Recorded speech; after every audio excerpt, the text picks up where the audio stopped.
time to take control of your journey towards chess mastery. Magnus Carlsen introduces Chessable, the definitive solution for studying chess. Move Trainer uses the science of spaced repetition to identify your strengths and eliminate your weaknesses. There's no need to set up a board, remember which page you're on, or keep track of all the moves you miss. Get started now and join our growing community of over 100,000 chess enthusiasts. Chessable. Take control of your journey towards chess mastery. Welcome everybody! My name is Jan-Nepomniachtchi, former World Chess Champion. Are starting a new course here for Chessable. A very special Chessable course. Master your chess with Judith Bolgar. You know what? I learned a lot.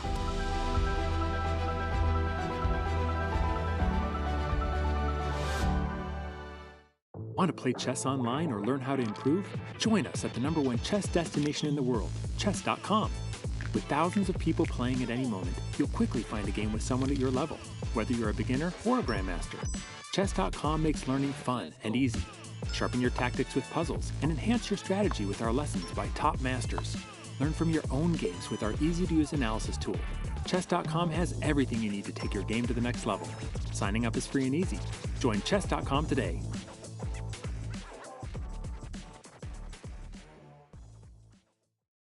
Hi, I'm Grandmaster Judith Polgar, and I'm here to welcome you in the Chessable classroom. It combines a shared chessboard with live video. Teachers get to interact on the chessboard with their students and even run quizzes and tournaments. I really love what Chessable Classroom can offer. I use it myself all the time. Just invite students to your classroom and start teaching right there. No downloads needed, and it's for free.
Madrid. Civilization here is almost as old as the game of chess. Some claim the queen was given her powers to honor Queen Isabella. Now that, my friends, is a chess legacy. Passion for chess continues to thrive in Madrid. For the first time in 30 years, Spain's capital plays host to the Candidates, the most important tournament in chess. At the Palace of Santona, the stakes are high. 8 of the world's best players competing for the right to challenge for the most coveted title in chess, the World Chess Championship. The Candidates is grueling. The winner requires mental endurance and unbreakable focus. There are those familiar with the biggest stages in chess, yet still chasing unfinished business. And others from the next wave of stars with little patience for yielding to those before them. Mis amigos, the next challenger to the world champion of chess must come through Madrid. Like Queen Isabella before them, the Candidates is all about leaving a legacy.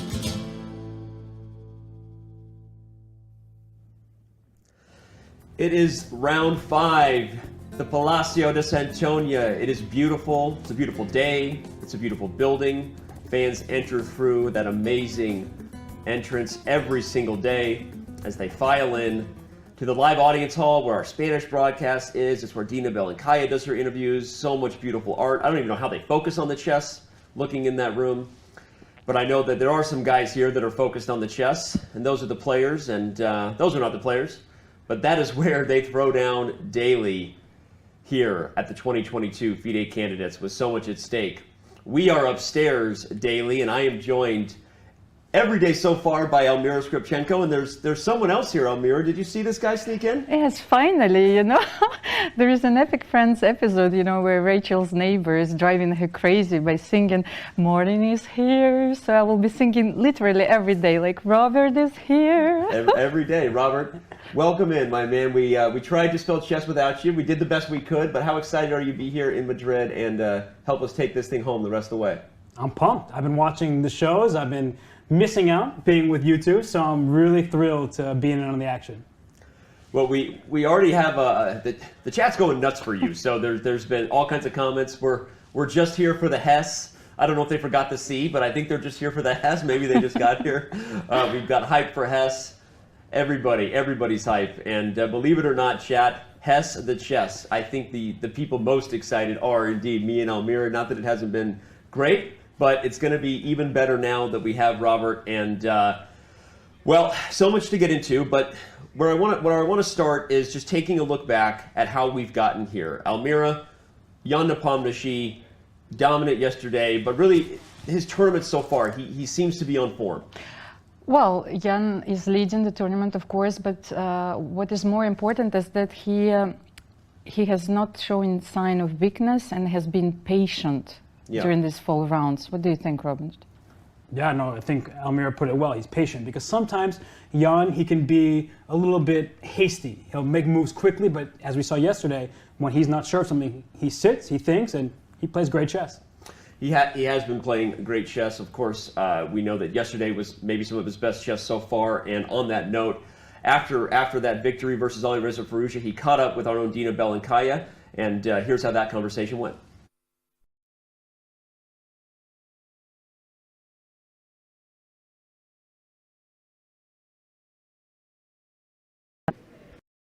Jan, congratulations on your win today. What would be your thoughts about how it all happened? Well, it's actually very, very nice that I don't know, I was really confused with the bishop c4 move because as far as I know, like after f5, a4, there is like long forced theory, but I believe this was like quite popular like 10 years ago. So this line is not the most, I don't know, I would say a little bit out of fashion for black, and normally black plays other lines, but this line is quite nice. But after bishop c4, I was like quite puzzled. So maybe like if the game would take place like 10 years ago, I would be more into this topic. So I just decided to go for some logical moves. Just obviously his idea was d5 takes and put knight on d6, so I decided just to interrupt if we have 6. I'm not sure if it's objectively good, but I felt like, okay, I just give a pawn, put my knight on g3, and at least I shouldn't be worse, as my next 5 moves are very natural. So like knight g3, I don't know, some prophylaxis, maybe bishop h6. So I believe bishop f1 was quite unfortunate because, okay, he just develops me and gives away an important tempo, but I believe it should be analyzed with the engines here. In general, hadn't your opponent blundered the pawn on b4, would he be still suffering for a long time? Well, I'm not sure he just blundered it because somehow I felt he was quite desperate, but I obviously was expecting rook e5 or something. Rook e5, then probably I should go for something like d6, and then it's like a very curious position, so perhaps d6, so if he takes on d6, it's like 2 minor pieces for a rook.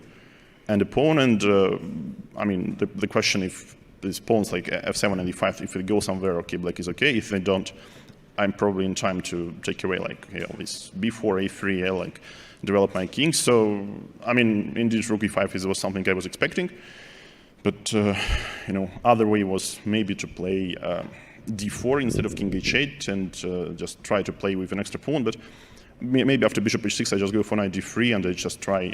I'm not even going to take the exchange. I'm trying to put some pressure onto e5. So anyway, it's very complex.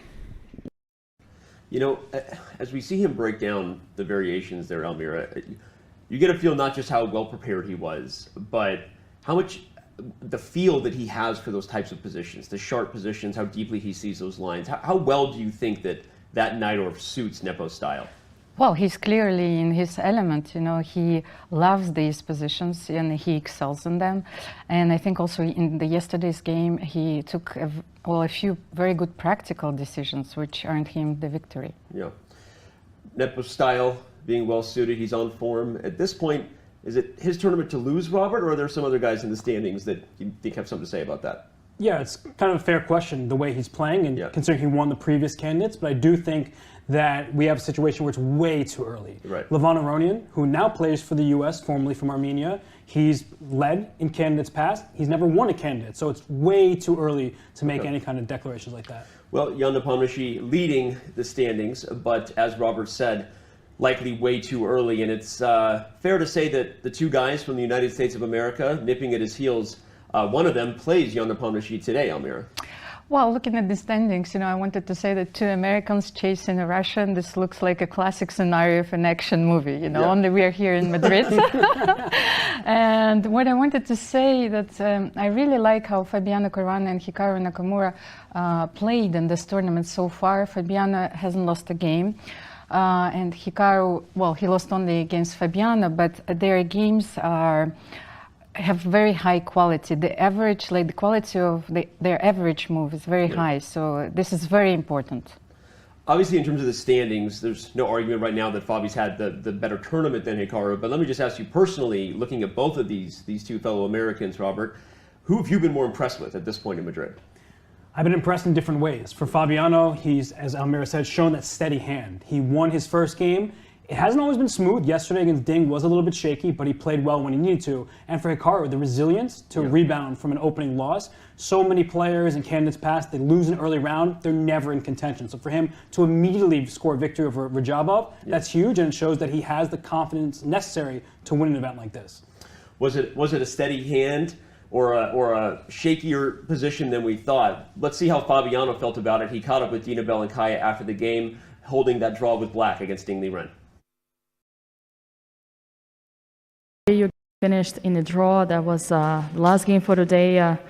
Having had to defend for a while, did you anyhow regret having given that b6 pawn after all?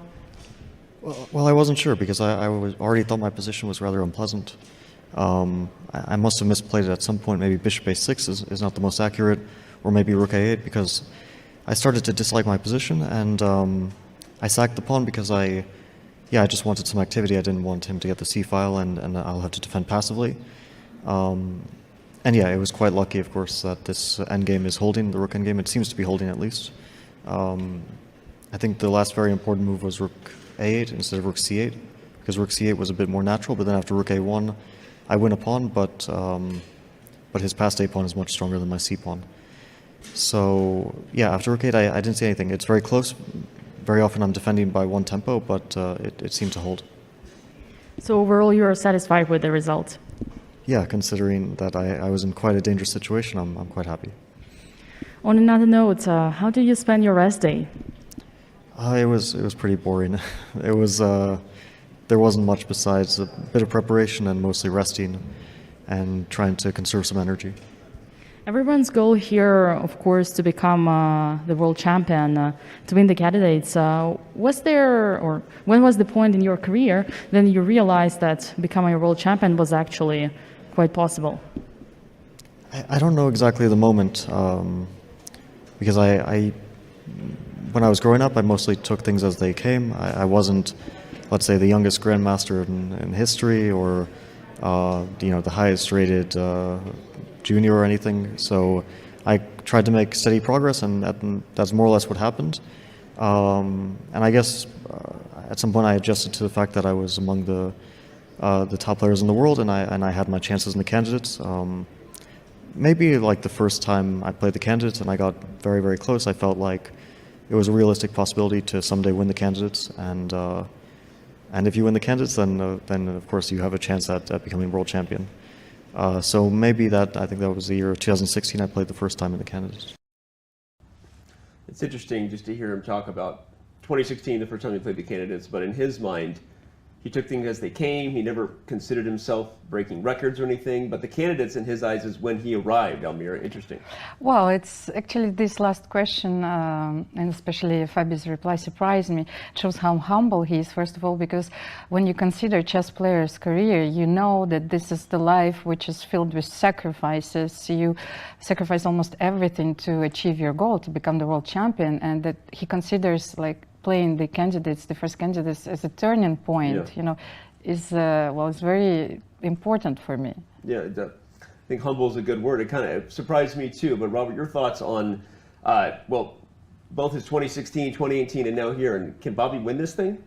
Yeah, he definitely can. In his 2016, he didn't just have a chance. He was tied for first with Sergei Karyakin going into that final round. The rules were different back then. The head-to-head record mattered, so he needed to win with the black pieces. He was not able to do that. He did not make his way to the world championship. So of course he has a chance. He's extremely well prepared. We've seen even in the quicker time controls, he's shown incredible skill as of late. So why not Fabi? He's showing everything it takes to be a challenger for the world championship title. I want to talk about that point too, and come back to it, because we have some time here. The players are filling in. Welcome everybody, getting set for round 5. But the tiebreakers were different than they are now. If there is a tie at this event, there will be a tiebreaker match. And part of it is because fans have been screaming for that sort of thing, right? In 2016, those who don't remember the story, he was tied with Karyakin, but then denied, right? So how much do you think that's going into the players' heads? Do they feel a little more confident because they know if they get there that they have a tiebreaker, an opportunity to win it?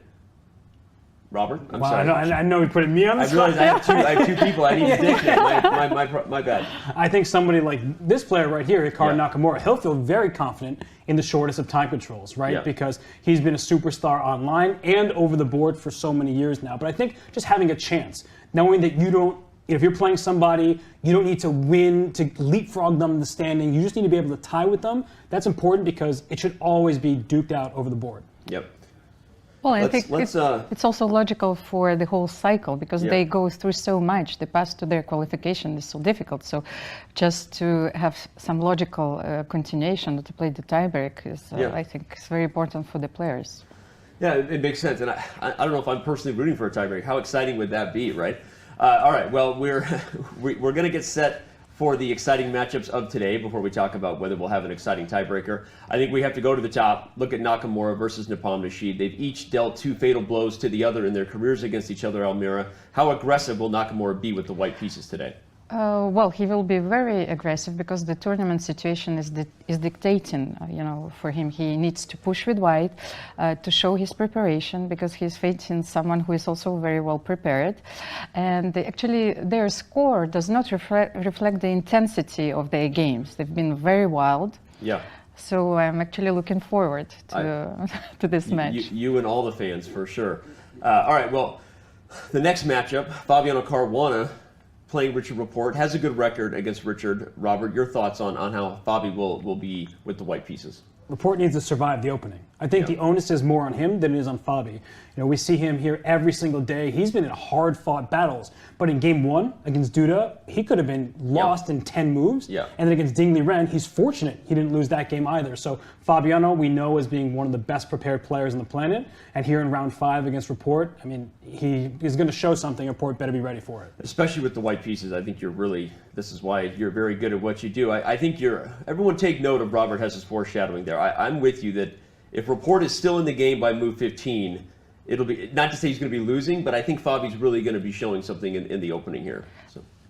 He was playing some of the very peculiar openings against Fabi, and especially with black. I remember he played like on the move on the third move, knight f6, Fabi pushed e5, and then knight g8. So, and he won this game actually. So Richard is not afraid to be worse. Yeah. That's, he may need that lack of fear today. We'll see what kind of prep Fabi brings to the table. Okay, let's take a look at some of the other matchups here. Of course, we have Firouzja versus Duda. That might be, you know, the biggest storyline of all that we're not talking about. That's a donut that Duda has in terms of his record against Firouzja, and we know that Alireza is going to be looking to bounce back from his loss yesterday, Robert. Yeah, usually when you see a score like that, you think it's the younger player with the disadvantage. You think that they've lost all their games when they were like 13 years old against someone slightly older. No, this is Firouzja in the last couple of years, just absolutely dominating this matchup. So, I mean, you look at it on paper, you think about this tournament, the stakes. Will Alireza be able to put his best chess forward after yesterday's game? And that remains to be seen, but the score speaks for itself. Yep. Our last matchup, of course, Radjabov versus Liren, 2-1 in favor of the man from China there. 7 draws, though. A lot of games these two have played. So we'll see how aggressive Radjabov tries to be with the white pieces or not. But Almira, I'll ask you while we're getting set here for all the players to come in.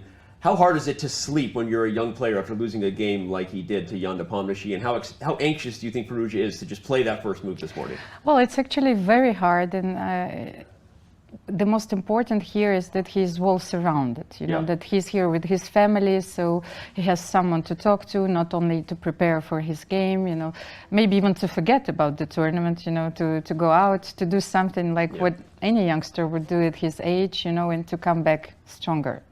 Well, there he is, hopefully coming back stronger. For all those rooting for Alireza Firouzja, we'll see what he does.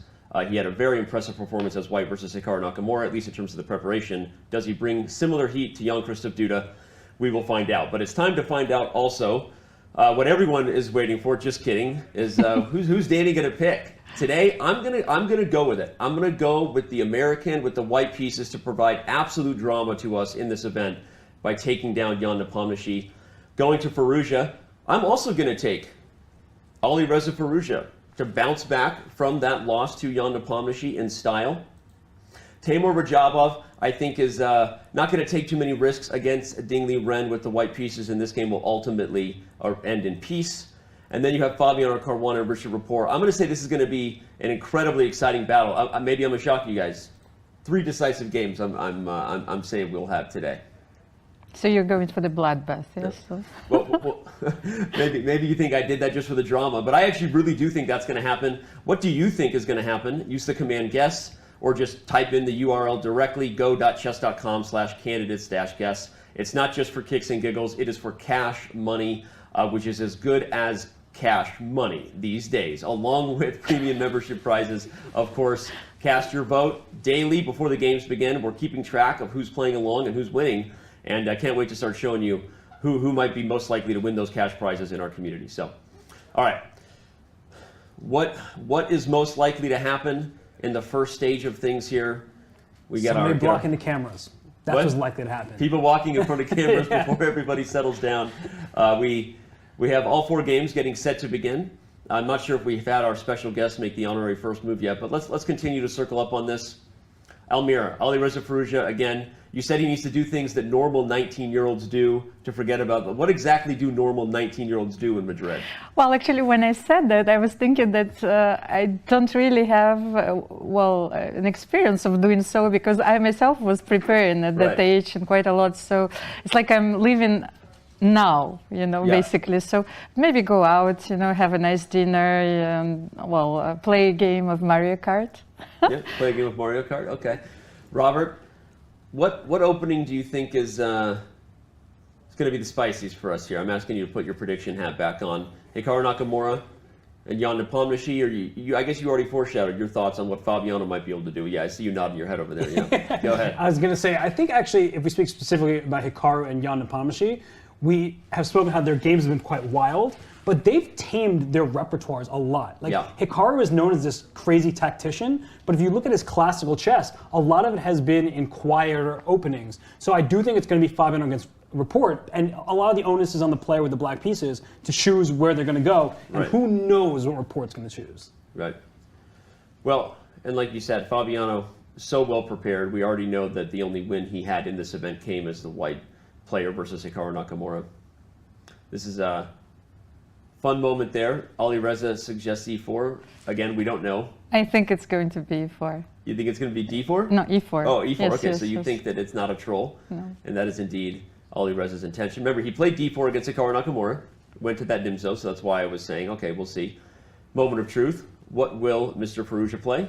Indeed, it is the king pawns, Bobby Fischer's favorite, and Hikaru Nakamura follows suit. Yeah, no surprise from Hikaru, no surprise from Alireza. I think anything but the king's pawn would have been quite a shock for us, and I think their opponents as well. Well, e4 is on the board here. We'll see what the other two games are. You and I were talking about it, kind of making a joke in our prep, but I actually do think we're going to see some sort of anti-Berlin. I expect Jan has already played e5, and Hikaru quickly plays knight f3. Oh, okay, nope. Okay, you're expecting this Petrov. I see you nodding over there. Well, actually, I was not expecting this because Petrov is not, a very often guest in Jan's games. And, well, I remember he beat Van Hau at the last Candidates. It's a very nice style. But I think that's why Hikaru paused a little bit, because he was more expecting the Sicilian. Okay. He paused, knight f3, and he was thinking, is there a chance that he's going to play Petrov again? And here it is. Yeah. Well, for those wondering, the DGT boards are struggling to relay the moves. Sometimes that tech can be finicky, so that's not just us, but an actual physical relay error, I'm being told, from the tech downstairs. So we'll enjoy a lot of wide shots of our players and continue to talk about what we're seeing without getting too deep, so that people don't feel lost. But we see a mainline Petrov ensues after knight takes e4. Hikaru responds d4. Robert, your thoughts on the line we have ahead for us? Honestly, my thoughts are, why are these chairs so tall? I'm sure you've discussed it on air before, but these are freakishly tall chairs as it pertains to the actual chess board. So far, nothing too abnormal. We'll see how the game continues, because there's already some pressure in the center of the board here, right? You can see that knight for black hopped right in there, and white just put the bishop on d3. Now, there's various ways for white to continue at this point, including the castle, but where that knight on b1 goes is the important question. Right. Well, Jan plays the knight to c6 line. As you can see, we're still in opening theory. Very, very popular opening theory. A lot of different options, a lot of different results too. But Hikaru, so what are the sharpest lines? You said that the knight's choice of development is one of the key features. Often white castles and goes for c4 in some of these positions as well, right? Trying to undermine protection of the pony here. Yeah, that's definitely a viable option. And knight to c3 at some moment can actually be way spicier than it would initially appear. Like, well, knight c3 just offers a trade of pieces. If you take on c3, you get these double pawns. But look at that bishop on d3. Once that knight clears out, it's staring over where the black king is likely to castle to, so it gives white the ability to maybe launch an attack. So you're saying that despite the symmetrical structure, it doesn't mean we may not have fireworks, Almira, in these positions? Well, first of all, I agree with Robert. I like this variation with knight c3. One key element to understand this position is this knight on e4. Sometimes the whole strategical battle goes around this knight. Because even if you play c4, then black will play bishop f5 and take with the queen on d5 and try to maintain this beautiful and strong piece on the e4. And knight c3, first of all, gets rid of this knight. And there are some lines where you can even sacrifice your bishop. Like if you play an early bishop g4, then you have to watch out for this move, bishop h7, in some variations. So Well, Hikaru is the first one to kind of pause, and perhaps considering the critical decision that you're both alluding to. Of course, both c4 and knight to c3 have been played in this position many, many times, as well as the move rook to e1. And even the move you initially kind of foreshadowed, which is knight bd2, is also a variation that has been played hundreds of times. So, okay. Let's, we'll come back to this one and ultimately see whether it's prep or whether Hikaru was surprised by Jan Nepomniachtchi and is just kind of taking a tamer line. In the meantime, we look at that all 4 games are underway. Thanks for being with us and making chess a part of your day. I want to head over to, okay, what's funny is the Firouzja Duda game, actually, same opening. So I think that's the natural call to action, is to go see what's going on with Alireza and his battle versus the #1 player from Poland, because we have the same opening. And before we talk about any moves, it is deeply uncomfortable to have the same opening as somebody else a few boards away. There's a famous example at the Grand Swiss in the Isle of Man, where the 2 boards next to each other had the same exact game, so they had to take 2 of the players on one board and move them to the other room because all 4 players involved were like, this just feels weird. I have an example of this as well, where I was playing a game in the US Championship and somebody a few boards away was playing the same opening. And it's super uncomfortable because you don't want to like be copying somebody else, but it may objectively be the best choice. So you just like deviate to something random just to avoid the awkwardness. Is there a psychological trap in that you might be afraid to play your preparation because you almost don't want to reveal it to another game that has nothing to do with your game, Almira? Well, and you're almost tempted not to make your move until the move is done on another board. But where they're going to put those players, hopefully we are having another variation on the board. But if that would be the case, what would be the decision of the arbiter? Well, quickly to show where the deviation was, just so even though it is uncomfortable, as both Robert and Almira shared, they already are at least in a little different territory. After bishop d3, Jan-Krzysztof chose to play the move bishop f5. Of course, if you're just tuning in, Jan Nepomniachtchi played the move knight to c6. So at the very least, we do have a slightly different version of whatever this mainline Petrov is going to be. But the themes you both highlighted, right? What's going to happen with this knight on e4? How are we going to try to undermine it? Are we offering a trade with knight d2 or knight c3? Or are we building up the pressure first? These are the big decisions of how white can approach these positions. This already is a little bit of a more defensive line, I guess, in terms of the pressure white could get on the king side by Jan-Krzysztof here with this bishop f5 move. And there's already one huge difference. That the move c4, which we did see Hikaru play against Jan, then now black can take it. So that's another option in black's arsenal because the knight e4 is already defended. So if you are going to play c4, you very likely will throw in rook e1 first, just to bring another attacker against that knight on e4. Right. But these little differences actually are very important at this level. No, it makes a ton of sense that the overprotection of the knight gives you more flexibility, but does that backfire as white is forced to bring more pressure here? Okay, it'll be fun to bring up these 2 games and really compare the type of position they get. But before we go any further, let's talk about the other 2 games as well. We want to make sure we touch on all of them so that the stage is set and we know in the back of our minds what type of game we might get. Fabiano Caruana playing the white pieces versus Richard Rapport. We have a Sicilian over there. Now, okay, we're going to head to that game. The last time I got super excited about Fabiano playing the white side of a Sicilian, his opponent, Jan-Krzysztof Duda, came super well prepared in that game. Fabi's on the clock. What do you expect Rapport's preparation to be in the Taimour? That's a really difficult question to answer. As good as Jan-Krzysztof's in the Najdorf? I think that Jan-Krzysztof has proven that he can come to the board exceptionally well prepared. Rapport, I think, just doesn't like opening theory that much. He's the type of player, he wants to play 960, Fischer random chess, where the pieces are scrambled to start with. I mean, they're mirror images of each other, but still, like, he wants randomness, chaos. He thrives in the chaos. Well, Almira, you said you looked into their games, and obviously the record favors Fabiano, but that in recent times, Rapport has actually done well. Here with Fabiano thinking, what do you think he's considering to play? Well, I wanted to say that the Taimanov is maybe more flexible opening than the Najdorf. First of all, the lines are not so concrete, and that suits Richard very well. On the other hand, I went through their games, and Fabi recently started more with d4 or c4, and here he is clearly surprised, I think, maybe by the opening choice. Because he has a few options here, so he can take on c6, he can play bishop b3. So I think that he's trying to guess also what would be Richard's plan. I love that point because, okay, you know I want to see bishop e3. I'm an English attack player, and as I said, following Fabiano Caruana's games when you're someone who plays the white side of the Sicilian just becomes a necessary part back when I was playing real chess, right? I'm expecting him to play bishop e3, but I think the point Almira made, Robert, I want to elaborate on that, because she and I were talking about something a couple days ago about half your preparation and maybe your critical thinking in moments like this is also the games not what games they've played, but you're trying to guess what game have I played that he's maybe thinking about? What game did I play that maybe he's going to improve upon? You think that's why Fabi has paused here before moving forward so quickly? Absolutely. The great example of this was just yesterday between Jan Nepomniachtchi and Alireza Firouzja. Right. Firouzja plays this rare bishop c4 move, or rare at the modern times. So what Jan Nepomniachtchi sat and thought, well, what is he expecting from me?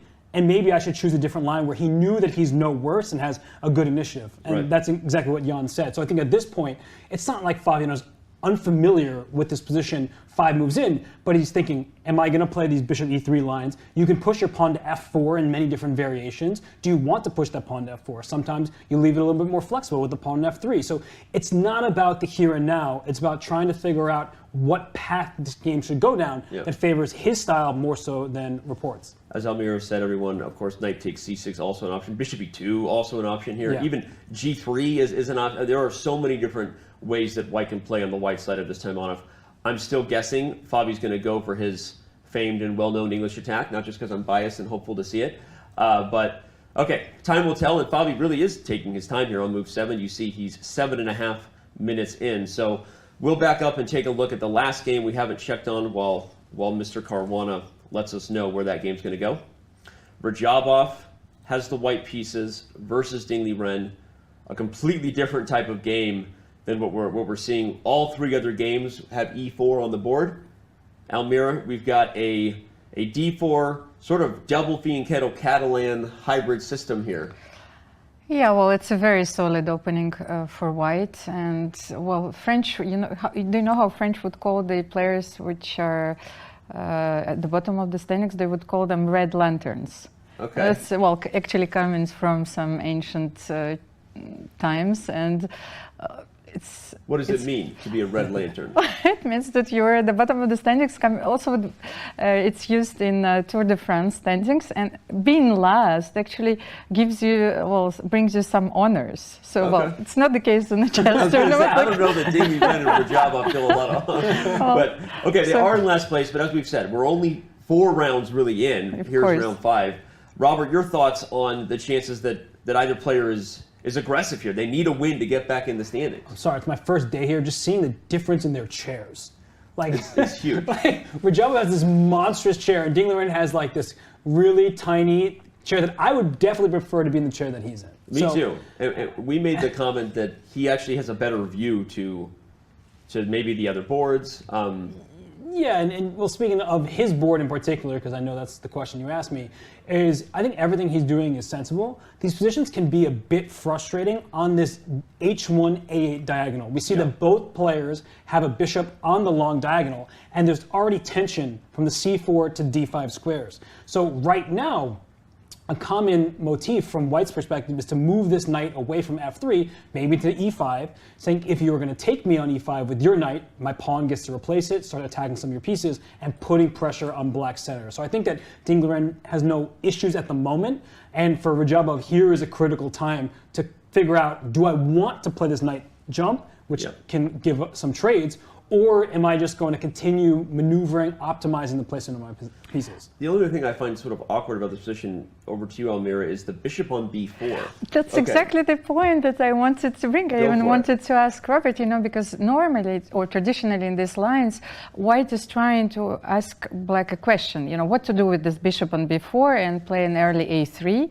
Right. So the last move, queen e7, maybe prevents white from doing so, but on the other hand, I was looking at the variation, you can still play a3, you can sacrifice, play rook a1 and rook a7. Does it make sense? I was going to show this too, because I think that it's one way. The other awkward thing that can happen in this position, I don't know that it works, is a move like c5 in some positions has to be considered, right? Because, okay, in this particular moment, it doesn't work, and that's why the eval bar likes black, everybody, because black can take here and then have won a pawn. But there are all kinds of tricks in these positions where if you weren't able to take, and white was able to take on a3 with c5, that bishop is forever in a really awkward spot. And as you can see, this was the idea I was trying to illustrate, and the computer likes it. So again, we all kind of took notice of that bishop, because normally you see it pinning a knight on c3 or already back on e7, right? So it's really curious to see what Radjabov cooks up against that awkward piece. I think it just gives Ding a little bit more breathing room, right? Because with the bishop on e7,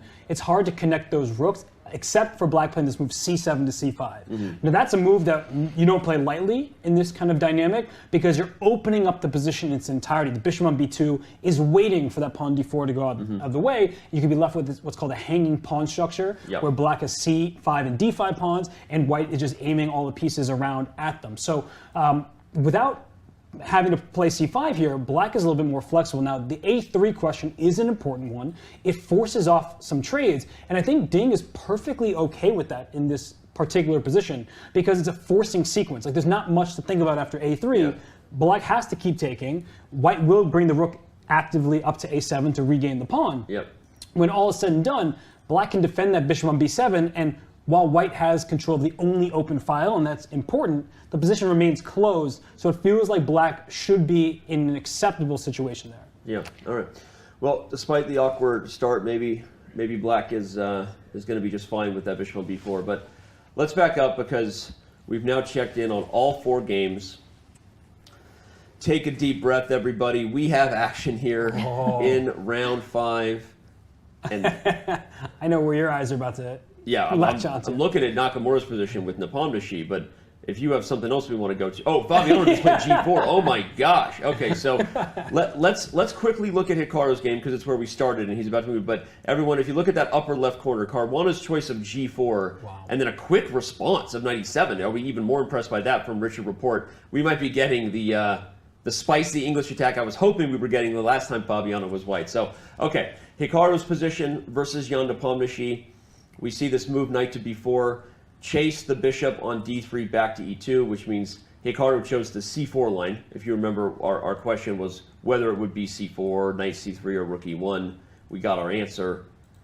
And now, after castles, we're still in theory. Hikaru checking up to the sky, trying to see where he put his post-its when he came in late last night, hid them all around the historic Palacio de Santonia. I'm kidding, obviously.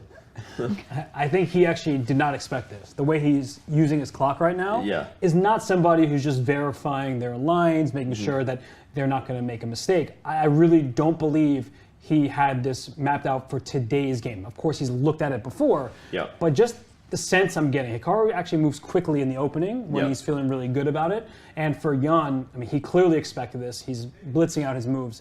I think it's a good sign for the tournament leader. Well, knight c3 quickly met by bishop f5. Again, a very similar position, albeit without the c4 structure going down between Alireza Firouzja and Jan-Krzysztof Duda. For those just tuning in, that'll be an interesting storyline for us today. Maybe not even just for this game, Almira, maybe for future games in the candidates. And that's one of the fun things that I think fans can forget early, is that these openings they're playing is their best prep, because the most possible high prize in chess is at stake, right? So what ends up happening as the event goes on is we continue to refer more and more to what they played. We see more things revealed. Talk to me a little bit about what it means that they both prepared Petrovs, meaning Jan-Krzysztof Duda and Jan Nepomniachtchi, to play the candidates. Well, first of all, in the modern era, like, you cannot keep your opening preparation for a long time, because before all these ideas could be used like in many tournaments. Now, as you can see, it could be used in one game, and then well, you cannot use it like against the next opponent, because so it's very important to target your opponent's preparation and to be precise, and not surprise value is also very important when you prepare. So you have to weigh all of these options and to see, like, if this is the day, for example, if I'm going to use it, or should I save it for the last round, for example. But both of these players prepared the Petrov. I think it's a very interesting psychological choice, because, for example, from Jan's perspective, he knows that Hikaru will push. He wants to win, you know. So even if he doesn't play it this opening very often, it's probably a very wise choice. Jan-Krzysztof is, well, the picture is a little bit different, but he has expressed that he's given an interview and he said that the most important is not to lose, once again.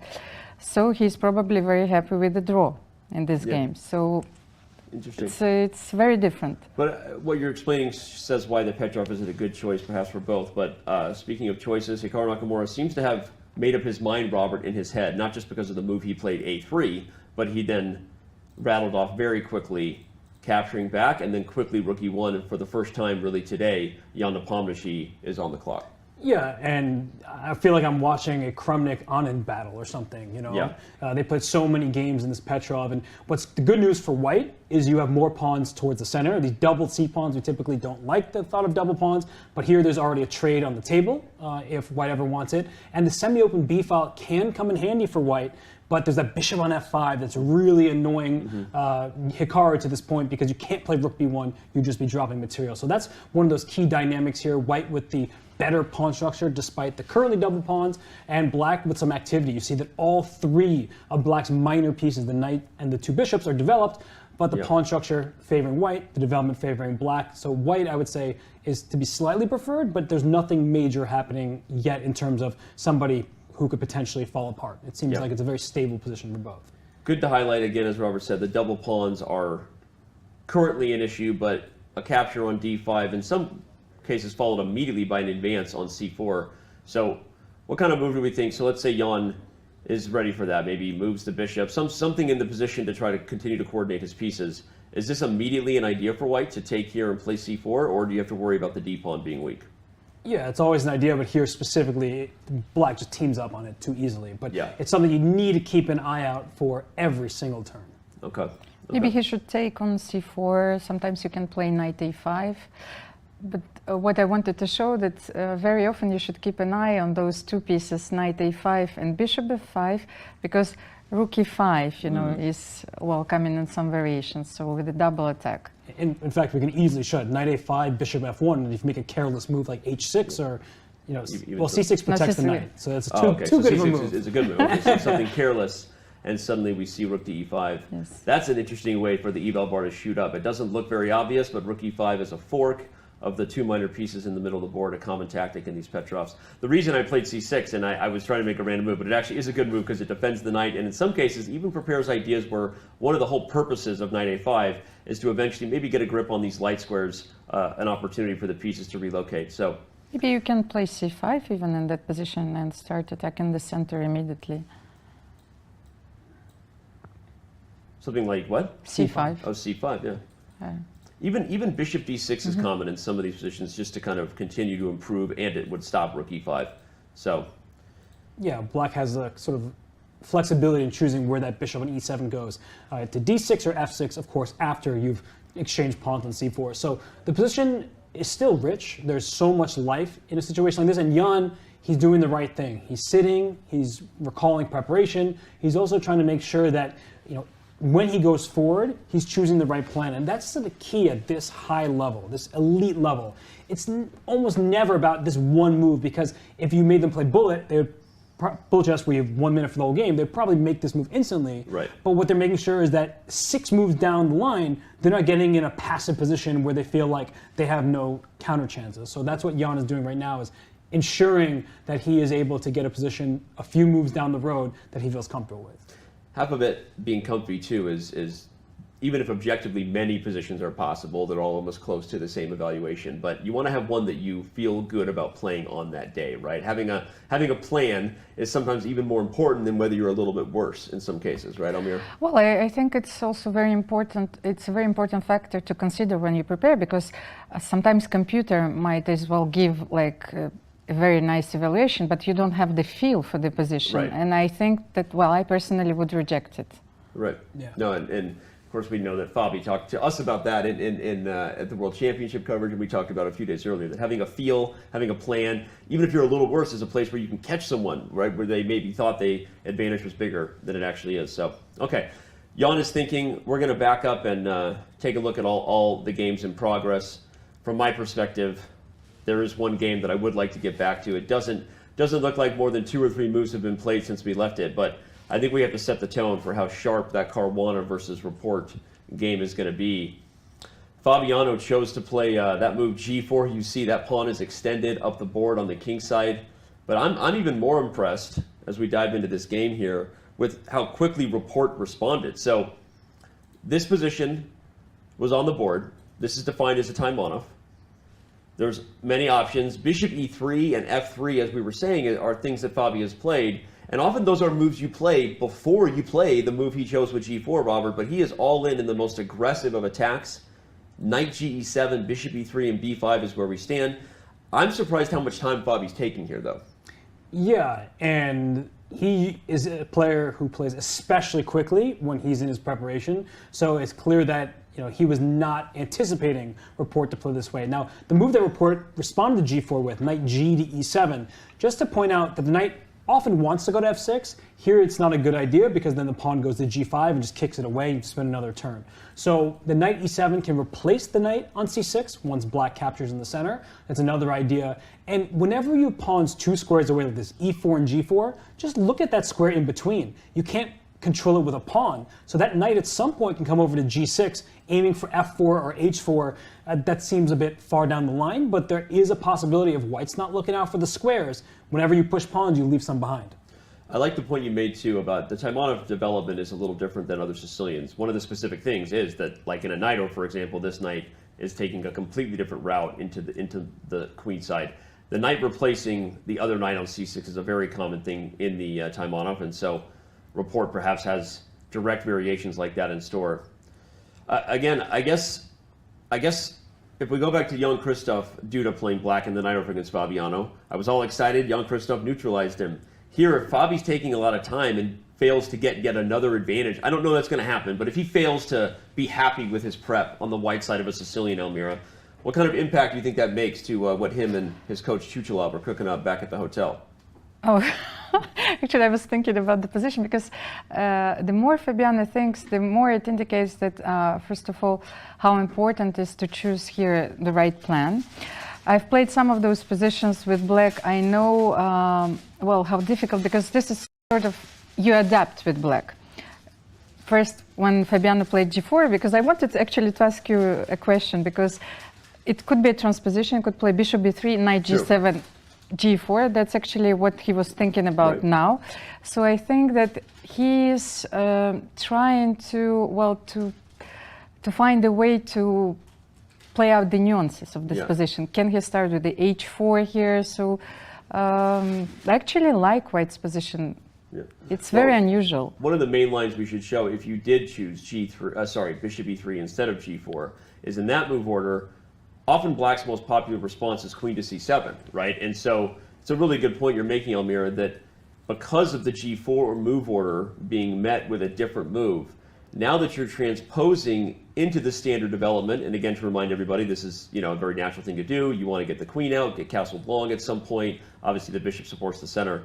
We are getting a unique move order, I guess, right? So perhaps I should be changing the way I'm reading Fabi taking his time. He really wants to make sure he doesn't miss his chance to pounce on a potentially incorrect move order from Rapport. I would say that's 100% what's happening right here. Okay. Because in the game against Duda, it was a bit more concrete, where he allowed Duda to simplify, to trade off the queens and all these pieces, and then he didn't have too much left to work with. Here, we've talked about that knight on e7, knight on c6 dynamic. These superfluous knights. They're kind of doing a similar role. The knight on e7, what's its future? Maybe to replace the knight on c6. So one key idea for Fabiano, in addition to h4, which Almira mentioned can be played right now, perfectly good move, is moving the knight away from d4 to b3 first, because that eliminates the possibility for Rapport to free that knight on e7, and the reason that knight on e7 doesn't want to be there is that bishop on f8 is sitting home doing nothing. Right. So knight b3 is a standard type of move, but whether it's necessary is what Fabiano's calculating. He might just go forward with h4, sending the pawns down the king side. That's a really important point, because if the knights continue to step on each other's toes, like you said, it's not just a thing that optically looks awkward, right? You say the knight, it's like the old lady who swallowed the fly. The knight blocks the bishop. The bishop prevents you from castling, which means the rook isn't in the game, and it's a chain reaction of problems for black. So, man, the more you talk about that, I actually really like this idea of knight to b3, which would be that would be a specific response to expose the move order that he's seen. h4 is saying, you know what, maybe I could have done something, but I'm just going to go all in. But knight b3 would really be challenging Rapport's choice here, Almira. Well, I agree with this. I was also looking at some ideas of how to develop white's pieces. Sometimes you put your queen on e2, you castle long with the idea of playing knight d5. when the knight moves, for example, from e7. It's a very important idea in this opening. So maybe he's trying to make everything work at the same time. Yeah. So you see, well, hopefully, if you're a Fabi fan, he doesn't take too much time trying to be perfect here, and then he doesn't have enough time left later on in the game. But okay, Fabi's a big boy. He knows how to manage his clock, so we'll let him continue to think. And ultimately, I feel like we painted a good picture here of what maybe could happen. So we'll see what lines he chooses. Can I just say one quick thing about this? Yeah, let's do it before we go back. Black would like to play the move d7 to d5 and strike in the center, but considering how underdeveloped Rapport is here, you have to be very careful because as soon as that position opens, Black's situation might just completely collapse. So d5 is an idea, but don't be rushing this move b5 to b4 just to play d5. Right. That may be too soon for your own good. Okay. maybe loses some. All right, well, we'll come back and see which of these ideas ultimately became the storyline of the game. We look at all 4 games in progress. Interesting rook a2 move over there from Hikaru Nakamura in your lower right. Not too much action in the Radjabov Liren game since we left it. e3 was chosen instead of a3. I guess Firouzja Duda maybe deserves a little bit of a call. We can certainly compare some contrasting differences. It's funny how they both came from almost could have been the same game. They're not going to have the problem that we described, right? They're not going to have the problem of, oh, this is too similar to another game. Look at Duda's clock. That's the biggest thing of the round right now. Yeah. Is Duda is just blitzing out his moves, and Firouzja now has spent about half an hour, and the position, at least to our eyes, in the bottom left, should be completely playable for Black. Agreed, Tim. Population us. Oh man, first time I've used that awkward joke. I'm just happy to be here. You're just happy to be here. Welcome everybody to round 5 of the 2022 FIDE Candidates Tournament, and. But here we see a completely different structure, you know. When you play with white, you always feel you have a slight advantage, but Black already exchanged the light square bishop, which is one very important, strategic idea in this opening. But somehow you have this differences, because white is in the position of the e5 square, where the Black cannot put a piece on the e4. So that's probably one of the key elements which gives white like a small advantage, a long-term advantage. Yep. It's interesting because I think Robert pointed out the biggest thing that stands out is definitely on the clock. Although you wonder what Alireza's mapping out in his head, because the position is objectively still pretty good for him, right? There's a lot of options here, so it's not like he has anything to be worried about. But not his style.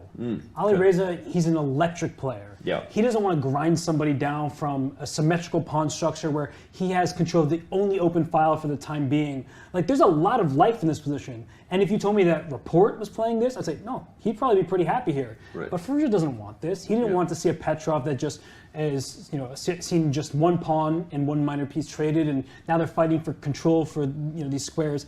Kramnik, somebody like that, go ahead. Throw them into this game, and I'm saying they're happy. But Firouzja, he just has a more dynamic style, and I feel like he's just not getting the positions that he really wants. Well, the question is that part of the plan? We know that he didn't play a lot in 2022. We know the style we've seen from Firouzja that got him here, right? But obviously he's been working on something over that time, right? So my question is this going to continue to be something that we see in the candidates, him trying some new openings, new positions, Almira, and maybe was that part of the plan? Well, this is certainly part of the plan, because what I think that on this high level, on the elite level, you have to work on your universal style, so you can play any types of the positions. So maybe what he was doing is like, just for example, taking this position and playing it against a very strong opponent in a training session, like until he feels like every possible nuance. So maybe this, like, you should work on your own weaknesses. That's what I do. I of course agree with that, and that's 100% what the players do. But look at the clock consumption. Duda is just right at home. He's like, okay, I'm going to be slightly worse out of a Petrov. That's normal to me. It just feels like he's playing into Duda's hands more so than his own, just based on kind of all elements, the tournament, the position, and the clock usage. I just, of course he's a great player. He's been working hard, and he may, in fact, win this game. But I don't know, something is off for me about the openings he's getting. I don't disagree, and the only question is whether it's too early for us to make a judgment on that, and it was a plan, or whether it's just a couple of games, right? Coincidence. Because I want to point out a stat before we get to a fun thing here. part of it might be that he wasn't expecting Duda to play e5. Duda's only played e5 about 25% of the times against he faces e4. So maybe Firouzja came to the board prepared for something different. Maybe a Sicilian, like Duda played against Caruana. So maybe that's one of the reasons Alireza is uncomfortable. But while we watch and wait, we're going to listen in to something Nepo had to say about Alireza when Dina caught up with him yesterday following the match with the teenage sensation. Many people were putting high expectations on Alireza. How would you rate his performance so far, yet only 4 rounds, but still? I believe he had like 3 games with black out of 4, so that's never easy. And I mean, there are lots of examples when you start like poorly, but then okay, you find your play, you find, I mean, the wind blows to your sails, and you start scoring a lot. So I guess it's too early to judge. It's interesting, right? Too early to judge, and that's kind of what I was saying about the opening too. Maybe he's prepared some different type of positions, and he's trying to continue to grow and reinvent himself as a player. Maybe the slow start has to do with that, or maybe it's all just coincidence at this point. Too early to judge. What do you think, Robert? Of course, I listen to what a player like Jan Nepomniachtchi has to say, and I take that very seriously. And it's a fair point. It's an argument to be made. I just, I can't get over what we're seeing here, where he's down 30 minutes on the clock. It doesn't feel at home, and part of that could just be because he lost the game yesterday. We were talking earlier about, can you sleep after a tough loss like that? And for Duda, he understands how important it is to not lose, which is probably why he chose the Petrov symmetrical line against Firouzja, whereas he didn't choose against Caruana, because Caruana likes bullying people from positions where he's slightly better, and he's going to increase his advantage incrementally. So I think that Duda is doing a great job of picking his openings thus far, and I think that he may have caught Alireza off guard. You used the stats, right? 25% of the time he's playing e5. He has played the Petrov before, for sure. He played this particular line against Carlsen. Yeah, and so you know that Firouzja looked at it, but maybe for this particular game he was hoping for a bit more of a fight with Sicilian. Okay. Bishop d2 has been played from Alireza after a bit of a think. Yeah, well, because usually you would put your bishop on f4 in this line. Yes, so we should understand what are the differences. You want to look at the bishop f4 line? Yes, just 1 second. Yeah, okay. So bishop d2 here chosen from Alireza. Bishop f4, the most, I mean, optically it looks like the more natural square for the bishop. So, now I understand. If black wants to play knight c7 and knight d6, then he probably felt that, the bishop would be soon under attack. So maybe this is the difference.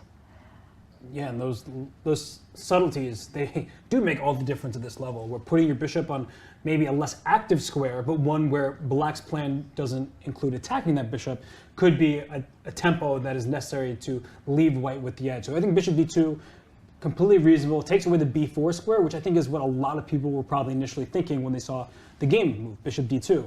Oh, knight b4, that looked annoying, let's deal with it. But no, as Almira said, it's actually deeper than that. The knight doesn't want to go to b4, because once it goes to b4, the queen moves, and then you just kick the knight away on the next turn. So I think one-move threats are tempting, but that's not what Duda is looking for at this point in the game. So a very thematical, strategical idea in this opening after playing bishop d2 is to double your rooks on the e file. I'm pretty sure that Alireza Firouzja knows everything here, so he's trying to find a more precise move order. Chat paying attention and doing their homework as well. We love that when we have an active chat pointing out the amount of times Duda has played this line as black. Maybe only plays e5 25% of the time, but he's already played this line. He drew a game against Carlsen. He's also won games in this line as black. So I agree with what you said. Jan-Krzysztof has been on point with his choices from a practical perspective. And remember, he was also on point as white, almost won game 1 against Richard Rapport. So we haven't talked too much, I guess, or added too much hype about the fact that maybe he's someone whose score could be different at this point. Played very well so far. Yeah, no, he's been steady, very steady throughout. Sure, there have been some big advantages that he let slip, and sometimes you get in an uncomfortable position you have to defend accurately. But Duda has been playing well in this game. I really like what he's done, but he does need to be accurate right now, because another idea that white has, we keep talking about how the position is symmetrical. Let's not count out the idea for white of playing pawn to b3 and then pawn to c4. We saw Hikaru play c4, and then white gets to strike at the center. So the side that controls the pawn breaks is often the side with the advantage. And here b3 to c4 is a pawn break available to white. Black doesn't have a similar pawn break, so he instead retreats his knight to c7. He'll later play rook to e8, get ready to swap rooks down the only open file. And he's hoping that there's just not enough firepower remaining after these trades for white to attack anything. Yep. Well, he plays knight c7. As we said, he's been on point with the openings he's chosen to play, and that's one of the reasons he's right in the middle of the thick of things, as we see there. We talked about Hikaru Nakamura being in third behind Fabiano Caruana. Really, Hikaru was tied with players like Jan-Krzysztof Duda and Richard Rapport. So JKD. And all these players are just a win away from lead in the tournament, yes. Every single one of these players is a win away from the leader. Of course, what will the leader do in his game versus Hikaru Nakamura remains to be seen. But Firouzja, what other plans are available here? So b3, c4 seems like the most natural strategic plan. Putting the knight immediately on e5 has to also be considered. The moment you put the piece there, black already has to start asking questions. How long can I put up with that pesky pony? But if f6 is played, you retreat the knight happily, and maybe you poke some new weaknesses open. So Firouzja, again, he's taken his time. Perhaps that goes to the practical wit of Jan-Krzysztof Duda. Surprise him in the opening, but still this position, plenty of life for Firouzja to try to get an edge. Well, he can play rook e2 once again and rook a1 to take over the control, to take the control over the e file. But then knight d6 and knight c7, they protect the e8 square like very well. So you can trade rooks, play rook, bishop f6 and rook e8. Robert, I want to come back to something you were saying about Firouzja's, I guess his style, his choice. If we're saying this is not a position that he feels super comfortable with, and then we're going to look ahead real quick about his matchups coming up. Is it something that he should be worried about and thinking about? He has white here. He's going to get white against Caruana next. But let's say he does fail to get an edge in this game, maybe quickly, and gets nothing more than a draw. Are you looking to go back to some more aggressive openings immediately in your next round? Well, as we look at the pairings here, I mean, that's a nightmare stretch for Alireza in particular. Yeah. Black against Liren, you want to face someone who's got a boa constrictor style, who's going to say, you're not getting any tactics against me. And then, of course, in round 6, he gets the white piece against Fabiano, who's notoriously a very difficult opponent for him. And we see the record there. Fabiano's beaten him twice, never lost. And Fabiano always shows a high level of preparation and just has a consistency to him that he's not particularly blunder prone. Yep. So I think that Alireza has been circling this game, especially after yesterday's loss, looking for some way to play for an edge. And if you want one way, there is this move, h4. And I know a lot of people say, what are you doing? Your king's over there. How are you throwing this pawn? You're losing a pawn directly. But h4 is actually a common idea where if you can distract black's pieces, even at the cost of a pawn, it could be worth it to get white's initiative rolling.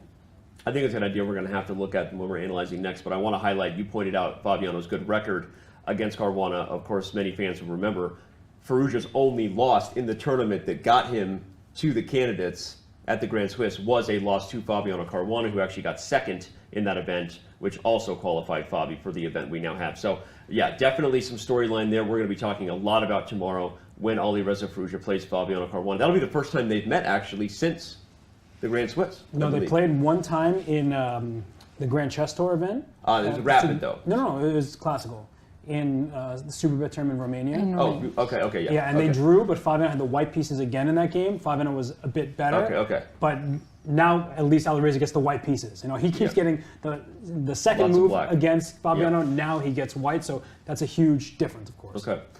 Well, a lot of storyline ahead on that, but let's talk a little bit about this h4 move Robert just said, because if Firouzja indeed does feel the pressure to get the win, like Robert foreshadowed, maybe he finds h4. And this is, okay, first thing you got to prove to me is why can't black just take it?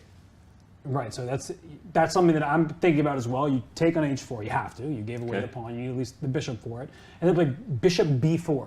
So all of a sudden, the natural way to defend rook to d8 loses material, because I take your knight on d6 and fork you on f5. So that's very clearly good for white. That would be a big mistake. So that means that after bishop b4, you then need to put your knight on an awkward square, the c7 knight, and e8's the only available square, because if you go forward, you get kicked out, and then you lose a piece. And that means bringing the queen back. And so all of a sudden, white, seizing the initiative here, getting the pieces active, and this is something that maybe I can get behind. And perhaps there's a queen f6 might be more accurate than queen to d8, just to keep the f5 square under black's control. But it's starting just to look, no, it's in fact knight h5. Knight h5 right away. Wow. Well, even if you play queen d8 though. Oh my gosh. Do you see that tactic, by the way? Knight takes g7. It's got to be queen g3. Oh, knight. After queen g6 h6 first, there's knight f5, so you take. Yeah, just take on g7, queen g3, no matter where the black queen went, and you lose the knight on d6 back, and that's game over. Wow. But even if black sees queen d8, Almira, what does it say about a position where you're down a pawn, but the computer likes you, right? So talk a little bit about the big picture macro features of the position as to why the computer even would say that white is better in a pawn sack like this. Well, first of all, the interview which was given by Hikaru comes to my mind, where he explained this, that recently the computers have changed our way of seeing those positions, especially by proposing the move h4 in every possible way. You know, so here's the perfect illustration of this thought, and it's very important to understand that players are looking now for a long-term initiative than like a small advantage. Yeah. They're specifically looking for those positions while they're analyzing, you know, the openings and while preparing against also a specific opponent. But here I really love this idea. I like it too. And I love what you're saying about it's changing the way they're preparing. Long-term initiatives, things like pressure on the dark squares, outside ideas of tactics that could occur against the king. Opportunities really for your opponent to go wrong. That's what they want, especially because so many people are so well prepared. They all have the same tools. So you really are just trying to create chances where your opponent might misstep. But okay, now that we've said all of that. And especially how the players were preparing before, you know, they were stopping their preparation like at the moment where like the computer would, or they would feel that there is like plus equal, you know, slight advantage, and they were fine with it. Right. While now they're going for very complicated positions, and they're very happy with those. No, I like it. Although I was going to say that despite all of our hopes about seeing something like that, unfortunately, I see Robert smiling because we're like, oh darn, he went for B3. Oh, he played B3 already. So. It's completely sensible, and I think that we need to point out that after the move h4, black was not obligated to take that pawn. That's fair. I guess it was my fault that we got into that bad position. No, I mean, that's the question that needs to be asked. Can I play h4? The answer is clearly yes. It says that white remains with a slight pull, so we like that. But yeah, black should not take is the verdict on that one. Instead, Alireza went for plan A, b3 and rook e8, and now he can continue with pawn to c4, start gaining some space and creating tension in the middle of the board. All right. Well, looks like we'll have a bit of positional tension, but let's watch out for this h4 idea, because even though it wasn't played when Robert first suggested, I have a feeling we might be seeing that theme at some point in this game. But it's also very thematical in the picture of yes, because when the bishop retreats to f8, very often your only plan in this position is to play h4, h5, h6, and to create some weaknesses. So I'm pretty sure that he's going to use it later in the game.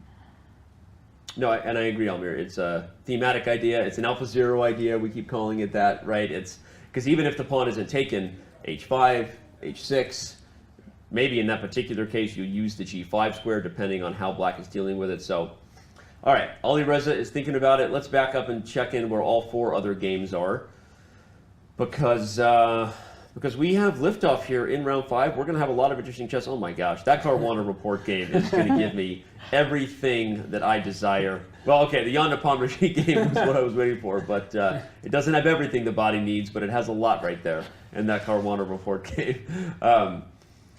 Okay, the Hikaru Nakamura battle with Jan Nepomniachtchi looks like it's slowing down a little bit, with Jan having taken a deep think, so that's interesting. And Radjabov and Liren following Robert's plan of playing c5 as black. Going to be an interesting battle of the Fianchetto bishop. So, all right, I think the table is now set out. We've got our silverware in order. You know how you do that thing with the silverware, like smaller to bigger or whatever, because you start with appetizer, salad. And so we're getting closer to the main course here. But before we dive in to all that these games are going to give us in round 5, we're going to take our very, very first break. But before we do, I want to remind you that Friday we have an amazing doubleheader. First, it's the Women's Speed Chess Championship. It continues. The 2021 quarterfinalist Katerina Lagno takes on the qualifier Vantika Agrawal. This has been something we talked about yesterday. I'm really excited for this clash.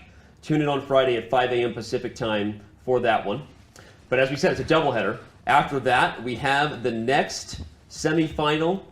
One of the commentators in this room already lost the other semifinal. Shamarn it, Eric Rosen. Anyway, but the second semifinal for our I'm Not a GM championship goes down with Canty taking on Lawrence Trent.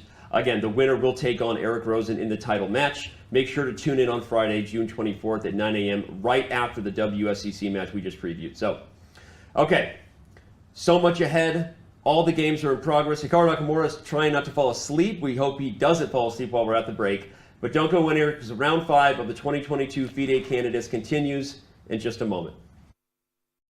It's time to take control of your journey towards chess mastery. Magnus Carlsen introduces Chessable, the definitive solution for studying chess. Move Trainer uses the science of spaced repetition to identify your strengths and eliminate your weaknesses. There's no need to set up a board, remember which page you're on, or keep track of all the moves you miss. Get started now and join our growing community of over 100,000 chess enthusiasts. Chessable. Take control of your journey towards chess mastery. Welcome everybody. My name is Jan Nepomniachtchi, former World Chess Champion. Are starting a new course here for Chessable. A very special Chessable course. Master your chess with Judith Polgar. You know what? I learned a lot.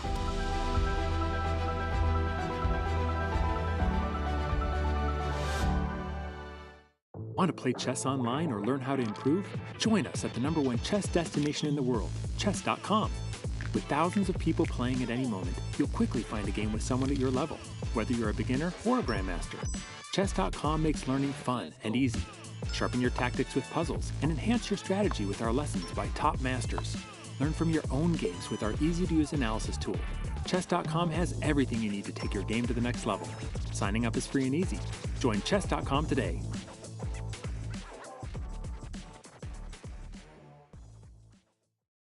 Hi, I'm Grandmaster Judith Polgar, and I'm here to welcome you in the Chessable classroom. It combines a shared chessboard with live video. Teachers get to interact on the chessboard with their students and even run quizzes and tournaments. I really love what Chessable Classroom can offer. I use it myself all the time. Just invite students to your classroom and start teaching right there. No downloads needed, and it's for free.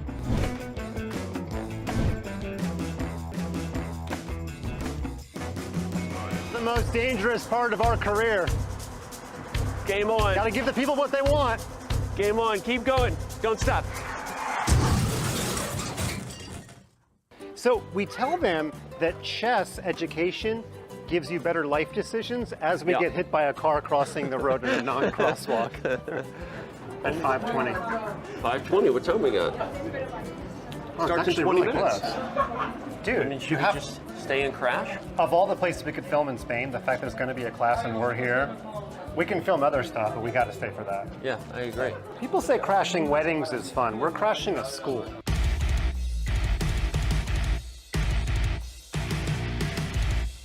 If the chess is not taking place, check it out. Flamenco dancing. Huh? You thinking what I'm thinking? You want to be my partner? Are there partners in flamenco? We're not even graffitiing a building. We're like trying to help local kids, and yet somehow I see this going poorly. This would be like, you know, being at the public courts and like Federer comes.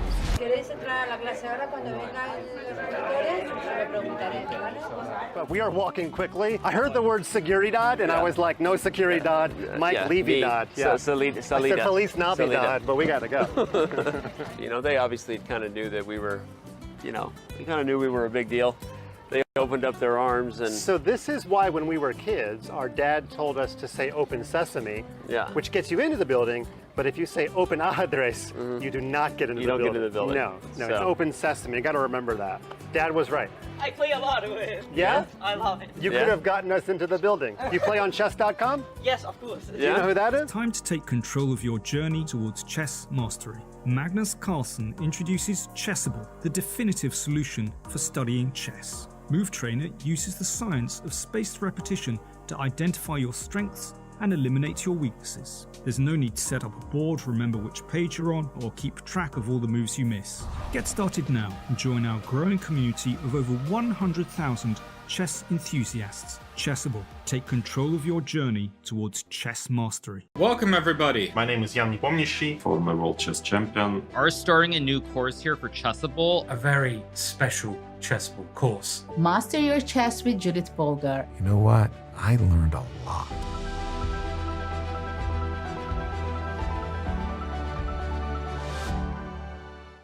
Want to play chess online or learn how to improve? Join us at the #1 chess destination in the world, chess.com. With thousands of people playing at any moment, you'll quickly find a game with someone at your level, whether you're a beginner or a grandmaster. Chess.com makes learning fun and easy. Sharpen your tactics with puzzles and enhance your strategy with our lessons by top masters. Learn from your own games with our easy-to-use analysis tool. Chess.com has everything you need to take your game to the next level. Signing up is free and easy. Join Chess.com today.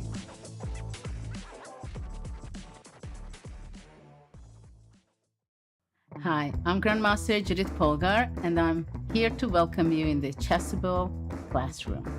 It combines a shared chessboard with live video.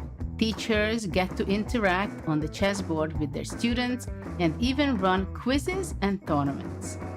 I really love what Chessable Classroom can offer. I use it myself all the time. Just invite students to your classroom and start teaching right there. No downloads needed, and it's for free.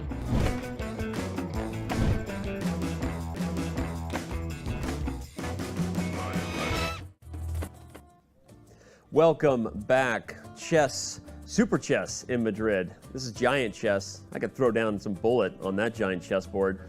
There's big chess in El Retiro Park. We've shown many different angles of that beautiful location.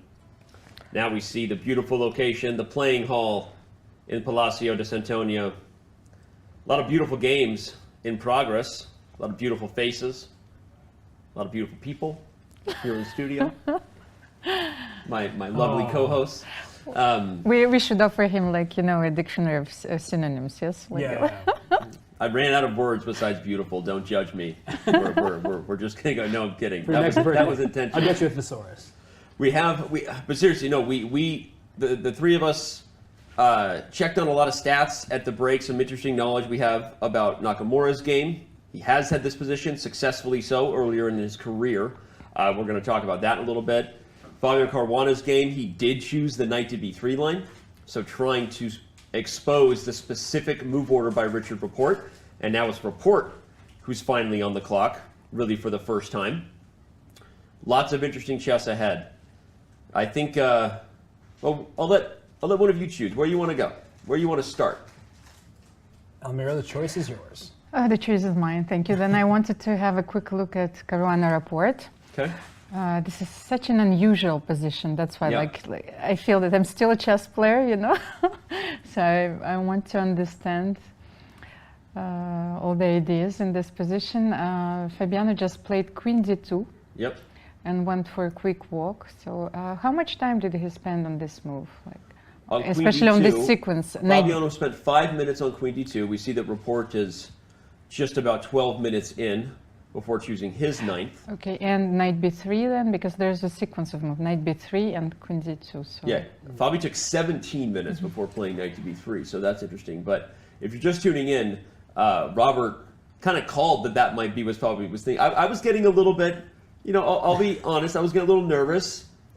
I wasn't sure what Fabi was thinking about. Robert calmed me down, knowing that his good friend was actually just trying to be precise. So we're gonna analyze exactly what he was trying to be precise about, because now that it's on the board, it's even more instructive.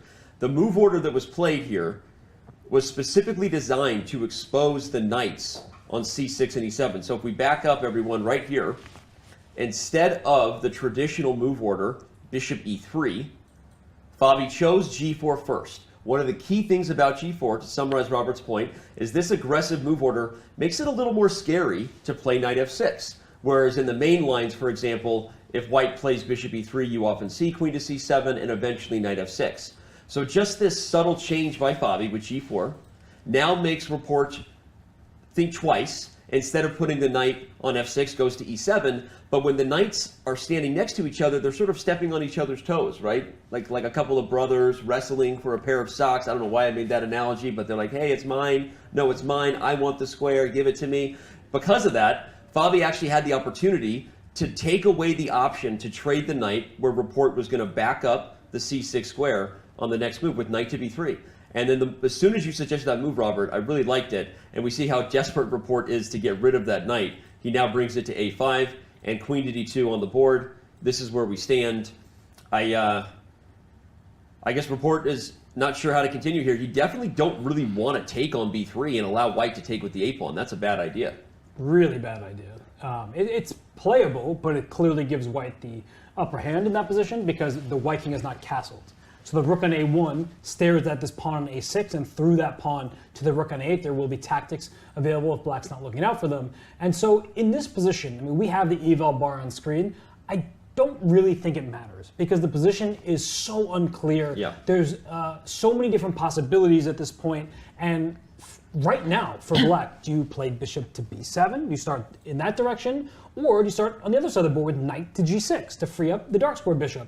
Not an easy question to answer. And right now, Rapport is spending time wisely because they're completely different plans. I mean, white is ready to castle queenside, use that semi-open d file, and maybe barrel down it and cause black some serious problems. And I guess the big question is, where's black's king going in this game?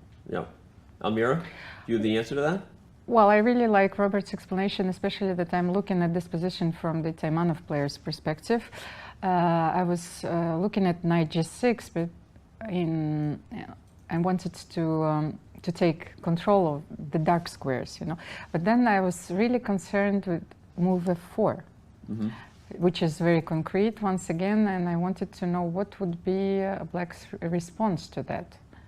So knight g6 and simply f4. Queen h4, bishop f2, and queen g4. Can I take those pawns? Let's analyze it. Okay, so knight to g6, f4 right away, or castles long first? No, I wanted to try f4 right away, just to see. And the question is? And then a5 is loose. So bishop f2 will just parry the threat, and you take g4, have fun with that. You'd have to just come back. Yeah, and even if you take on b3, which is actually possible here because the queen's under attack, you take on g4, but that rook on a8 being loose is a huge problem. Just knight takes b5. Have fun with my kingside pawns. Black is woefully underdeveloped. As you're pointing out, there's a huge threat on c7. This is miserable for black. Okay.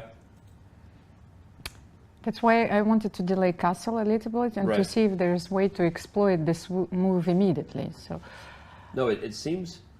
Again, I think Robert, you did a service to the chat, so they don't stress too much about this eval bar. This is the eval bar in the middle because the computer has no bleeping idea what's going on, right? It's just as lost as the rest of us. And it's one of those positions where, you know, oftentimes you give the players just the eval. That's a huge hint. You tell the players, oh, it's zeros. They're like, why? What do I do here? So, you know, there are moments in a game where even if a player just got that one time hint, this is the evaluation, that changes the entire game. Here, you give them that hint, oh, zeros, or plus 0.3, or whatever. It is just there's no clarity whatsoever. Yeah, means nothing. Is white going to play Almira's f4, which I really like? Is white going to play for h4, which you talked about earlier? And it looks like, wow, Rapport takes on b3, and you see the eval bar sliding up, and the reason why, after a takes b3 back, I'm pretty sure Fabi's going to capture that way. The b5 pawn is threatened, so bishop b7 is kind of a forced move, which is a useful move regardless. And then white can continue with bishop to g2. And, I mean, look at the position. d5 is firmly under white's control. If you ever make that move, you'll be left with an isolated pawn. That's a problem. And as I mentioned a long time ago, b4 is kind of a cure for that. But then that b4 pawn's a target, and the knight just walks into those weak dark squares. And that's another issue that black has to contend with. How surprised are you to see knight takes b3, Almira? I feel like we were just talking about how that's exactly the move that black isn't going to play. Well, but this explains why even computer hesitates, because should you stick with the d5 plan, then play bishop b7 and do something about it, or choose the knight g6 plan, or choose something else? You cannot play d6 here anymore because this pawn is going to be weak forever. You can actually still get in the Vote Chess prizes before Richard Rapport moves. Remember, move 10 is the benchmark. So that was move 10. So okay. this was a purposeful thing. A good reminder to everyone that if you're not playing along with us, you should be. Before every game, you can vote on the results of the game for a chance to win cash prizes, and that was your last chance to do so, which is very rare, Robert, that there's so much maybe revealed by move 10 that players can actually vote with some, members can actually vote with some informational advantages. Yeah, no, this is a ton of information. Unlike the symmetrical Petrov we were seeing in the Firouzja Duda game, here, like, the contours are laid out. And as we look at this position, another big moment for Fabiano, and we keep saying that, but it's not just because we like hyping up a moment. I especially don't like doing that, if it's not true. Guilty of that, I do. But right now, there is a big question for Fabiano is, do I play bishop to g2, which looks like a pretty natural square? And the reason why I'm saying, do I make that move, am I actually afraid of d5? I mentioned that earlier, like d5 is a pawn break that black would like in theory, but in practice, it may be too soon because look at black's development. The bishop on f8 stuck behind the knight, the rook on h8, rook on 8. Black is not with harmonious pieces the way that whites are set up. White's pawns, perhaps a bit overextended as the game continues, but for now they're taking control of vital squares, and I really like the look of this from Fabiano's perspective. The question is there anything really better than bishop g2? I mean, like, would you castle long still, even though your rook has been opened, and just continue with the straight-up traditional English attack? We know I would, but that it's a rhetorical question for me. But still a good idea? Absolutely. It looks like a very natural way to continue. Well, but why I like bishop g2 more than maybe f3, I don't know yet like what to do here. And Fabi's played it. He played f3. No, he played bishop g2. Bishop g2. Yeah. I was so sorry. I was afraid that I was going to make a point and he is going to prove me wrong. Is that what Robert said, that it controls the d5 square once again. So you cannot make this breakthrough in the center, this push easily. Well, and I would argue too that if you are going to go for the f4 plan that you like, you've saved a tempo, right? So I'm with you that multiple reasons I like bishop g2 better increases the pressure on black's break, and if we're all in on the pawn storm, at this point, why waste f3, right? In the English attack, you play f3 to reinforce and often support g4. Why? Because there's a knight on f6. So without f3, sometimes you can't play g4, it gets taken. But in this particular position, I think it makes a ton of sense to leave the f-pawn, take advantage of the rule that pawns move twice, and then see where the attack builds to. So I would say the one hesitation I had was knight g6 was a plan we were looking at from black's perspective. Now knight g6, aiming for h4, there is a target, but it's just too many moves with the same pieces. In fact, just if we go like 2 moves down the line, knight g6, white castles queenside, you play knight h4, you are attacking my bishop, that isn't particularly friendly, but as you were showing, bishop g5, and once black plays bishop e7, I can take that knight on h4. Like, yes, you have this bishop pair, but what white has is a monstrous control of the board. The d file is white's, so if you castle, you may already lose a pawn directly on d7.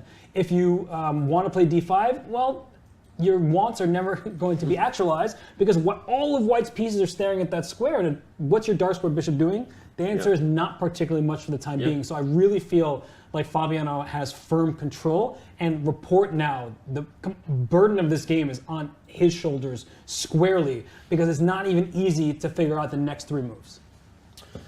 Okay, I like it. Maybe that's why Rapport is leaning in. He agrees with you, Rob. He's like, I hear you, Robert. Now I'm going to work hard and try to figure this one out. But all right, we're working hard. We hope you're hardly working, chat, as we're making our way through all 4 games in round 5. Let's back up and take a look at where the other positions stand at this current juncture. I think we need to head over to Nakamura and Nepomniachtchi to talk a little bit about the research we uncovered at the break. Because while we were kind of thinking that Hikaru's time management, the way he was looking at it, that this was a position that was uncomfortable for him. Maybe you were both half right and half wrong, Robert. Maybe he was surprised by Nepomniachtchi's approach, but as we learned, this move Rook A2 is actually not a very popular move, but we know it's prep because Hikaru used this move at the 2016 US Championship to beat Firouzja and Akobian as white. So he has played this position before successfully. So your thoughts on that updated information?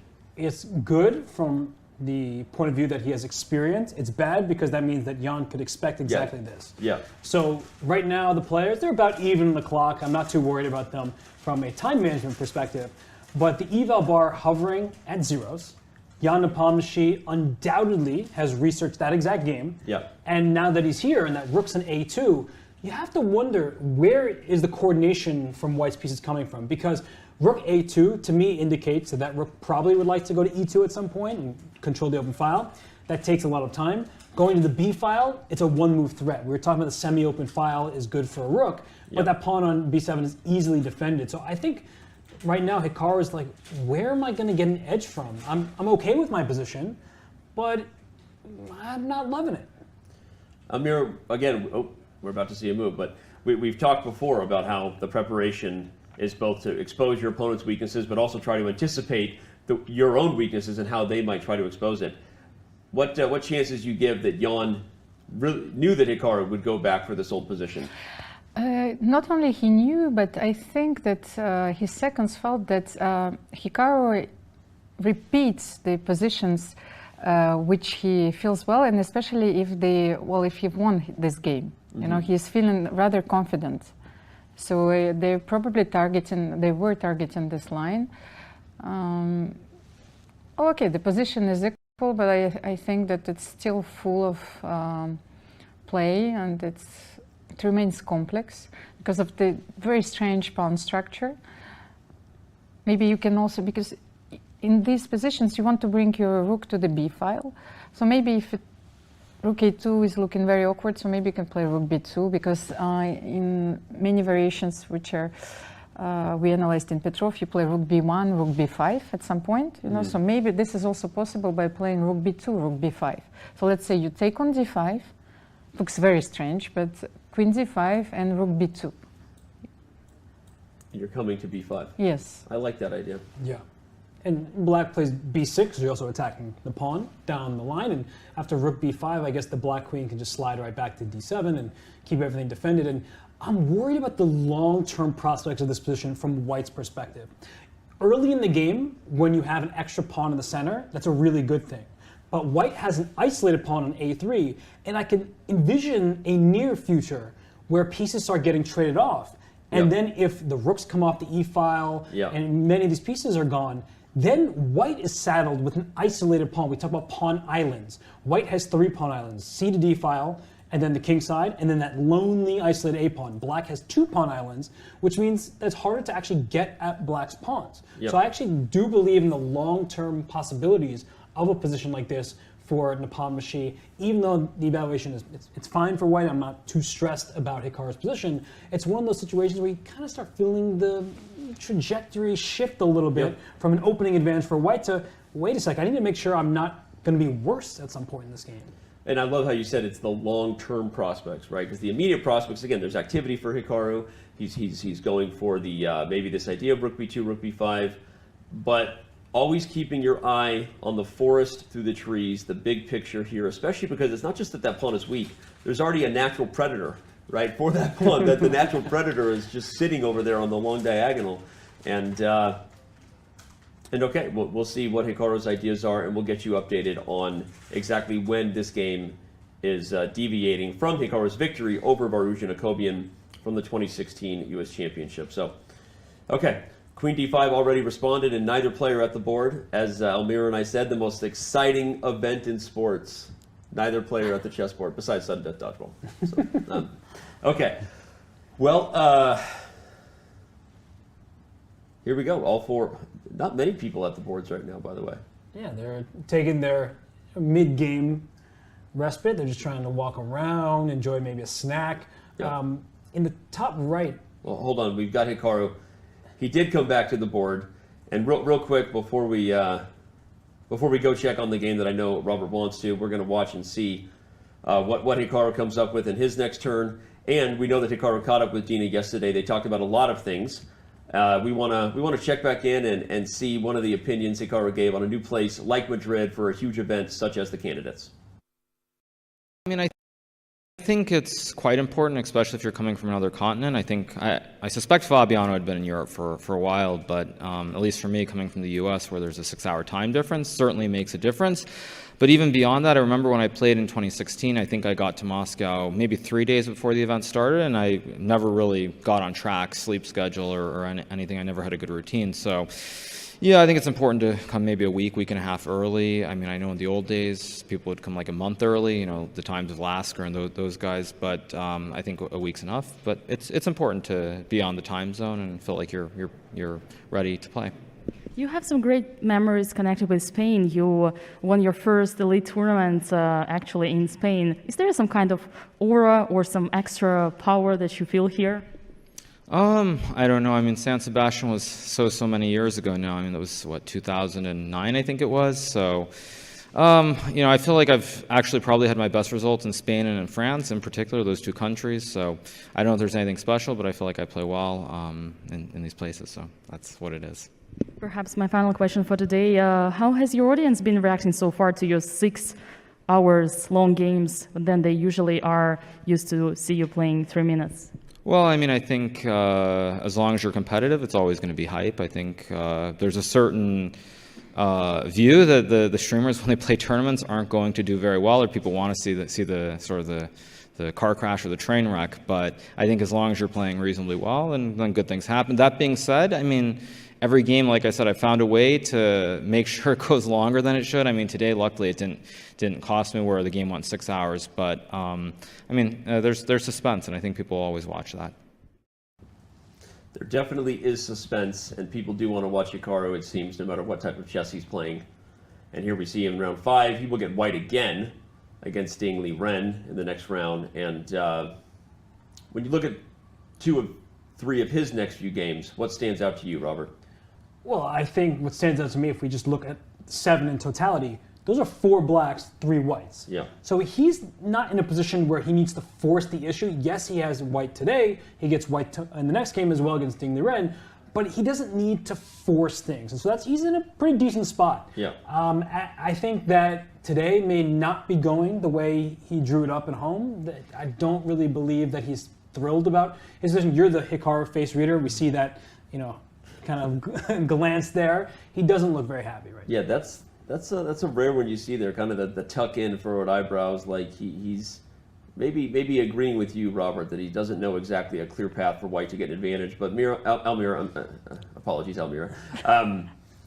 You said that Hikaru, though, does maybe better than anybody in the world besides Magnus Carlsen at pivoting given the opportunity, right? He maybe comes in with an idea for a win, but okay, if he's surprised, he knows the draw is okay, right? Similarly, if he comes in with a draw mindset and gets a winning chance, he'll take it. Your thoughts on whether he'll be calm here and just not try to go too crazy with white? Well, I have a feeling that Hikaru has changed over the last years, and he came to this tournament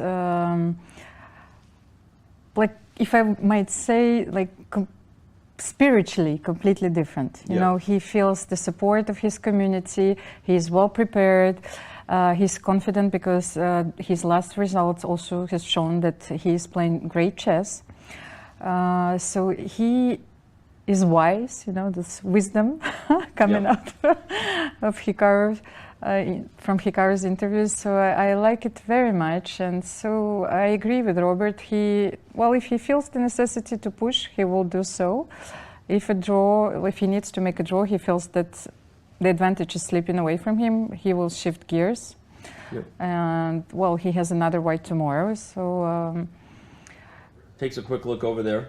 He's okay. That was almost Hikaru Nakamura number 11, which is sort of rare. All right. I think this comes down to what you asked me at the top of the show. Yeah. Like, we're 4 rounds in, coming into today, Jan Nepomniachtchi the lead. Is this his tournament? The answer is it's a wide open race.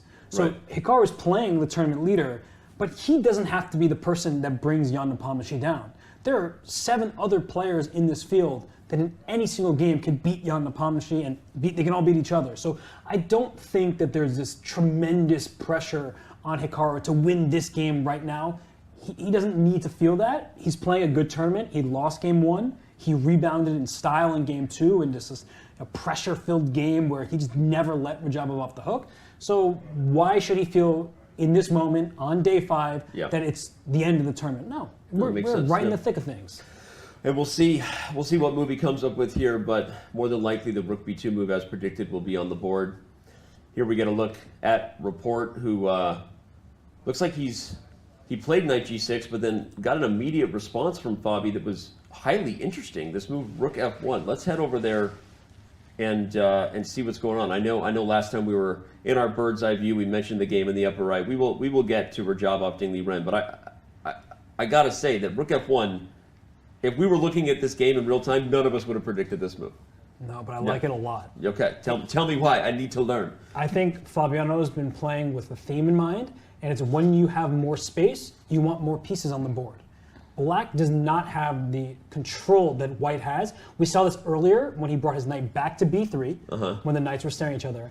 And now he's saying that in this current position, if you play knight h4, my bishop goes to h1, but the good thing about a bishop, it's a long-range piece. It's doing the same thing that it was doing on g2. It's just tucked all the way in the corner. So knight h4 is a bad move. It's just playing for a one-move threat. But the point is that what is black going to do? White is going to play f4, going to castle queenside, all this kind of stuff, and black just lacks space.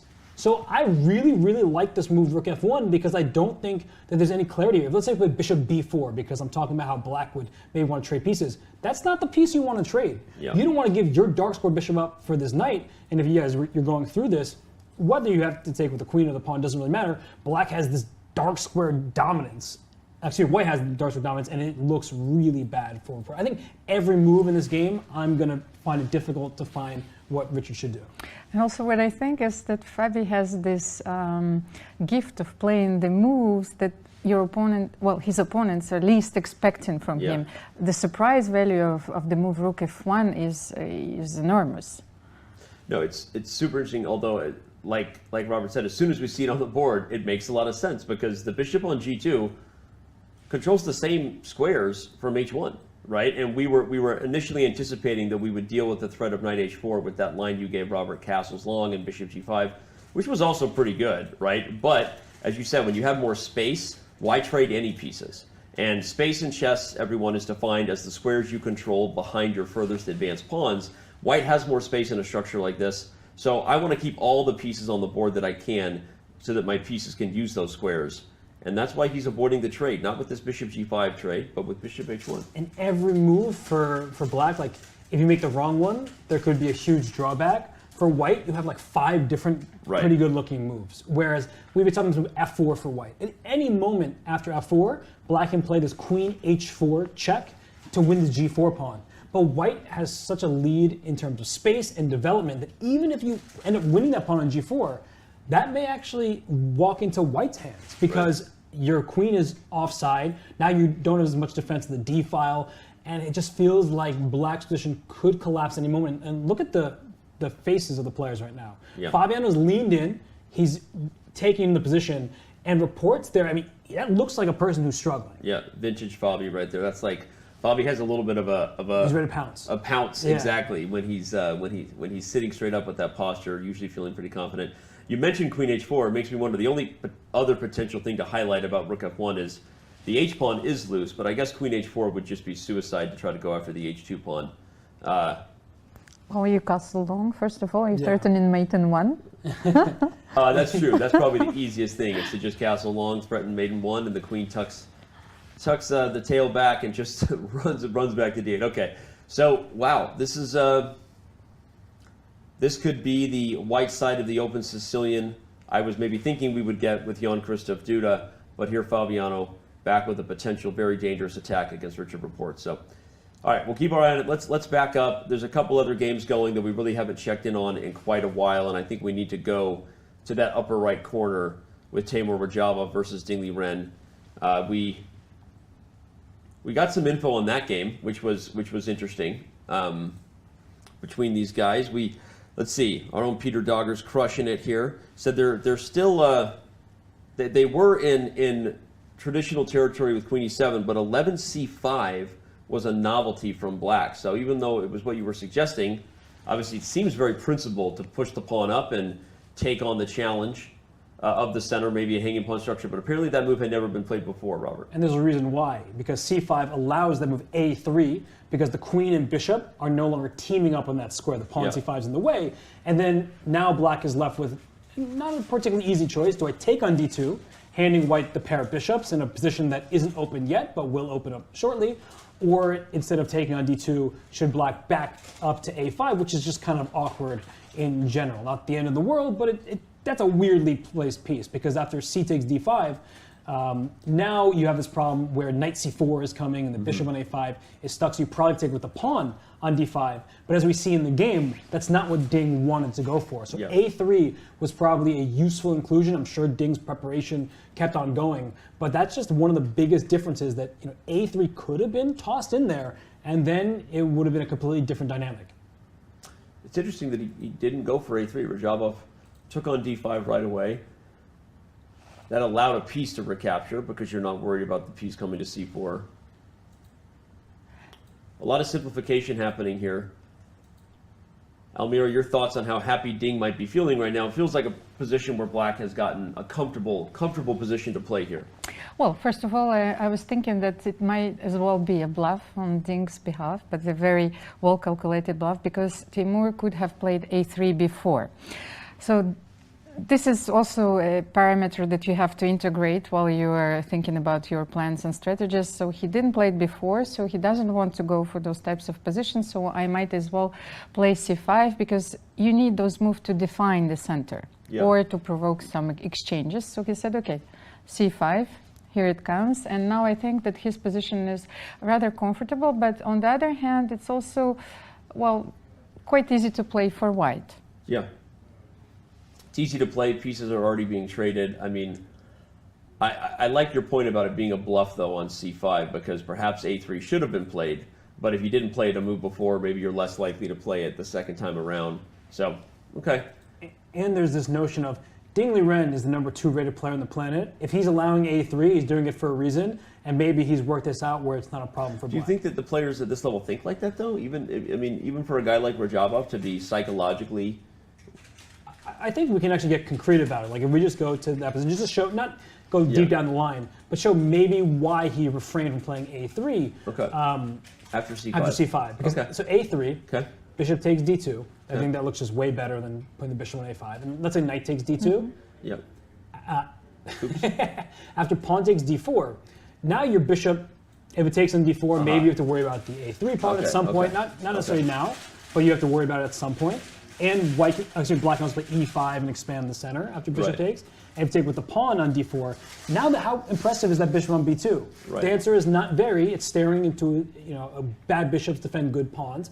But maybe he just didn't want the long-term prospects of, we talk about hanging pawns, maybe white gets the hanging pawns and it's not super comfortable. So I think this is the type of position that Radjabov wasn't positive about. And so if he's not sure about it, he's like, let me just get a symmetrical structure where I'm not going to be in danger of being worse. Makes a lot of sense. And I think interesting when a concrete line is planning to part ways with the bishop pair. You don't normally think about that, right? Like this would be good for white, but in this particular case, because the pawn is going to be permanently blocking the bishop, a3 is a target, black would be more than just fine. So okay, the concrete answers are what we now have as to why Radjabov didn't go for a3, but now he's on the clock, 7 minutes behind Ding Liren, and I think we'll back up and check back in with the Alireza Firouzja versus Jan-Krzysztof Duda battle. So all 4 games still going here in round 5. Wow, I'm glad I said that particular game. Intuitively, I was just thinking that we haven't looked at it in a while, but a lot has changed in that Firouzja versus Duda battle. But immediately before we even jump in, I observed the clock. Big edge for Duda. Yeah, he's retained the lead on the clock, but the position is just, it doesn't even look recognizable. Yeah, this is very different than what we left at. First, observing the live position, we have a passed pawn for white and a 2-on-1 advantage for black. So as far as at least taking a symmetrical structure to something dynamic, right? You were saying Firouzja wants those types of positions. At least now we have some imbalances on the board, Almira. Well, I wanted to underline that b5 is a very thematical idea. So you want to have the d5 square for yourself. It's important, yes. After white has played b3 and c4, then you take on c4 and you play b5. Yeah. to ensure this very nice outpost for the knight. On the other hand, it creates a lot of weaknesses. c5 square, you can no longer play b6. So in the long term, you could play knight e4, knight c5. Right. Maybe there's this bishop b4 idea that we talked about earlier. Bishop b4 still. and bishop a5 as well. So first move I was looking at was bishop a5. And I was trying to make it work here. So let's take a look. It's probably what Firouzja is thinking about right now, bishop a5. We should also observe a pair of rooks has been traded too. Well, we'll back up and actually go through all the lines of how we got here, everyone, but I just wanted to dive into the position at hand because it seems like it's already way more spicy than where we left it. What does black have against bishop a5? I actually really like that move.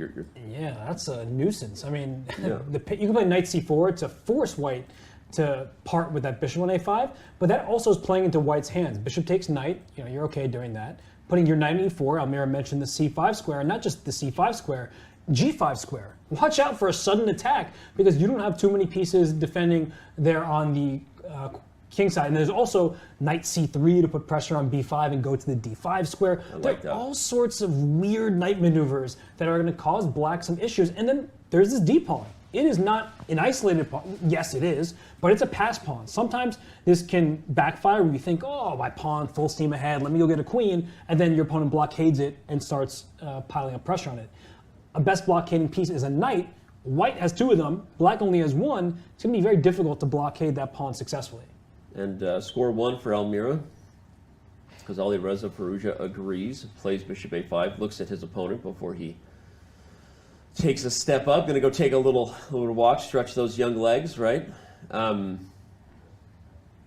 Yeah, this is, I mean, it's funny because the E-bell bar not giving a ton to white, but from a practical perspective, I really prefer white's chances, although Duda played these positions, as we noted before, likely not too stressed.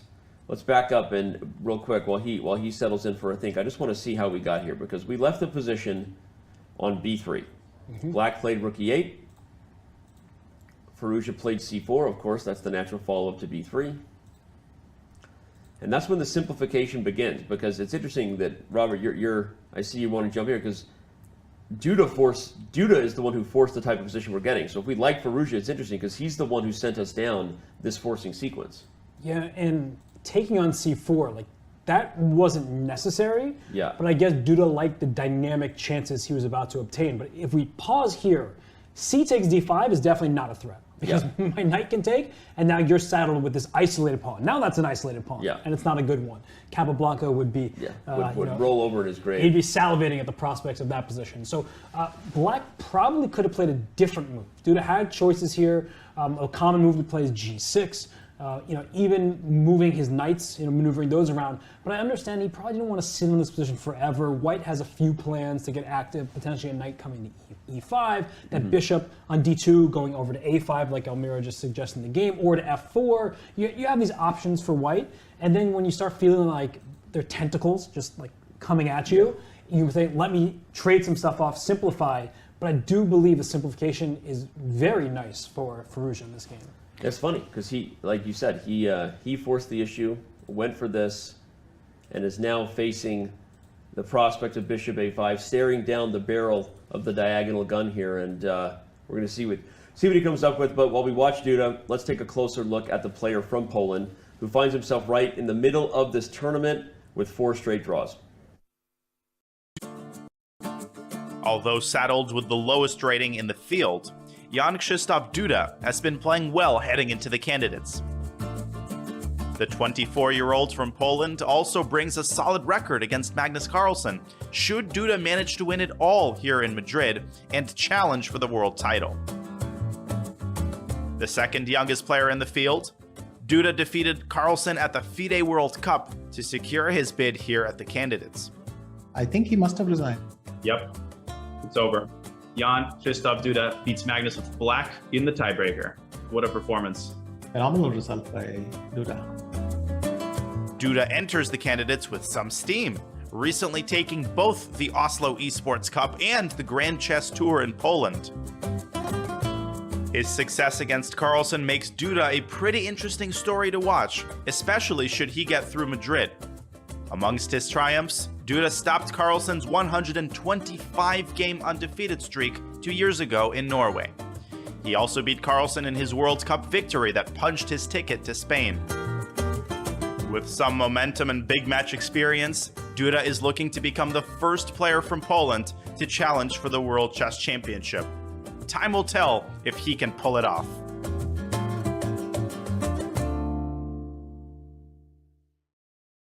You know, it's interesting that we're obviously focused on whether Duda can get through the candidates, and I do want to get your thoughts on his next few rounds, Robert, but I don't even know that I've given enough credit to the storyline of just how well Duda has done against Magnus Carlsen and this early career, young career he has. I mean, what are your thoughts on what a challenger he would be?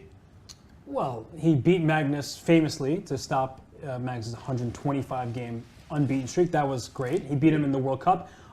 They drew their classical games, and then it was decided in quicker tie controls. But yeah, he's a worthy contender. I think Magnus would be the heavy favorite against pretty much anybody.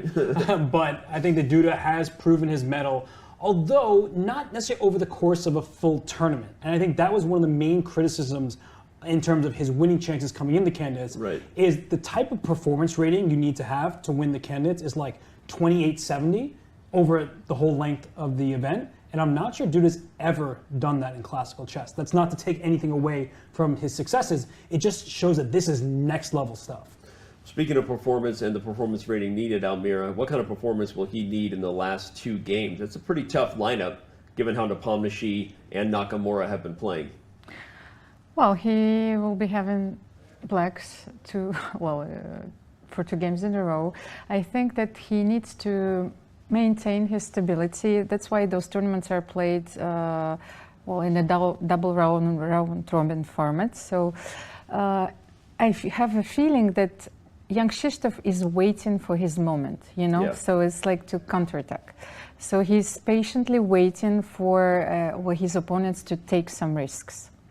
Okay, that's interesting. Well, we'll see if he gets some risk from Nepomniachtchi, because he'll get black the next day. But right now he has his work cut out for him, of course, against Alireza Firouzja. We did see 2 moves played at the break, knight c4 from Duda, and then the trade on c7. So the position that you both predicted, will we see knight e4 is the question, or does Alireza have something else in mind? But there's something that I wanted to say about this position, even though, you know, this move knight e4 seems very strong. What strikes me is that every move Jan-Krzysztof Duda, he will be facing a very difficult decision. So while white can do whatever he likes, he can play knight e4, g3, h4, king g2, maybe e4, a4, like to swap on b5 to create another weakness. So all these moves seem very natural to me, whether it will be very tough for black.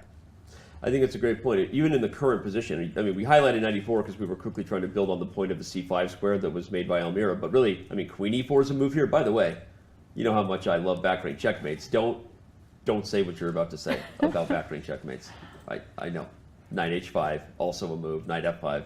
Okay, you can say it. How many times did I miss a back rank checkmate in my match? I wasn't going to say that. I support you. Okay, whatever. You texted me afterwards and you were like, hey man, all the back rank checkmates. Anyway. You have these insights in chess.com, and if you go through your insights, I think one thing that you'll find is... For those who don't speak back rank checkmate very good, like me, I'll just show it for you right there. That is, okay, jokes aside, it's obviously not something that Jan-Krzysztof Duda will fall for, but it is a thematic tactic here that makes me think about not just queen e4, but sometimes the power of the d-pawn, the power of pressure when you have a looming weakness like this, makes the opportunity for things to go wrong. Yeah, because queen e4 forces the move if you want to make a normal reaction, like rook f8. Right. And that's not exactly a comfortable move. You want rooks on open files, not staring into their own pawns like that. So queen e4 is reasonable. Knight h5, as you were pointing out, like going the other direction, just aiming toward the black king. It's not like there are many defenders over there helping the black king out. So knight h5 could just be a bit of a pestersome move that Duda will have to sit and think and react to, because knight h5, queen f5, hitting that b5 pawn, hitting the bishop on f6. It seems like, as Almira was saying, there are attacks coming from all directions, and white has like 6 different moves that all look good, and black will need to respond and kind of parry off all the threats that the moves are creating. Yeah, much easier position for white to play in. I feel like the longer we if we were sitting on this one and letting the eval go up, I feel like I feel like White's advantage is going to start to increase a little bit in this game. No, I finally understood, because I was thinking that the whole time you were calling it the evil bar. Oh, it is also evil. It is evil. It's an evil eval bar. Don't get me and started, often Almira. will give you heart attacks. But now I get it. So Dr. Eval bar. I like that. All right. Who does number 2 work for? Sorry. Who does number 2 work for? Man, Austin Powers. That is not a movie that aged well, I will tell you that. Okay, it's time to not talk about most of the humor in that movie and talk about what's going on in the other 3 games. C4 from Hikaru Nakamura, rather than rook to b2, was responded to with queen e4, and Jan is waltzing around. Again, just a guy who's already leading the tournament, feeling comfy, feeling confident. Jan just continuing to show that he's happy with his chess. His queen's about to go on a bit of a journey there. Yeah, that queen's going to get attacked. So we'll. Reminds me like the game Kramnik between Anand. And at the end, I think Anand lost a piece somehow. But yeah. So let's take a look at that. So we left the position with rook to b2. Or thinking this was an idea, we were highlighting rook b5, but Hikaru plays for the more aggressive c4, and Jan, very quickly, by the way, just looking at the timestamps, 43 seconds only to play queen e4. So, is Jan still deep in his prep here? I'm not so sure, because you first of all look at how the eval bar reacted. It started to say that White's advantage is increasing, and I think the first thought that the three of us had is, bishop f1 anybody? There's a queen on the e-file. Rooks usually win stare downs with queens, queens being a more valuable piece. And is that queen really going into b1? Just hiding behind enemy lines there. It's annoying for White to deal with, but perhaps if Hikaru digs deep right now, and he's already spent nearly 15 minutes on this move, he's trying to work through, like, is that queen getting into b1? And if it does get there, is that actually going to be a nuisance? Or can I use that queen, attack it, and then maybe go for Black's weaknesses? But is queen b1 forced? Let's say bishop f1, queen g4? Because I guess you just let me kick your queen around for so a while? h3, and you would say that I don't have a very comfortable square. Yeah, that doesn't look so pleasant to my eyes. And I mean, queen b1 at least it looks fun. So, right, how often do you get to play that move? That is a fun move, right? Queen to b1 would be fun. Well, but and it rhymes. Wow. I have some traumatic experiences of losing my queen in the Scandinavian.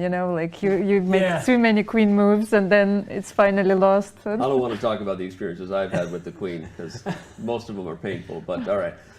While we wait for Hikaru we're going to see what happens here. We have the coach of America's team in the room, Almira. I don't know if you knew that. The coach for the upcoming Chess Olympiad is with us. That, of course, is Robert Hess. Yesterday, Dina asked Fabi, I don't know if you knew this, Robert, about a notable name not on the team for this year's USA roster. And let's see what Fabi had to say.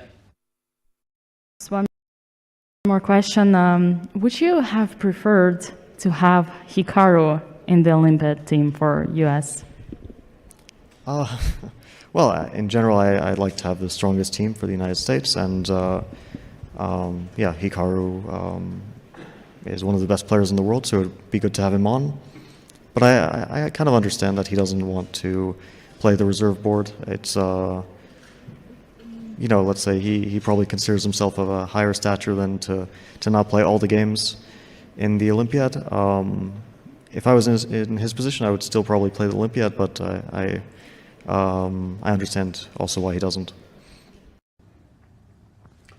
Robert, you're the coach, right? You're Fabi's coach. Does that feel good? You're Fabi's coach. You're going to be the coach of the U.S. men's Olympic team again. That's big news if you didn't know it, and we're excited for Robert. But what are your thoughts on Fabi's comments and also not having Hikaru on the team? Well, I have to say that the team was selected before I was. They vote on their coach. So Okay. I have no say in any of that stuff. I mean, everyone would want Hikaru on their team. He's an amazing chess player. He brings this dynamic energy over the chessboard, and that's always something you want. You throw him in the lineup, and you feel confident that he'll do well.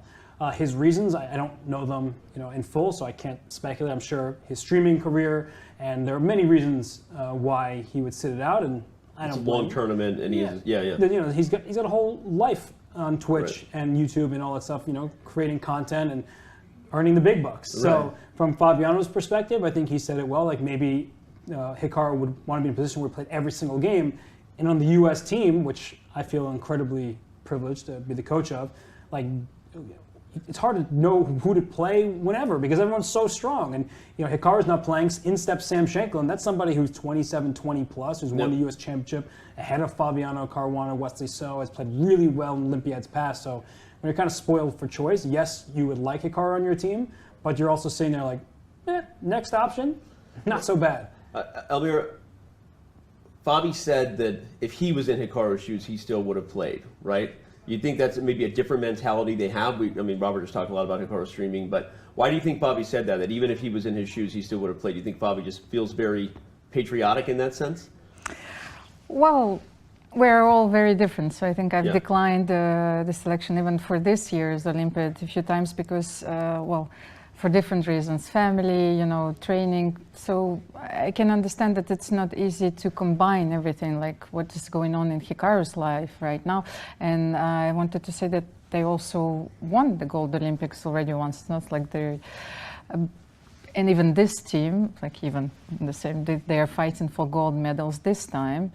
What I wanted to underline is that in France, it's a completely different story because I was surprised that it's the coach who selects the players. France? In France, yes. So I find this way. Danny would have been playing if I got to select. And we would have won gold.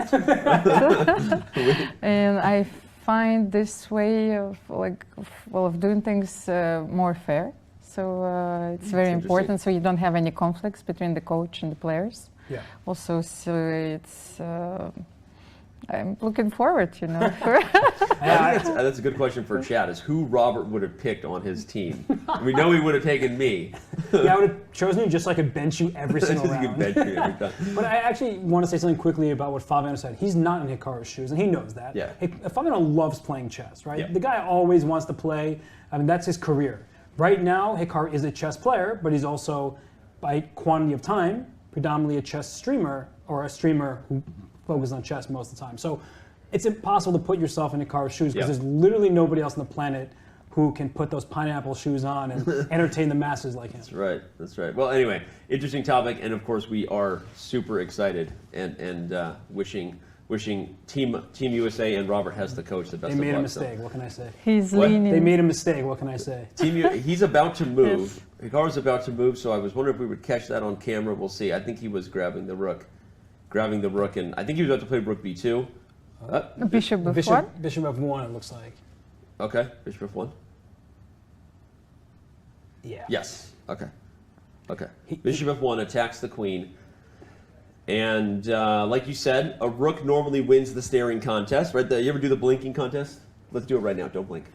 I'm going to turn my head to focus. I'm pretty good at staring. Oh, man, he is really good. All right, never mind. We're not going to do that. We're going to go to the analysis board, trying to get you to lose the staring contest. But the reason, everyone, is that the queen is worth more, so she has to find safety. It is not an equal trade. Probably we're going to see queen g4. But just h3. I mean, that queen is really being kicked around. Yeah, queen g4, h3. She has to run again. But then d5. I mean, I can just start pushing all my things forward here. And this looks really good for white. I think the queen's going to b1. You think she's going to b1? I think that queen is going to b1. Well, wouldn't that be fun?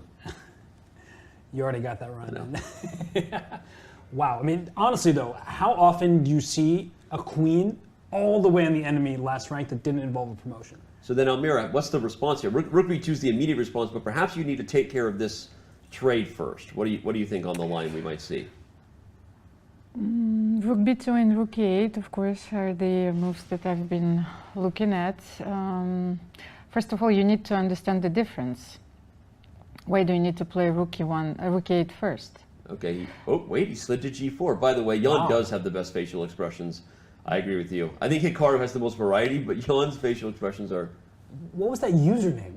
I didn't want to read the some of the usernames I don't read by design, but Jerem Muro is one I'll read. Nepo's reaction, lol. Great profile pic there for Jerem. Maybe you simply lose a pawn after rook e8, rook e8, rook b2, and rook b7. Okay. So Almira's pointing out maybe why Jan didn't go for this, because it would have been takes, e8 takes, rook b2, queen a1, and then rook b7, and perhaps Jan just He didn't like this position, yes.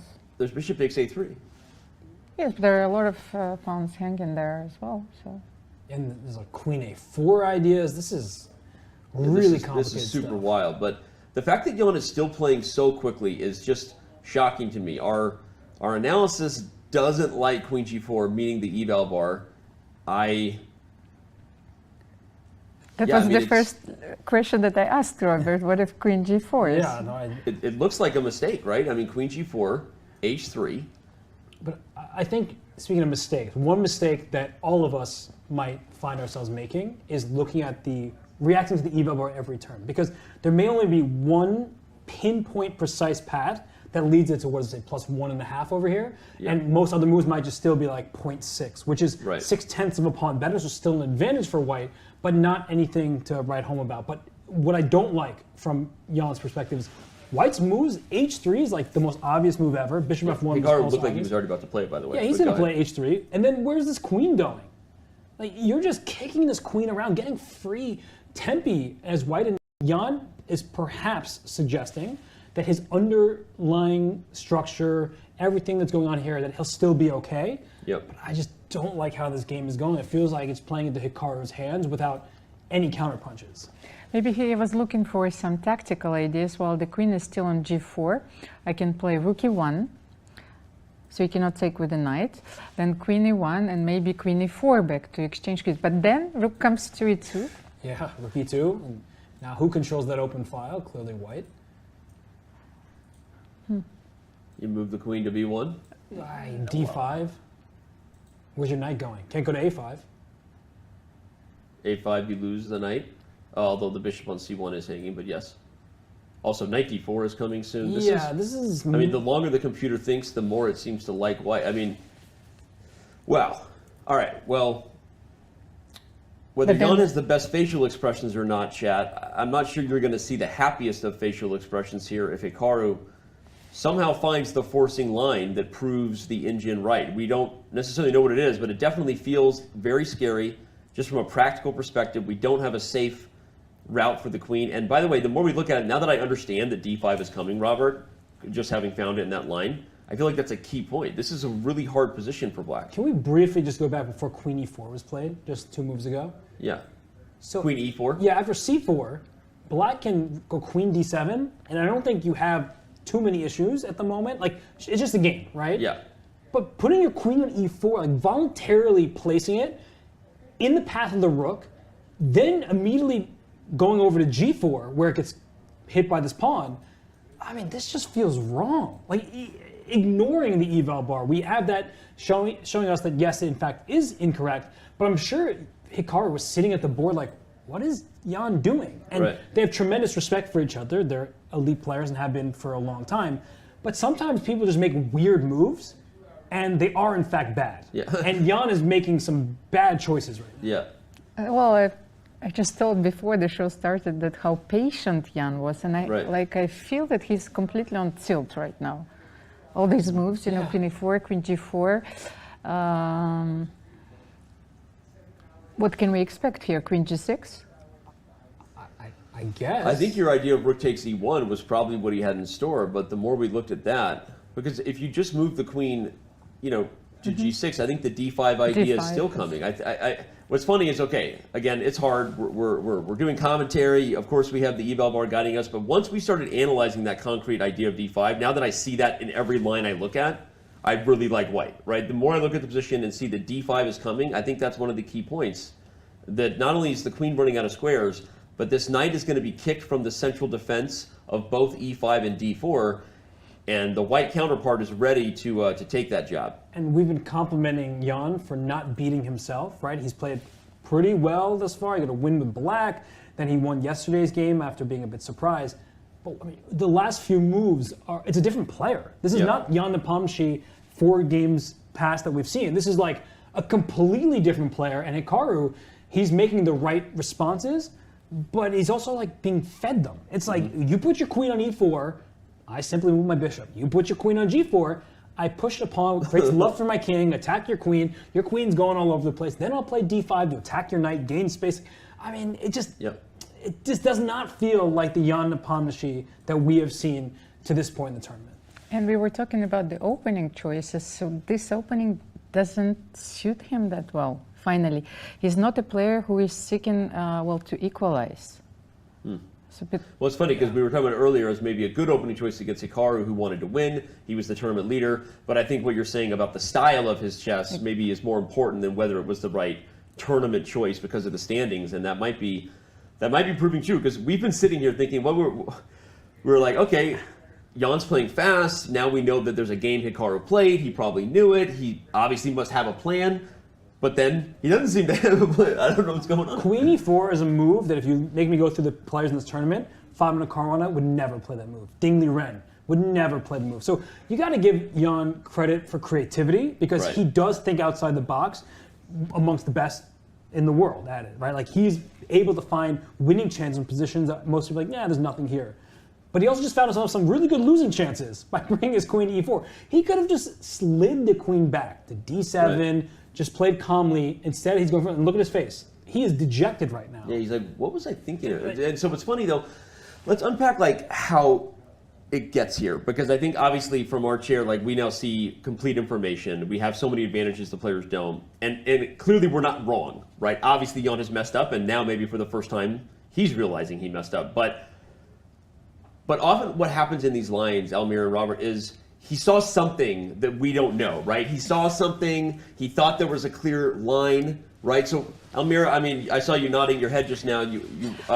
What do you think, if we had to guess, what was it? Because often, these guys don't just make blunders, chat. They had some idea. Maybe it was the queen b1 idea. Maybe that was what he underestimated. What do you think it was? Well, first of all, what I wanted to say is that while he was preparing for his game, he was forced to to look at many lines in the Petrov. So this is one of the ideas to play queen e4, but I think this might be a simple mix-up. You've seen so many positions that you know that you have to play queen e4 at some point, or queen d6, like depending on the line.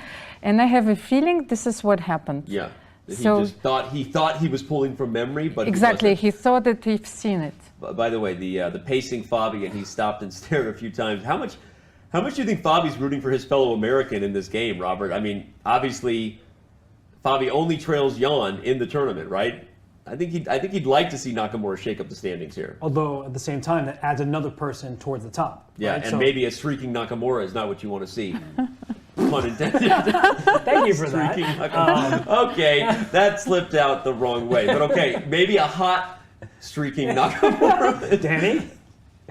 Okay, a Nakamura on a roll is maybe more dangerous than Jan to Fabi. Fair point. He's done worse things. So. I found the right way to get out of that one. And also, if we think directly head-to-head, that Fabi had black against Jan in the first half, and he already beat Hikaru with the white pieces, so then second time around, Fabi will have to play Hikaru with the black pieces. Yeah, Hikaru gets white. Exactly. Yeah, so that's a part of it. And I think Almira makes a very fair point contextualizing it, that queen e4 is an idea in many positions, but that's why you have time. And look at how much time Jan has remaining. Yeah. He should have spent that time after c4 to verify that he's just not walking into a fire pit. And so he plays this, and it feels like his old bad habit took over, right? It's like, this gargoyle that's turned to stone, and then finally it's let out, and you're like, well, I don't know what to do with that thing, and maybe you should go back into being a stone. And so he just played too quickly here, and now he's like, wait, what did I do? Why did I put my queen there? I could have just gone queen d7 and wouldn't have these issues. So I feel like, look at Fabi over here. It's like, what's your queen doing over there on g4, buddy? The queen could have just safely went home to d7. So I think that it's a situation where he just needs to use his clock in that critical moment. And maybe he didn't realize just how critical it was, but now he is, and now, unfortunately for him, it's 2 moves too late. Oh man, well, Fabi pacing makes me want to back out a little bit and at least get a view from the top of what's happening in all 4 games, even if we don't immediately dive into Fabi, because a pacing Fabiano probably not something that Richard Rapport is happy about. It might mean a very confident Fabiano. We see the pawn is advanced to g5. Rapport is on the clock. And what is ahead in that very, very ominous-looking kingside attack coming to Richard Rapport. But, all right, Before we dive in, we are going to take a quick break. And on that note, before we do, I want to remind everybody that the 44th Chess Olympiad is coming to Chennai, India. This is the biggest team event in chess, with more than 100 countries competing for gold.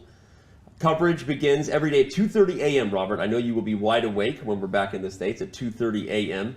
Pacific time between July 28th and August 9th. Right here on chess.com. I'll be wide awake because I'll be in India. You're going to be in India? Oh, you're being Olympic coach. LOL. At least you know your plan. You're like, wait, I thought you were commenting. Yeah, all right.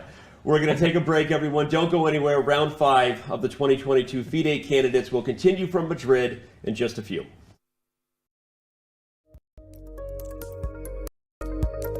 Time to take control of your journey towards chess mastery. Magnus Carlsen introduces Chessable, the definitive solution for studying chess. Move Trainer uses the science of spaced repetition to identify your strengths and eliminate your weaknesses. There's no need to set up a board, remember which page you're on, or keep track of all the moves you miss. Get started now and join our growing community of over 100,000 chess enthusiasts. Chessable. Take control of your journey towards chess mastery. Welcome everybody. My name is Jan-Krzysztof, former World Chess Champion. Are starting a new course here for Chessable. A very special Chessable course. Master your chess with Judith Polgar. You know what? I learned a lot.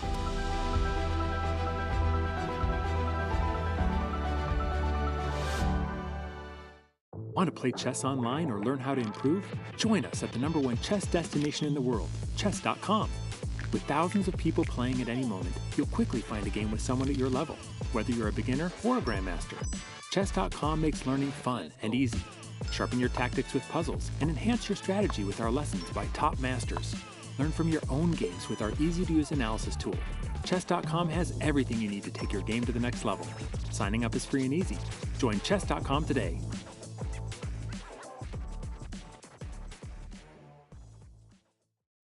Hi, I'm Grandmaster Judith Polgar, and I'm here to welcome you in the Chessable classroom. It combines a shared chessboard with live video. Teachers get to interact on the chessboard with their students and even run quizzes and tournaments. I really love what Chessable Classroom can offer. I use it myself all the time. Just invite students to your classroom and start teaching right there. No downloads needed, and it's for free.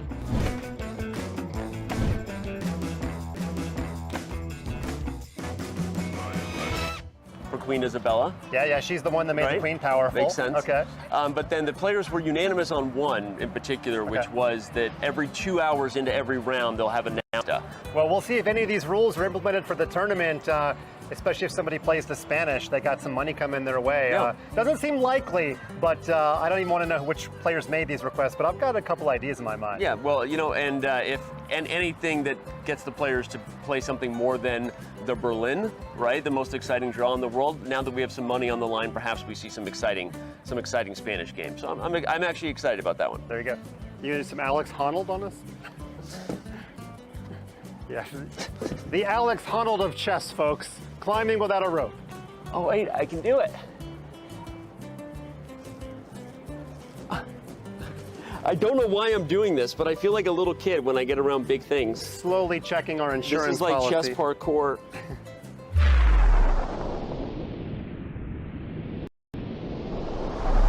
Oh, did you catch that on camera? Can you tell he's the dad of a teenager?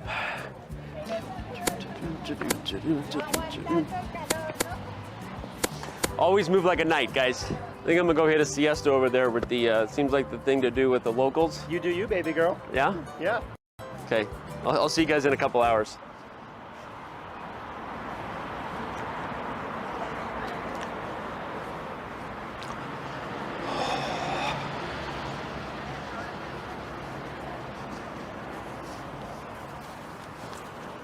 Yeah, it's been a long day, Dan.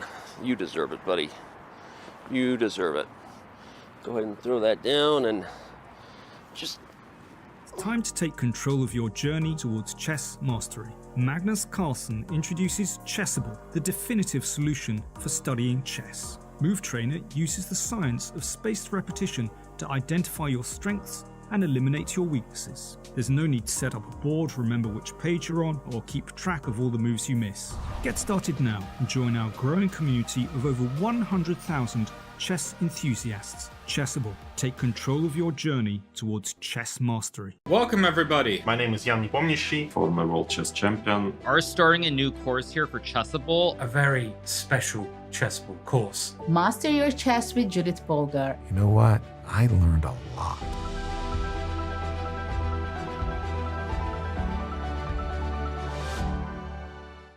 Want to play chess online or learn how to improve? Join us at the #1 chess destination in the world, chess.com.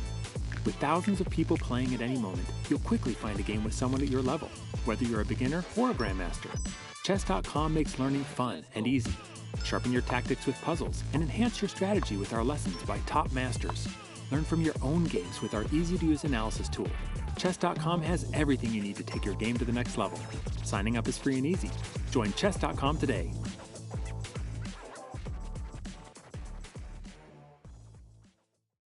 Hi, I'm Grandmaster Judith Polgar, and I'm here to welcome you in the Chessable classroom. It combines a shared chessboard with live video. Teachers get to interact on the chessboard with their students and even run quizzes and tournaments. I really love what Chessable Classroom can offer. I use it myself all the time. Just invite students to your classroom and start teaching right there. No downloads needed, and it's for free.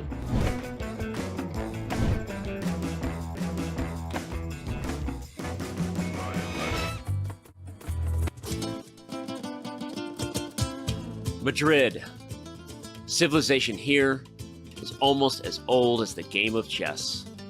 Some claim the queen was given her powers. Now that, my friends, is a chess legacy. Passion for chess continues to thrive in Madrid. For the first time in 30 years, Spain's capital plays host to the Candidates, the most important tournament in chess. At the Palace of Sant, stakes are high. 8 of the world's best players competing for the right to challenge for the most coveted title in chess, the World Chess Championship. The Candidates is grueling. The winner requires mental endurance and unbreakable focus. There are those familiar with the biggest stages in chess, yet still chasing unfinished business. And others from the next wave of stars with little patience for yielding to those before them. Mis amigos, the next challenger to the world champion of chess must come through Madrid. Like Queen Isabella before them, the Candidates is all about leaving a legacy. Mis amigos, we are back here. Mis amigos, we are here. I'm here with my friends. We're all going to have a great time when we're hanging out with our amigos. And you know, the players are being treated like superstars as they come to the building every day, fans begging for autographs. Robert, anyone ask you for your autograph on your way in? I don't think anybody knows I'm here because it's my first day. So I just, happily came early. Nobody saw me, but maybe in the future somebody will. Almira, what about you? Any fans stop you on the way in? Well, no, I'm coming here like way too early, 2 hours before, and I actually love Robert's coming. He's coming here completely incognito, Yeah. So it's Completely incognito, and we are here. We are here early, just so everyone knows, but we are also going to be here every day. We've got International Master Almira Skripchenko, Grandmaster Robert Hess in studio for the first time. We're super happy to have him here with us in Madrid. And I think there's a game that maybe we already knew was going to be a marquee game coming in, but we might need to get right back to it because we left it knowing that something had gone wrong for Nepo, and all we're getting is confirmation of that fact with every move that's played, Robert. And look at him. And, they're only a couple moves by him and by Hikaru have been played, and he looks distraught. He's looking at his position, hoping to find something to save him. And if we look back at the Candidates, the previous one, he was in first place. He loses to Maxime Vachier-Lagrave and then the tournament stops. Yes. So we know that Jan can be a player who has hot and cold streaks, right? People have talked about his endurance. Can he play a full 14 rounds in a row? And he hasn't lost the game yet. He still has plenty of chances to hold, but the way this game is going, it makes you wonder, like, can this collapse his tournament, even though he'd still be in fine position in the standings? I love Almira's opinion on that because it was just you and I doing commentary for that candidates that came to a stop, obviously because of COVID. Seems like lifetimes ago for all of us in 2020. That tournament didn't resume for an entire year. But Robert and I said, Almira, that probably the biggest beneficiary of the halftime break that ultimately gave them a year was Jan Nepomniachtchi, because he tends to be a streaky player, right? Really thriving when things are going well. The only loss he had in the tournament ended up being the final game before they took a year break. Do you believe that break was critical to him not going on tilt? And how do you think he will deal with a loss should it happen here with Nakamura? Well, I agree with you, especially, this break came after a loss, and we talked about the importance of how Soviet chess players, or how Soviet chess school recognizes of making a draw, just, to calm yourself down. But here you have to continue. And yesterday you've said is how, all of us are creatures of habits, And I feel like Jan's mind is playing some games with him, because it's like, stop smoking, yes, And you're looking at this and it's like, okay, just one. He was very calm and patient during those 4 games. And here is something went terribly wrong. It's like, we have our own proper mechanisms. So this one kicked in this game. Yeah. Well, okay, if indeed this proves to be a loss, and again, as you said, still plenty of life left for him to try to hold this, but that may be a storyline that we're looking back on in several rounds if it ultimately is the last time we're looking at the tournament leading Jan Nepomniachtchi here on cam. It might be because of whatever the bad sides of his habits that got a hold of him. It's unrecognizable decision-making in terms of this event, yeah. But it is something that has plagued him in the past. Right? Yeah. We can name so many examples of it. And for Jan, right, his blessing is his curse. Right? He's very quick. Not just in terms of playing blitz chess or anything, he just sees sharp variations. He sees through them very quickly. And there's a reason he was up an hour against Alireza Firouzja yesterday, beating him on the clock, the board, and just in every which way.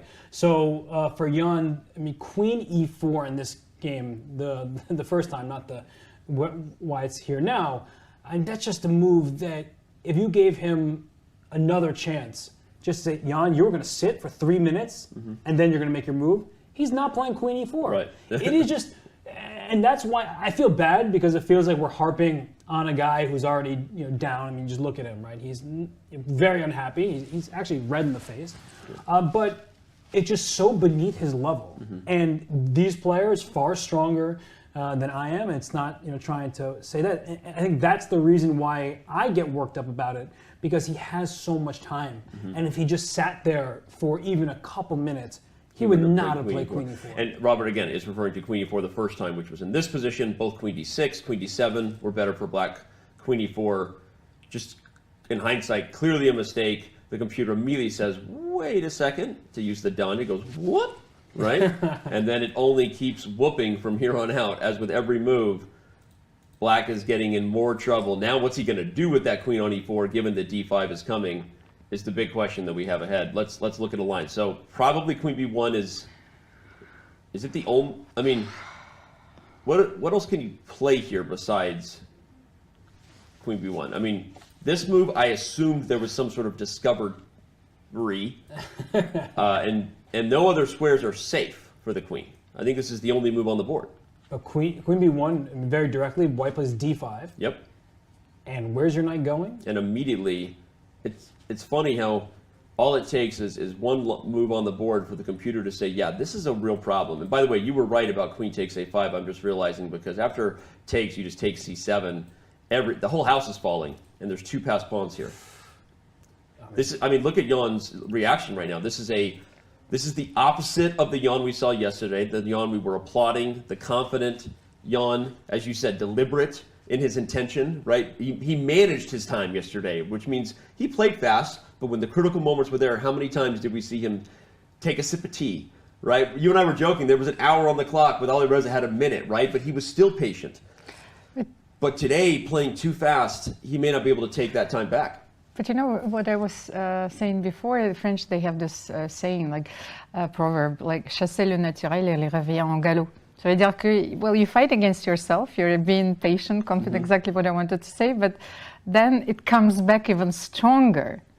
And that's what we see today. You know, he's been impatient. Robert said so many times that he had to take some time to think, you know, to reevaluate the position and to change his plan. Robert, you were raising your finger too. Were you going to suggest there was a different move? I think maybe Queen D3 is better than I first thought because there isn't a great discovery. Yeah, Queen D3. I mean, this is calculating by process of elimination. Right. Queen B1 looks really bad. Queen D3 doesn't look great. It's the only other move that doesn't lose your queen, though. So can I still just play D5? you can play D5, but after D5, so there's no knight A5. We should point that out because the queen covers that square. It's just losing the piece. But you have knight D4. That's the difference. The queen on D3 allows knight D4, whereas the queen on B1 does not. Okay, I can see, and the computer immediately says that's why. So okay, that's got to be why Queen D3 is the best move. It's not because of D5. Back to the discovery drawing board. Actually, surprisingly difficult to punish. Right? You would think that any rook move should be really good, but rook E8, black can just take that rook. Yep. Because you'll take my queen, but I'll take yours, and we're just trading everything off, and you see black's even better there. So rook E8 doesn't work after queen D3. What about rook E7? Right? We're trying to win the C7 pawn. Now this queen goes to B1, and importantly, there are no rook B2, things like that go after the queen and the B7 pawn. So rook takes C7, you think, yes, let me just grab your pawn. Bishop D6 traps your rook. Your greedy rook is gone. The queen with full board defense of the B7 pawn. That's not something you see every day. Okay, wow, so queen D3. All right, so if Jan plays queen D3, it's going to take an accurate move from Hikaru to keep the edge. We haven't spotted it yet. Is it? Okay, we were looking, I think, at the E file for discoveries. That was sort of our original obsession. But what about just going to B2 right away? And same idea. I'll go back to E4. I'm going to keep arbitrary in this very important point. The rook takes B7. You know, at some point, it looks like you're going to win a pawn, but the D4 pawn will fall in any which way, right? There's like the rook on B7 is loose in many positions as well. So, wow, I mean, queen D3, shockingly, is a move that keeps black in the game. And the way that Jan is spending his time here, I think it's ultimately the move that he's going to choose. Can we try rook E3 here? Because I still want to play D5, and that's the only option. Queen B1. I see to do this, and D5 here. Right, so I can play knight E7. So normally you just take twice on E7 because two minor pieces are better than a rook, but as you're highlighting, that bishop on C1 is just too loose to make this. But I still like Almira's idea because if we establish what was the reason queen D3 is best, likely because you can meet D5 with knight D4, so it would stand to reason that rook E3 seems like a good response because if the queen is chased and we're back to D5, black no longer has knight D4. So if it goes to knight E7, maybe we just go back to knight D4, Robert, and forget about it. So, Almira, I think you're onto something. This might be the best response. But by the way, look at that. Jan, a little bit of a smile there almost. He knows it's not over yet. He does find the best move, and we still have a game. Oh, and here's, Hikaru is... was he going to adjust the piece, or was he about to move? No, he was about to move, I think. And he was about to play rook b2, I think, which would be a beginning. Wow. Indeed, it doesn't mean he's offering repetition, but one thing that this move is doing, everyone, is saying if you go back to e4, my best move might just be rook right back to e2, which is, as Almira and I said, the original way to offer a draw, to repeat moves. But I think what Hikaru is doing is that, traditional school of chess, you're the one down on time, you have the better position, let's get closer to the next time control. Yeah. That way, when it comes down to it, I don't have to be quite as worried because I've thrown in a repetition. So I think Hikaru probably will play rook e2 back, because if you don't play rook e2, we're going to see the evaluation start dipping, and then black's going to be okay. Like if let's say you move your queen to c3, now black stabilizes with b6, and no longer you're threatened to win pawns, and the position looks more and more reasonable. Almira, what do you think? Is it just the every Soviet chess kid knows you always repeat? Is that what's going on here? Well, especially with this time control, and I think a few players, including Hikaru, have expressed their concerns about this time control, or maybe about different time controls being used in different tournaments, so you don't have time to adjust. So what do you think, Robert? I think you're 100% right. In fact, we're seeing it on the board, and I definitely don't think we'll see a draw, although if it happens, I will be I will be very disappointed. Hikaru takes a moment now to say, I've gained a move, like you said, Almira, now on move 22, so 18 moves remain for us to ultimately make time control. And some may see this, oh, look at these 41 plus minutes remaining. That's all the time in the world. But in order to keep your advantage, you need to start burning clock to make sure that you don't make one careless move and all of a sudden the position is equal. We were just showing some variations where you make the move rook e7 thinking you're just going to win the c-pawn, and in fact after queen b1 you take that pawn, your rook gets trapped, and there goes your advantage. So Hikaru, he needs to show accuracy right now. Jan, he wasn't doing himself any favors earlier. Now he sat, he thought, he found this queen d3 move very instructive, and Hikaru, you can see he's searching the position, and the previously distraught Jan, who maybe thought he was just going to lose the game, he really looked red in the face. Now he's looking at this with a new lease on life. You can see the way he's walking around. Now it's Hikaru, the burden's on him, and actually the exact path forward, not that easy. Okay. Yeah.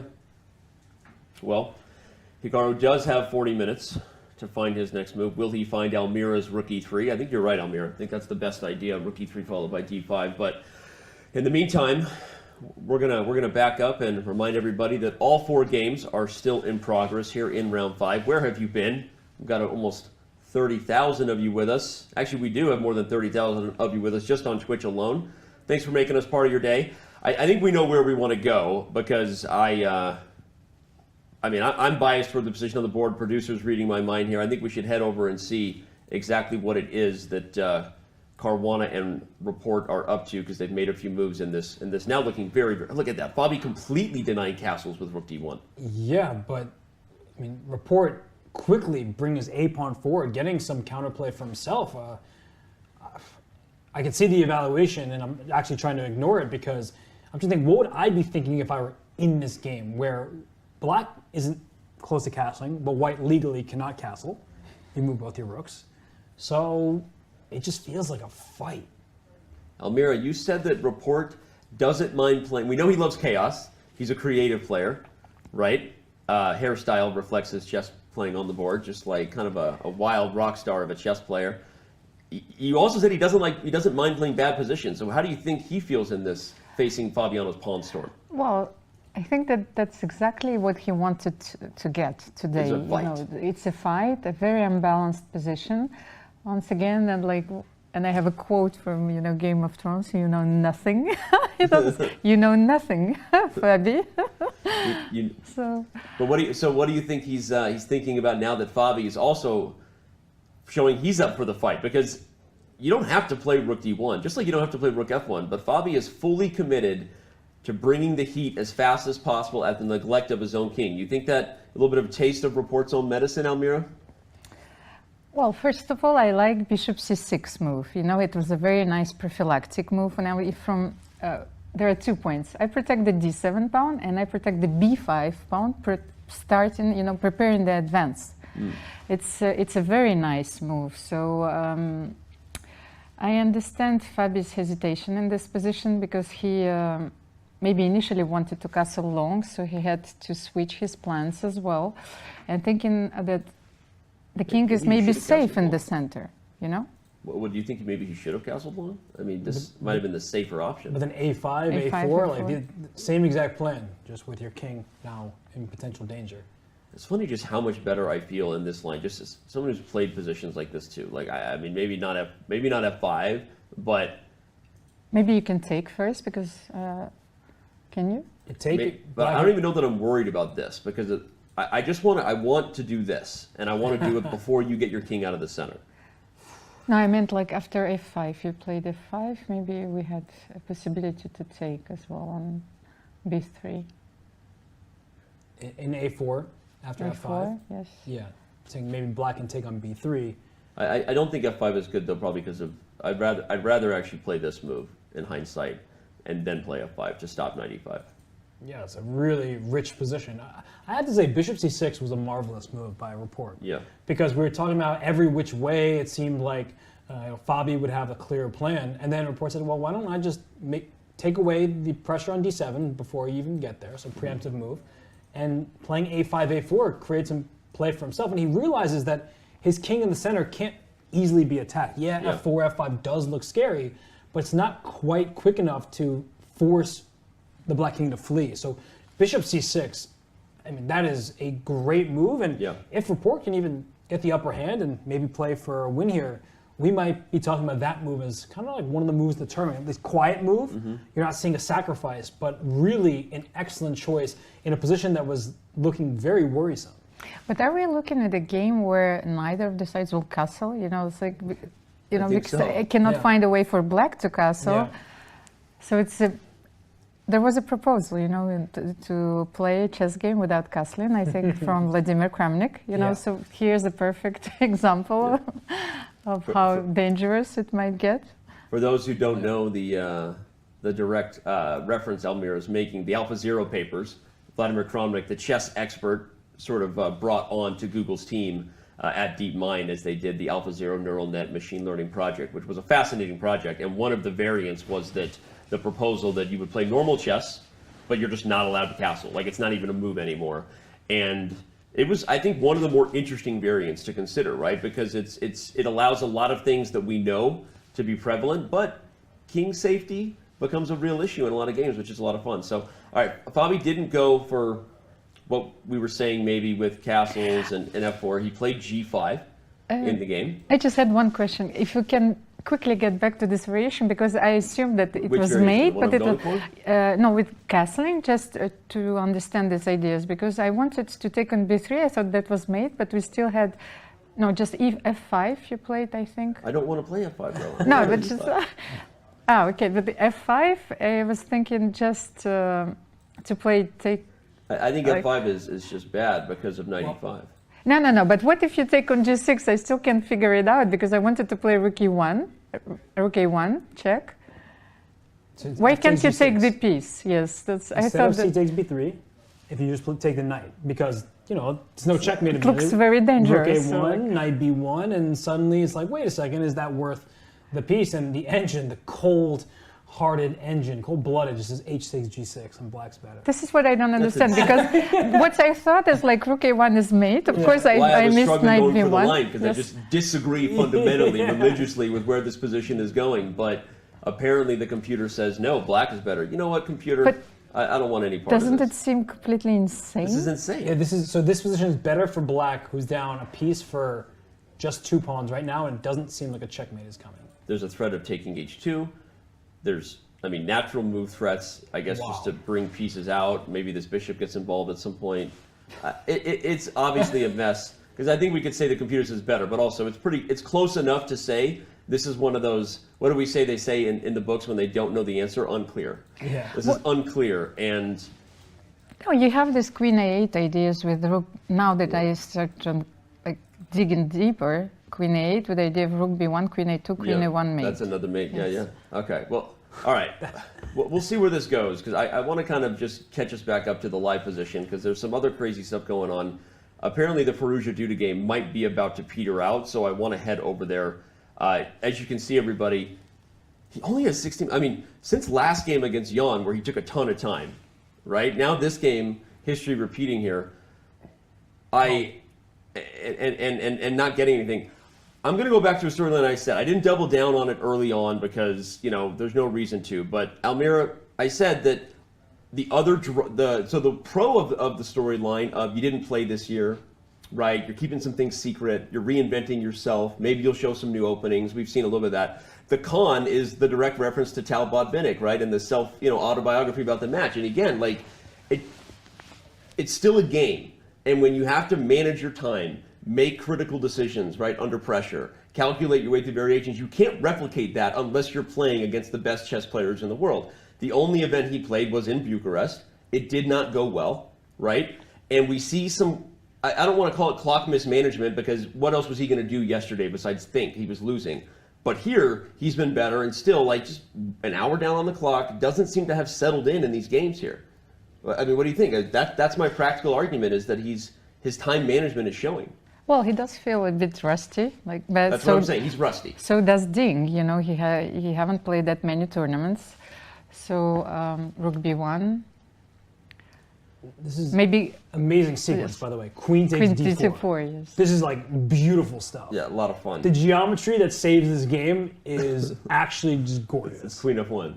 Well, yeah, and just but look at this move. The only move there was Queen takes D4 because if you traded rooks first, thinking you're winning the knight back, you get back rank checkmate. So the mutual back rank checkmate. What's funny really is cool. White can play Rook takes A1 here. And Queen F1, of course. Right. Oh man. Please take my queen. Yes, Come on. exactly. Yeah. Oh no, my queen. Anyway, all right. So I know I went on a long tangent there because I think it's something I've been curious about because Alireza Firouzja disappeared, and a lot of fans were missing him, right? And he wasn't playing online chess either. It wasn't just that he wasn't playing over the board; he wasn't playing anything. And I wonder if that's something that he needs to shake off the rust as fast as possible here in Madrid. But if you think of the flip side of rust, is experience, and no matter how much he was playing, he just doesn't have the experience that others do. And he had a fantastic, a meteoric rise. I mean, to get to 2,800 at his age hadn't been done before. Yeah. So nobody is dismissing the potential. And I wouldn't go and dismiss the current. When you say potential, it often means that they're not there yet. No, he's there, he's a star. But this tournament is just one that he hasn't played before. Fact, he's never played the Candidates. Yep. And the Candidates is so special because you're playing 14 games in a row against players that are incredibly difficult to defeat. And if you make a mistake, they will beat you. Whereas on his rise, he did beat some of the players, and we see the result in the books. The draw is agreed to. There are no pieces remaining. This is fair. But he beat Duda 4 times. He's shown that he can beat some of these players. But he hasn't done it round after round after round after round the way that Fabiano Caruana has. It's just a fact. So Firouzja still has his chance in this event. I'm not counting him out, and if you do, then that's on you, and this is wrong. But I think that he's a youngster, and he is just getting his feet beneath him. I just had a small observation. That's the first time that I've seen Alireza not smiling after finishing a game, because even after his loss, yesterday, he still had a smile and wanted to analyze because that was a very intense battle. Right. But here, he left the board. He never smiled. He left the board immediately. He didn't analyze his opponent. He was clearly disappointed. Yep. Speaking of his opponents, we're analyzing his next 2 opponents with that game in the books. He gets white again, so that's a pro against Fabiano Caruana, but not someone who he's played well against, right? We see 2 losses there, and then ends with ding. So Robert, you said it. This is the first half of this event that is really going to challenge the young Firouzja.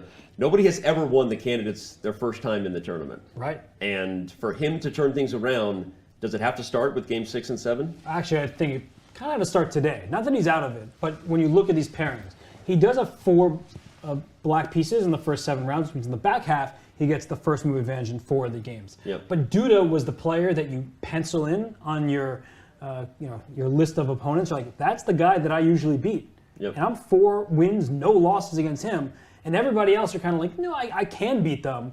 But you're not looking at that game, the other games like this is one that I need to win, because when you've white against Fabiano, it doesn't matter what color you have against him. He could beat you if you make 1 inaccuracy. And Duda, of course, can punish Alireza. He just hasn't done that in his career thus far. So I think that Alireza, today was a big mischance, because it's not just about the result, right? Often as chess players, it's about how you put pressure on your opponent, where you'll feel okay with a draw as long as you were able to make that sustained pressure. You knew you were better, and you made them suffer for a while. If they played like Hikaru Nakamura did and survived that suffering, just credit to the opponent.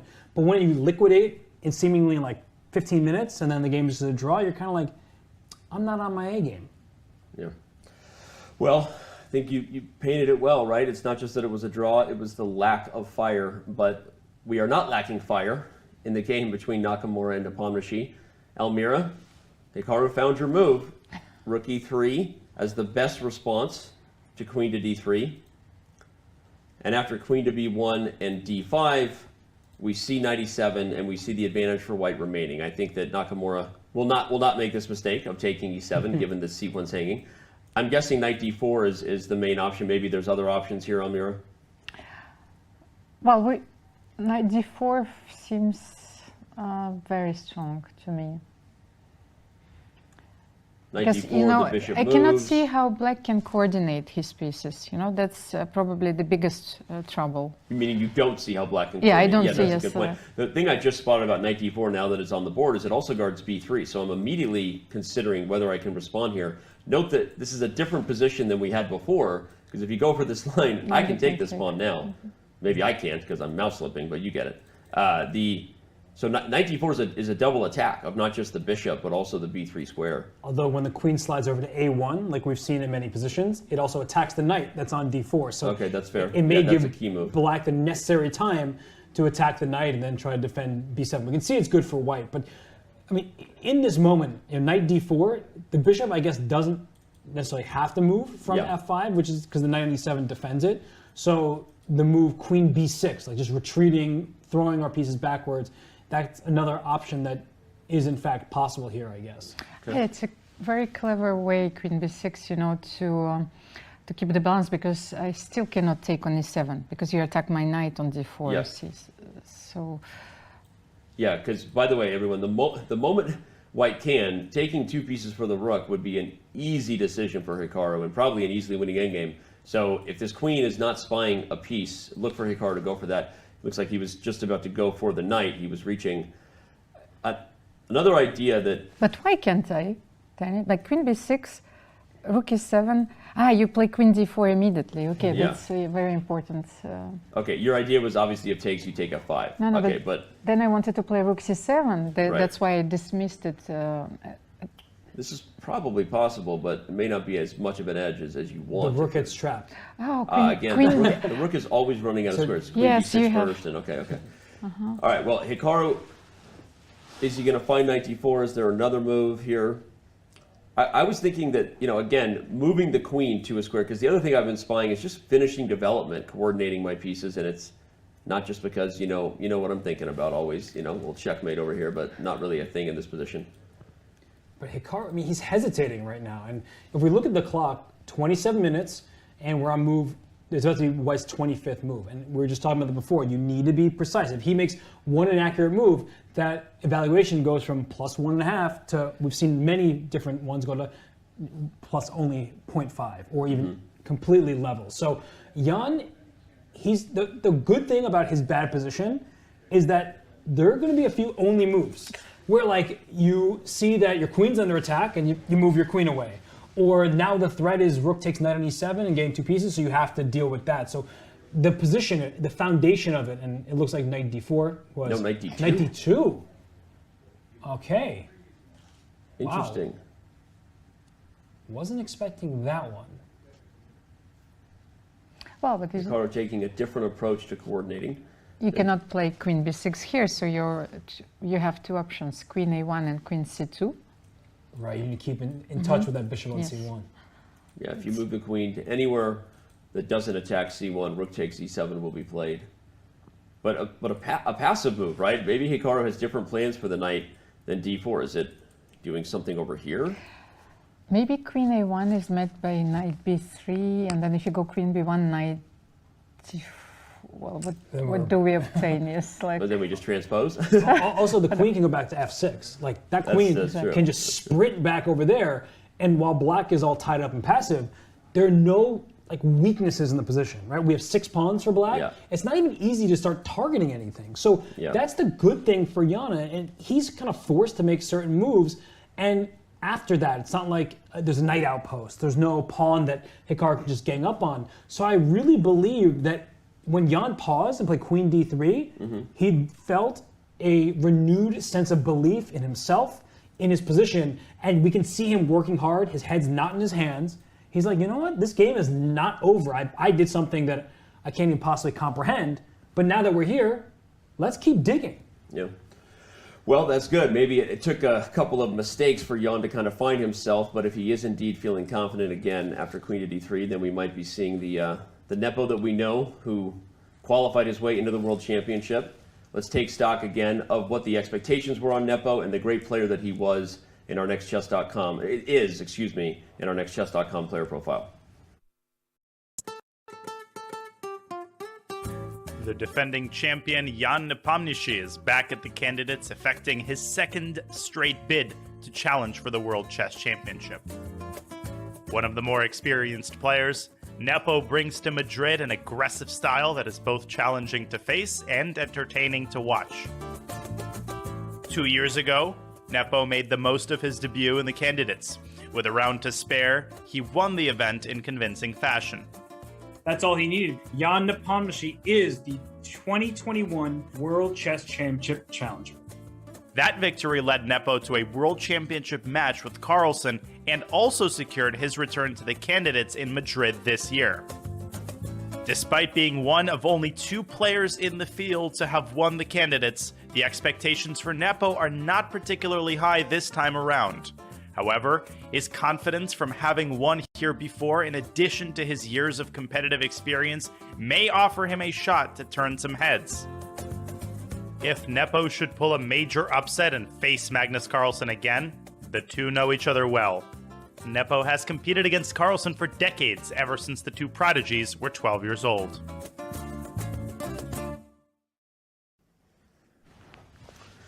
Jan Nepomniachtchi, maybe riding the ship here against Hikaru Nakamura.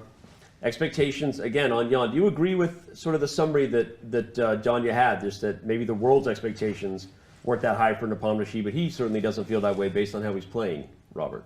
Yeah, I wasn't gambling on this event, but I saw the odds makers, and he was all the way towards the bottom. I think that people thought that maybe he was a one-hit wonder, that he didn't win anything before the Candidates. He hasn't really won anything after. He lost very badly to Magnus Carlsen in their match, although it was really tight for the first 5 and 3/4 games, or even towards the stretch of Game 6.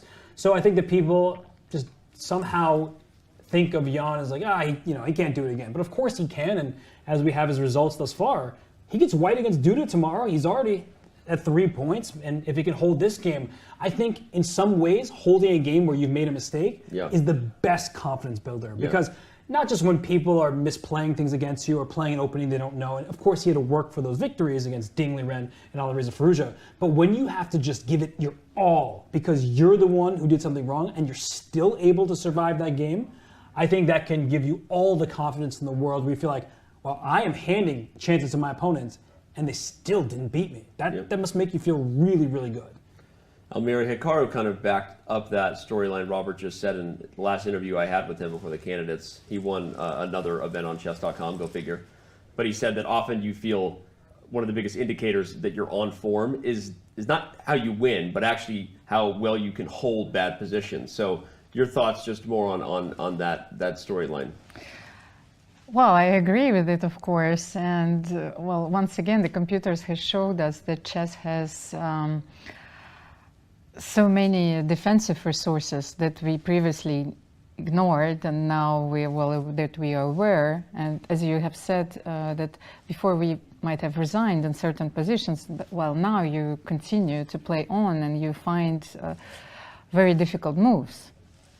So, well, Hikaru is in great form in this tournament. I'm worried a bit that he's feeling a lot of pressure in this game because he knows that he has to deliver here because he has an advantage. And he's getting very low on time. I mean, for the classical time control, he has, 15 more moves to make. 15 more moves to make, and a little bit more than 20 minutes. So he knows that he needs to be precise, and I'm afraid he's going to get into a very difficult time scramble. Yep. I think he feels it slipping. Yeah, I agree, and I think the time pressure thing is even more of a talking point, because if knight d2 wasn't as accurate as knight d4, the advantage has already come down a little bit less. An unclear position without a lot of time on the clock versus Nepomniachtchi is usually not a recipe for success. So even if you are Hikaru Nakamura. Queen a1. I mean, look at this position. If you show this to the players in Zurich 1953, they'd be like, what game are you playing? I mean, there's a queen on a1. Yeah, all right, there's a queen on a1, and that queen is darting right back to f6. And as soon as that happens, then you start looking at the position like, wait, is black even worse anymore? We see the evaluation bar. Black is, in fact, with a disadvantage. But, I mean, I think from the perspective of a player, when you're sitting there, you're like, this is not as good as it once was. And instead of thinking it still is better, even if it's not as big of an advantage as I had, some of you just let it all slip. You're like, nope, this is fine for black. I don't see any way to get the knockout. Knight B3 Knight was B3. played. That was kind of what we were predicting, but you made the point that the queen doesn't have to go back to B1. It can go to F6, and Jan does it. No, I love Robert's comment because I was thinking, for example, if Hikaru would be McEnroe, you know, and he would stand up at the times, like would go to the arbiter, say, he doesn't respect me. So you see, this exactly was. Chess has changed at different times. I like the plan though from Hikaru. I mean, we see it now showing. You know, clearly he had something in mind when he goes Knight D2, Knight B3. A player of Hikaru's level would. And this move, Bishop D2, was, by the way, he gave it a little bit of a Garry Kasparov shake when he put it, like, not quite the twist, but it was like a right? And he like puts it on D2. It actually has a bright future. Maybe on C3, maybe even on B4, right? Go ahead. I feel like you just missed a great pop culture. I was going to say he needs to wear shades. No, but I was saying you could have said shaken, not stirred. Shaken, not stirred. He prefers his bishop shaken, not stirred, but all right. Let's back up and make sure we take a peek at the other games, because this one could suck us in big time, but OMGs or snaps. The Caruana Rapport game, it just is getting more and more wild. We might even be, in the end, looking back at a positional masterpiece by one of the players in Radjabov ding Liren, but hey, we're a sucker for tactics, and we're going to go right back to Caruana Rapport. Sorry, everybody. How did the queen get on G7? Let us go to there. We're going to back up and find out. Rook D1 was met by Bishop B4, which invites Queen D4, a double attack of the bishop and pawn. And Rapport plays Queen A5 and just says, I don't care. Honey Badger takes what he wants. You take that pawn, but I've got pressure over here. And then A3. What? Oh my goodness. Man, what a game here. And my first thought was, if I play Rook A1, can you actually take on B2, or what's happening? I think you can. Let's show it. Rook A1, you take B2, because that takes, you get a queen with check. But then your queen's hanging on. And the knight is pinned. Oh my gosh. Yeah, King D2. Oh, you're King D2. King D2, you protect the knight, and the queen is hanging. And the rook is hanging. And then you play F5 at the end, and you remove the knight from protecting the rook on H8. Like, I think that the position collapses for black. So you allow black to get black sacrifices the queen, gets a new queen with check, and then immediately loses the game. That's fun. It's fun for you. I mean, I am a nervous Nelly over here, and I don't even know why. It's not my game. A3. What are the other options? Rook A1 looks fascinating. The other option is to find a way to unpin the knight so that the knight could hop in. Can you play something like King E2? No, E2. You said E2? Yes, okay, King F2 maybe, well, it could be... Maybe King F2 was better, I don't know why. Why, it's like the computer doesn't I think like there's it. some Bishop F8 and like B4, and then the king being on the light squares may be misplaced in some of these positions. So same right idea from Almira maybe, but let's put the king on a safer square on F2. Wrong square, yes, okay, so I understand. And what if black just takes it? Let's not even pretend like we need to figure this out. They got to do the work, we can just analyze. You need to move the knight to knight E2. I want to go here, man. What? I don't want to move the knight, I just want to go all in. But take? I don't know, just come on. And what if I just move Can you one? play Bishop C3? You probably can play Bishop C3 as well. I was just going to move my bishop to Bishop B7. B7. And ask Danny. I want F5 and just everything. Okay, fine. You want it all and you want it now. I want it all and I want it now. Thank you, Baruka. What in the world is happening in this position? It says zeros, and it's like either player, more likely black, could just be lost in like 3 moves. But it's one of the most fascinating things of 2800 level chess is that every move has an opportunity to be a blunder, yet they're maintaining the balance so well. And I see why. E5 traps the black queen, the white queen, excuse me. So you're going to play Bishop F8, and the queen goes to F6, and you play Bishop E7, and then you make a draw. This is the line. The computer says that this is just going to end in a fancy draw. It's just incredible. Wow. I'm almost want to like sacrifice the white queen somehow, and wow, what a ridiculous position we have here. I love it. But what I think what was really important about what you're pointing out, Robert, is that if the players don't see that line, then this position is not zeros, Almira, right? I mean, that's the point. There's one line that's zeros, and if that line doesn't happen, we're going to have a train wreck here. Oh, it's like having universe mysteries being unveiled in front of us. Really, that's a total chaos. But yet, everything is in perfect order. The Taoism of chess. It's Richard Rapport's style. But Fabi, I mean, look at him, right? We have him on camera here. He looks like he's just calculating, and this is the type of position that he does tend to thrive in. So something that other players do is they make speculative decisions, whereas Fabi, maybe it prevents him from winning certain games because he's not taking the risk. Think about how Rapport got here. He won that final game in the second Grand Prix leg where he took a risk and he reaped the rewards of that risk. I mean, against Adrakin. Against Adrakin, exactly, in the final. And that was brilliant. But imagine he lost that game. He wouldn't be here and nobody would be calling that decision brilliant and because it was risky. So Fabiano is not really the type of player who just throws pieces at his opponent and says, hopefully this works out. He's going to sit here. He has 40 minutes on the clock. It's still plenty of moves until time control, but he's going to evaluate. Am I going to move my king, and is F2 really better than E2, or can I put my king on his diagonal and perhaps that's okay? Can I make this rook A1 move, which is as spicy as it gets, because black can take on B2, giving up a queen to get a new one, and then we found out that's not good for black. So it just kind of says, no, you think about it. Your turn to figure out if this is going to be okay. It's really an immensely difficult position to calculate. Almira, I want to go back to the point Robert made about whether Fabi likes speculative decisions, because I actually did a video series with him about his World Championship match with Magnus, and he talked about that game 8, which maybe in hindsight was really the best chance he would have had to win the World Championship. He chose this move H3 instead of Queen H5 for those who know the game. And Fabi, okay, now he does play the very accurate technical move. Fabi was critical of himself in saying sometimes his strength is his weakness, that because he doesn't make speculative decisions, the time where he really needed to, that wasn't his instinct, right? So what would you say about that? Well, I would not feel that this is definitely true now, because I've seen so many games where he was going for the long-term initiative, especially, for example, if you remember a game against Dink in the last candidates, which he lost, but he sacrificed 2 pawns in a very speculative way. So, I think that he's made some adjustments and maybe he's trying to be more precise about it. Sometimes you're taking a very calculated risk. By the way, they're going for this line. This is insane. This is going to be the draw. Bishop F8, Bishop E7, Queen F6, Queen G. This is welcome to 2800 level chess, ladies and gentlemen. Yeah. I mean, seriously, this is fascinating and brilliant. But if this is a draw, this might be one of the most exciting draws we're going to get in the entire event. It also might only be 24 moves, and people are like, they only drew 24 moves, they're not trying. Do you understand how rich this game was? There's a black pawn on B2. Neither side is castled. Yeah.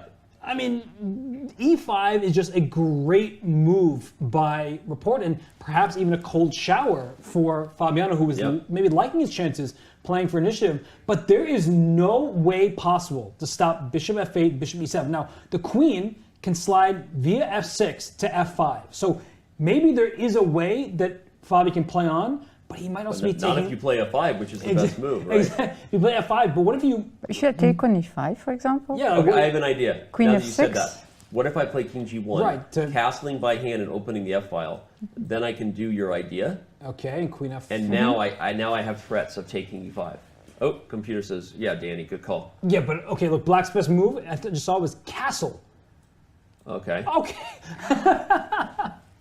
Okay, I would love for this game to continue, because as you said, this has been a rich game. This has been a spectacular performance from both players of accuracy and, frankly, guts. Like you said, Almira, Rapport loves chaos. He thrives in this stuff, but Fabi's not shying away from the battle, so let them play on. Come on, chat. Let's send them the positive vibes, right? What Fabiano might do, though, is if he thinks he has this draw in his pocket, he might go watch the Jan Nepomniachtchi game against Hikaru Nakamura, because the last thing he would want is Jan to win, and then he draws, and then now it's a full point. It's a full point distance. So it's too early to just really consider what your adversaries are doing.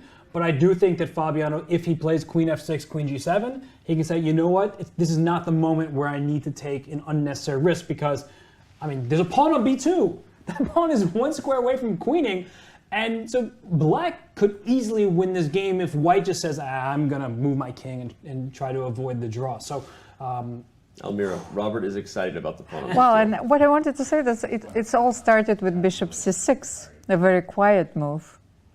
Remember, Yeah, Robert? bishop Yes. c6. It all started there. Yeah, it's all started Bishop there. to c6 was brilliant from Rapport. I mean, I wonder how much of it was just at the board or coming in and playing a interesting line in the Taimonov like this. How much Rapport was prepared for this type of fight. So, I think this is Rapport doing what he does best, showcasing his brilliance. And I mean, wow, what a game we have in store, and what a game it's already been. And if I take on e5, are you castling still? Like bishop f8, bishop e7, a queen f5, you castle? Probably, yeah. And I can even castle queenside in some position. I mean, the white king is no safer, and well, in this game, the kings are. chat, we see you screaming for Hikaru. We've got the game board back up. We're, in fact, we may not even wait for Fabi to make his move, but that another move by Hikaru already played. Knight a5. The big thing I think that chat is getting excited about / nervous about, because we know there are so many fans, is he has 12 moves to make in only 13 minutes. And his evaluation, or his edge, that's slipping a little bit. Knight a5. I mean, okay, forget about what the computer says. I see the idea. He's attacking the pawn, and if b6 is played, the knight's coming to c6. That looks like a very strong square. Yeah. So I kind of like the idea of knight a5. Maybe there was something better, but at least he has a clear plan. He wants this. He wants the knight on c6 to put the bishop on c3 and just sort of strangle black a little bit, because the queen and the knight, they're running out of squares. So, but I feel like b6 is a move you kind of have to play at some point. And then after knight c6, you think, all right, where the knight looks good on c6, and it probably will go there. But can I not bring my bishop back to d7 and just flush that knight out of c6? Right. This was kind of my thought about the goal, but you're right. Maybe the queen just moves somewhere. Maybe here. How is white crashing through, right? And if you don't crash through and you give black a couple turns, we talked about the pawn structure. That a3 pawn, still loose over there. The bishop can park on c5 in some positions. And if that bishop gets a c5, it could be the white king that's suddenly in some danger over here. Wow. Okay. Robert's long-term foreshadowing of White's potential problems in this structure could be coming back to haunt Nakamura if he doesn't find the most accurate moves. Almira, is there, maybe he can play bishop c3 first, though, before knight to c6. What are your thoughts on where this game is headed?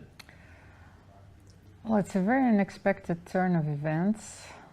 I think from chess point of view, psychologically, yes, we were trying to predict it, but then I think that now he has to find a way to exchange and to bail out. So maybe to play bishop c3, knight e5, to exchange the last pair of knights. And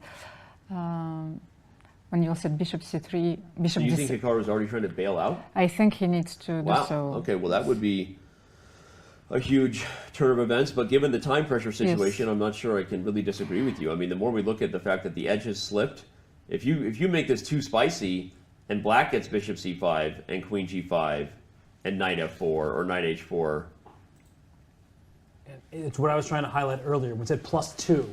There was some sequence that, with absolute precision, you maintain this advantage. But the foundation, Jan plays bishop b7. See, this is what I mean. If he plays instantly, yeah, he's capable of finding the best moves. But earlier, that queen e4 move was just bad. But what he's doing now is he's saying, the worst is behind me. My piece is now on good squares. None of my pawns can be attacked. And so that +2 from earlier, it wasn't 2 extra pawns. That's what it means in computer speak, right? You're 2 pawns better, but it wasn't being up 2 pawns in a rook endgame. It was still really complicated. Hikaru couldn't find the right path forward. He's now playing bishop c3.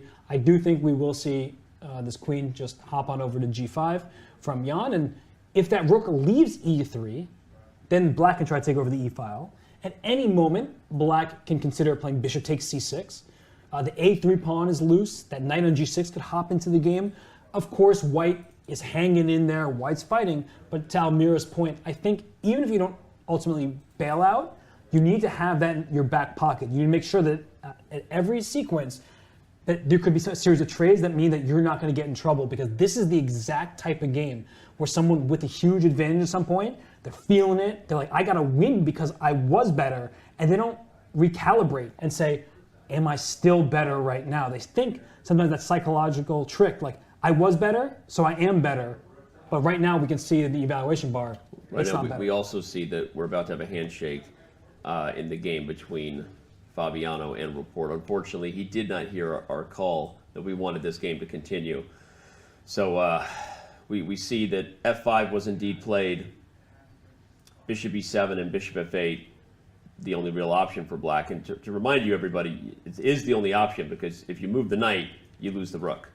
So that's it. Rapport is brilliant, and Fabiano is a very stable player. Yeah. Like, he just was not going to take the risk there. Fabi didn't go for the spicy and probably objectively worse Rook A1 moves, or what I was hoping for, this King G1, keep the queens on the board. But our second sort of short game in this round, we've already seen a draw between Alireza Firouzja and Jan-Krzysztof Duda, if you're just tuning in. But this was the opposite of that. If you were here, you heard Robert's comments on kind of the fact that Firouzja was never able to really get anything. This could have gone wrong for either player. So they get credit for bringing the fight and being accurate to the draw. I think Fabiano's upset because he had the white pieces and he couldn't make the most of it, couldn't capitalize and get a victory. But it's also the type of game that gets stuck in your head forever. And you're just like, can we talk about this position for the next 3 hours? Oh, wait, we got to go prepare. So, yeah. Good to play you, Richard. Those two are good friends. But it was a fun battle. But unfortunately for Fabiano, not a good result because he had the white pieces. You need to strike with white, generally speaking. And for Rapport, a great result. And he's shown his own resilience in this event. 2 games the black before this, he was in huge trouble. Now with the black pieces, I mean, he gave Fabi everything that he could handle, because if Fabi played on, it would have been himself getting in trouble. Well, Almira, this game might see a similar fate. We already see a repetition here. What are the chances you think we see Bishop back to C3 and not some other move from Hikaru? I think it would be a very good practical decision here. Given his clock, yes, given his clock, yes, of course. It's or he can repeat, get closer to the time control, but I think it would be safer to take a draw here, especially Robert explained very well, like that once again your mind is playing these tricks on you. So you were better and this is haunting you. Yeah. Well, you said Hikaru made comments about the time control, right? We know that he's been doing amazing post-game analysis videos for his YouTube community. He's also often been joining his own channel, if you didn't know that. Talk a little bit more about why this is so dangerous, right? 9 moves with 11 minutes, and the increment time control we saw for 20 years is very different than no increment. And Hikaru's criticism, Almira, was that it seems to be changing a lot, right? Like, it's like he wants FIDE to decide on the right time control for top-level chess, right? Well, and I agree with this, although I told you before that I find this time control rather logical, so you would add this extra 30 seconds only at the last stage of the game, where you would need it to convert an advantage, not to lose with an extra queen. But playing with different time controls is very difficult for professional chess players, because they have to handle team competitions, individual competitions with time control where you have to adjust yourself all the time. So I really find that he has a very, well, it's a good point. So yeah, it's funny, because I think I agree with you too. I think it's a good point from Hikaru, but I also kind of like this time control if they can stick to it.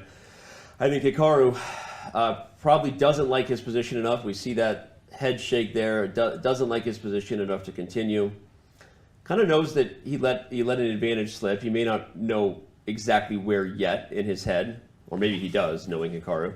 But I think that's a look that says, yeah, that's a resignation to the draw. He's resigned to the draw, shaking his head. Perhaps it was then the moment of knight d2 instead of knight d4. Who knows what he'll feel in hindsight he could have done to keep an edge.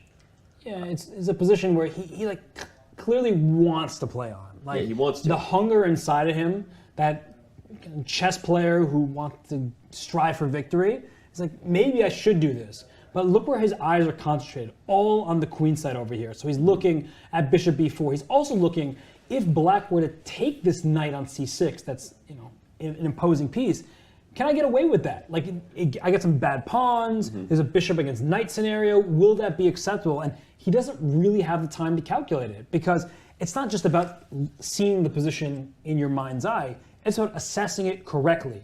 Both players can see bishop takes e6, pawn takes e6, and stop there and be like, oh, it's a bishop for a knight, bad pawn structure for white, but now you have a light square bishop that if you could bring that bishop into the game, then that's great. But you need to assess it properly, and he just has 9 minutes. I was just about to say, you're talking a lot about the disparity or the difference of opinion maybe about which move to play here, but I think the disparity on the clock is ultimately what's going to be influencing his decision, right? Yeah. 40 minutes of an advantage. Jan maybe got away with one. We were talking. Oh, yeah. It was playing too fast. It was not the type of habits Jan has built, Almira, that got him into the World Championship match. But he caught himself just in time, found this queen d3 move, and then has been probably played the best move on the board every move ever since. Yes, I agree with this, but Robert also said that they were the only moves. Yeah. So he had to find those, of course. They were difficult ones, but now he coordinated his pieces, and it's funny, we can see Jan standing behind us. Where? we see Hikaru there. We can see Jan standing over Hikaru right here. For the record, the computer says white should play g3 here. I just looked at it. And says that, on to Robert's point, white may still have an edge, even if black takes on c6. But like you said, it's the imbalance of that position combined with the imbalance we have on the clock that is likely going to influence Hikaru to accept the draw and not keep the fight on. It's a move you play when you have ample time to calculate, but you then play it and you're like, am I really going to win this game or am I risking to lose? Because it's a big decision to play g3. The point is you protect, in air quotes, the knight or the pawn on c6, because at the end with the pawn on g3, right, the bishop gets to g2. So white defends that pawn tactically speaking, so that's where it makes sense. But I mean, you're looking at the clock, Hikaru keeps thinking, the more clock he burns, the less time he has for the remaining moves, and it's not like the game just ends with g3 and all is said and done. Like, there's a lot of life left in that position. But he's thinking about it. We see, I saw a couple comments in chat wondering about the ding game. We see that he's got an advantage there as black. Don't worry, we'll probably have plenty of time to get there, because I have a feeling that the #1 player from China might have his first real chance to win at the candidates, even with the black pieces in today's game. But okay, we'll get to that in a little bit. Don't you stress. We don't want to miss what could be the final moments of Nakamura's round 5 here. It's very bad news for the field if Dingley Ren wins with the black pieces. Don't worry, you hold your breath. We are going to dive into that. If Dingley Ren wins with the black pieces, oh boy, you better change whatever plans you had to not be watching our coverage every day in Madrid, because we might have another dog entering the fight in a real way. Well, I think we know it. He's now 4.5 minutes in, and I think Almira, and here he goes. Yeah. With every second that went by, the result was even more certain that he would not choose to play a fighting move. That move offers a draw to Jan Nepomniachtchi. When Jan comes back, I believe he can actually call the arbiter if he wants before playing queen f6. Remember how the rule works. Before the position is on the board, you're supposed to make the claim. So you have to write the move down, stop the clock, and make the claim. What? You have to write the move down, stop the clock, and make the claim. Yes, you have to write the move down on the score sheet to prove to the arbiter. Tell them that's the move you intend to play. Hikaru has put on his coat. Sorry, I got distracted, which means Hikaru is just waiting for Jan to come back.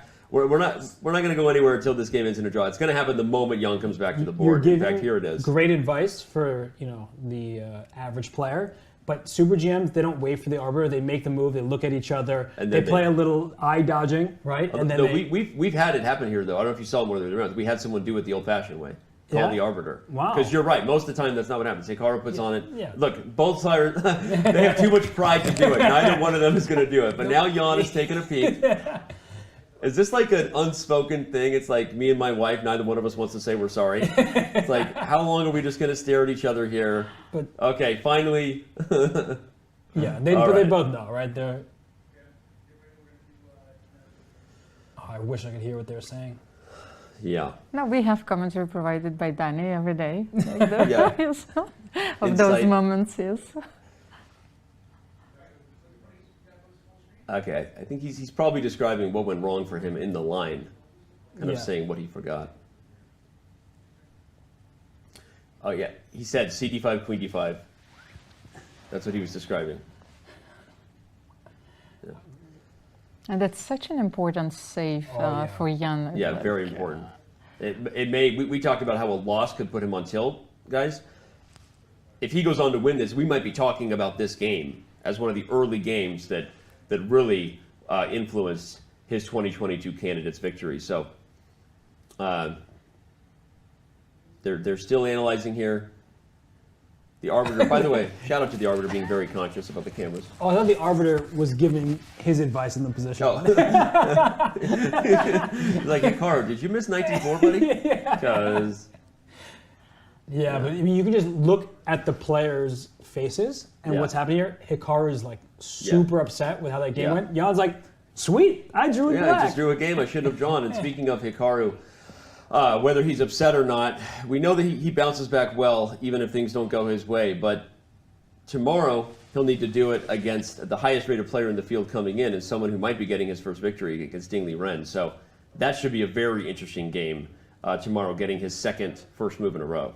Half the field gets the same color 2 games in a row. It's really interesting, right? It's one of the ways they even it out, I think, based in the end. But anyway, white against Ding and then black against Duda is what faces Hikaru in the first half of the candidates here. We still have one game going here in round 5 at the candidates in Madrid, and all eyes will be on that man right there from China. Can Ding Liren find the mojo?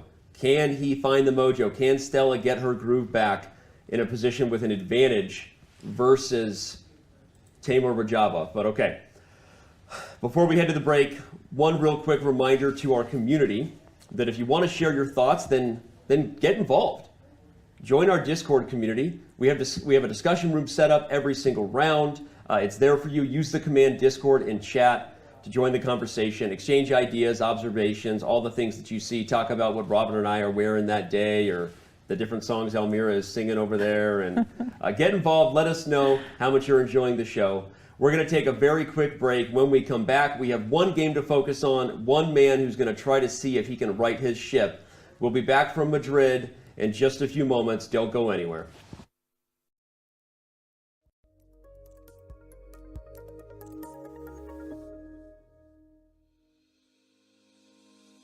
Want to hold a massive chess tournament with dozens of clubs or hundreds of players?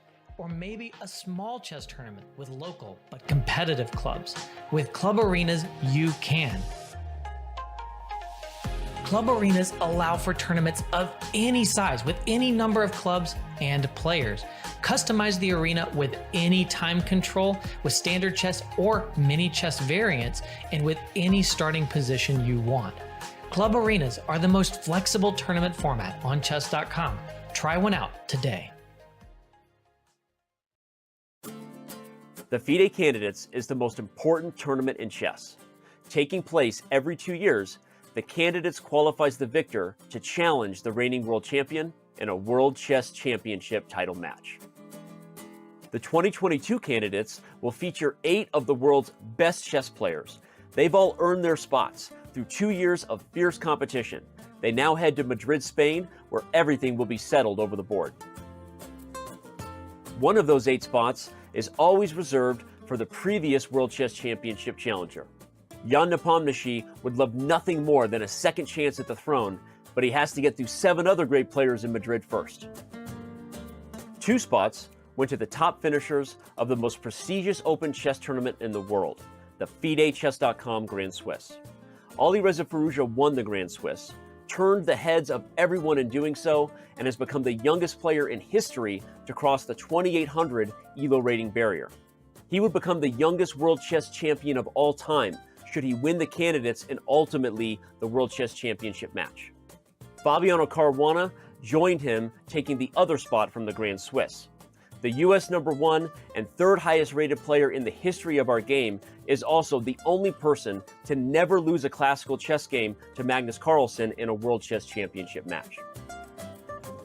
2 of the spots were claimed by the winners of the dramatic 2022 FIDE Grand Prix cycle. Grandmaster Hikaru Nakamura is a former world #2, a blitz and bullet chess legend, and the most popular chess streamer in the world. He was joined by GM Richard Rapport. The Hungarian #1 is one of the most creative and dangerous minds in the game today, and nobody is looking forward to facing him in Madrid. FIDE awarded one of the 8 spots to the wildcard invite Grandmaster Teimour Radjabov. Radja missed the 2021 candidate cycle in consideration of COVID concerns. But as the oldest, most experienced player in the field, he's looking to use that knowledge and punch his ticket to the World Chess Championship title match. And finally, 2 spots go to the top 2 finishers of the world's largest knockout tournament, the absolutely grueling FIDE World Cup. Jan-Krzysztof Duda, the Polish #1, punched his ticket by ousting none other than World Champion Magnus Carlsen in the semifinals of that event. Duda would ultimately defeat Karyakin in the final to win the World Cup. However, Karyakin, due to suspension from play by FIDE, sees his spot go to China's #1, Grandmaster Liren. Liren takes the spot due to being the highest rated eligible player according to the May 2022 FIDE rating list. So that's how each of our 8 competitors earned their bids to Madrid. Inside the Palace of Santona, it's about who can sustain the mental endurance to secure the coveted slot as challenger for the world title. It's time to take control of your journey towards chess mastery. Magnus Carlsen introduces Chessable, the definitive solution for studying chess. Move Trainer uses the science of spaced repetition to identify your strengths and eliminate your weaknesses. There's no need to set up a board, remember which page you're on, or keep track of all the moves you miss. Get started now and join our growing community of over 100,000 chess enthusiasts. Chessable. Take control of your journey towards chess mastery. Welcome everybody. My name is Jan Nepomniachtchi, former World Chess Champion. Are starting a new course here for Chessable. A very special Chessable course. Master your chess with Judith Polgar. You know what? I learned a lot.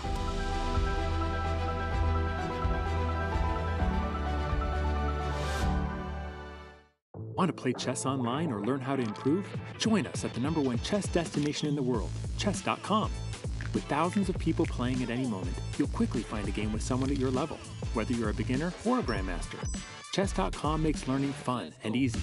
Sharpen your tactics with puzzles and enhance your strategy with our lessons by top masters. Learn from your own games with our easy-to-use analysis tool. Chess.com has everything you need to take your game to the next level. Signing up is free and easy. Join chess.com today.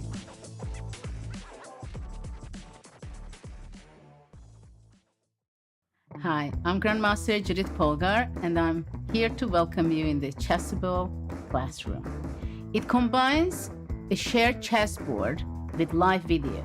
Teachers get to interact on the chessboard with their students and even run quizzes and tournaments. I really love what Chessable Classroom can offer. I use it myself all the time. Just invite students to your classroom and start teaching right there. No downloads needed, and it's for free.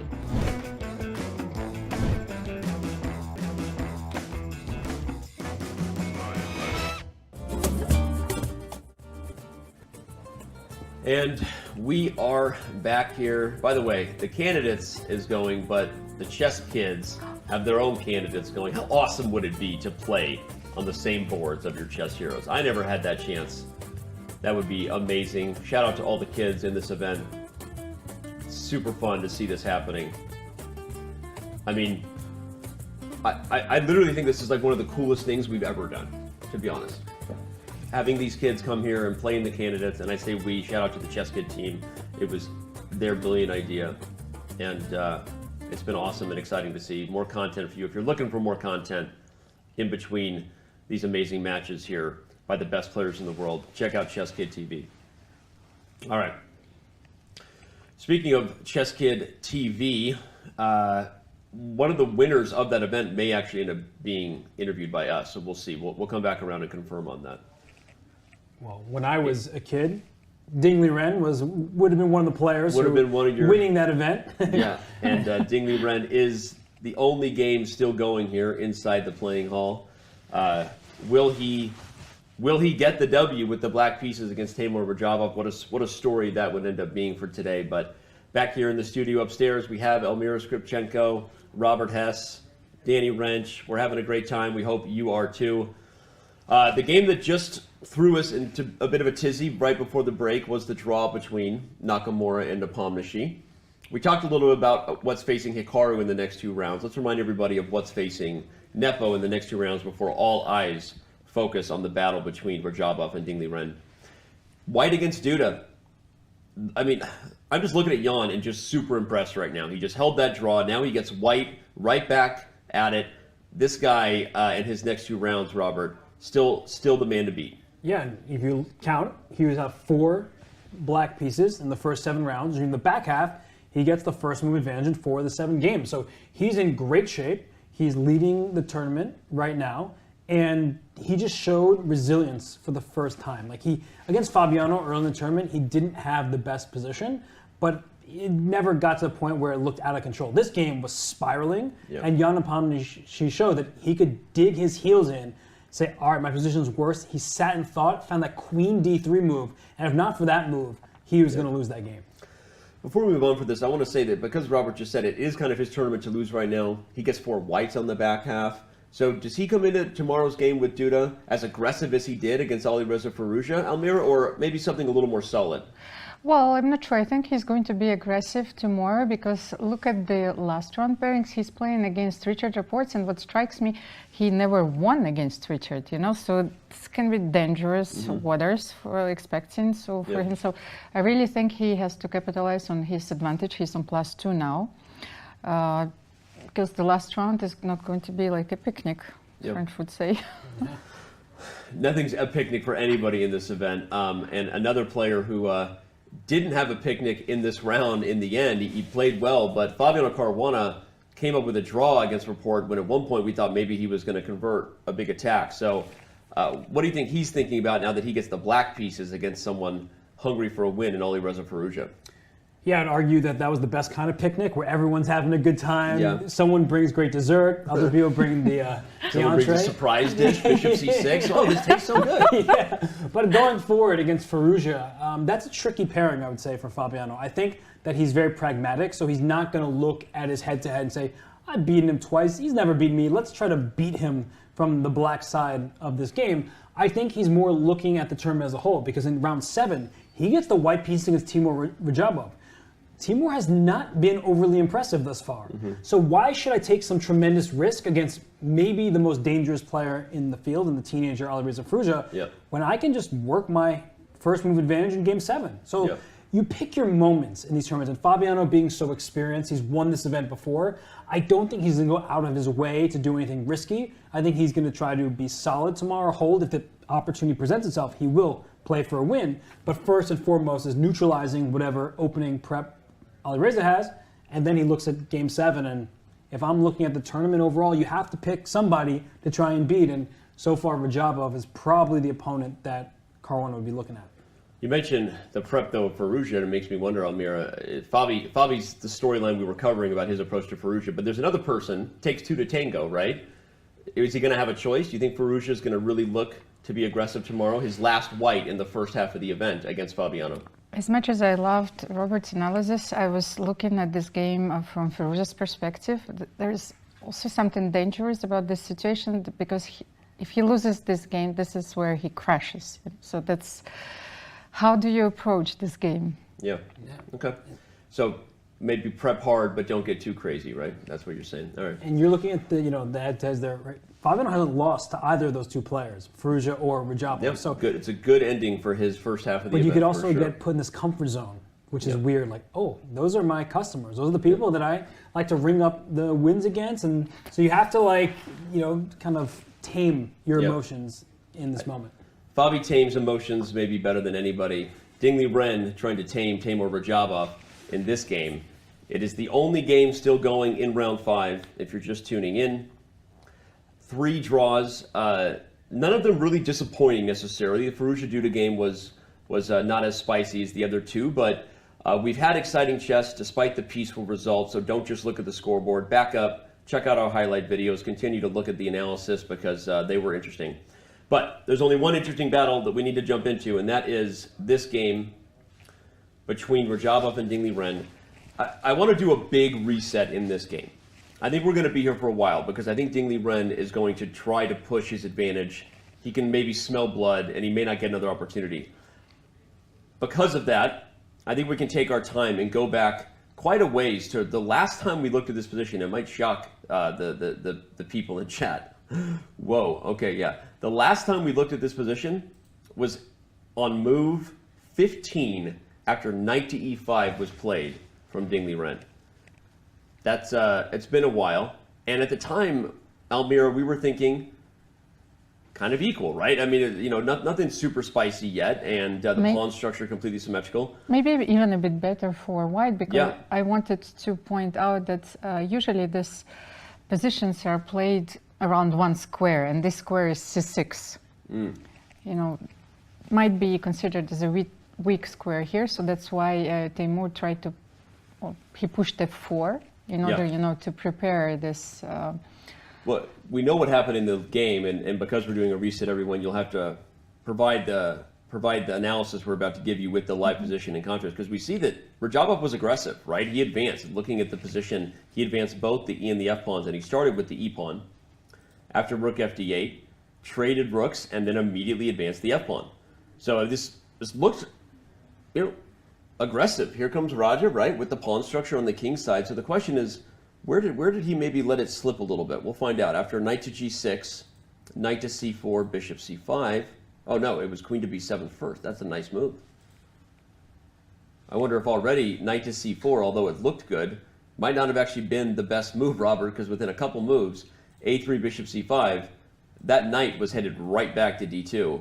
And we see that Liren's pieces appear a little more coordinated than white's, especially when sometimes you wish you could move a pawn back with an exposed king. Yeah, no, black's king is just safer, and that's what's telling the story. Because in order to kick black's pieces away, because you're nervous about all of them, you're creating other holes.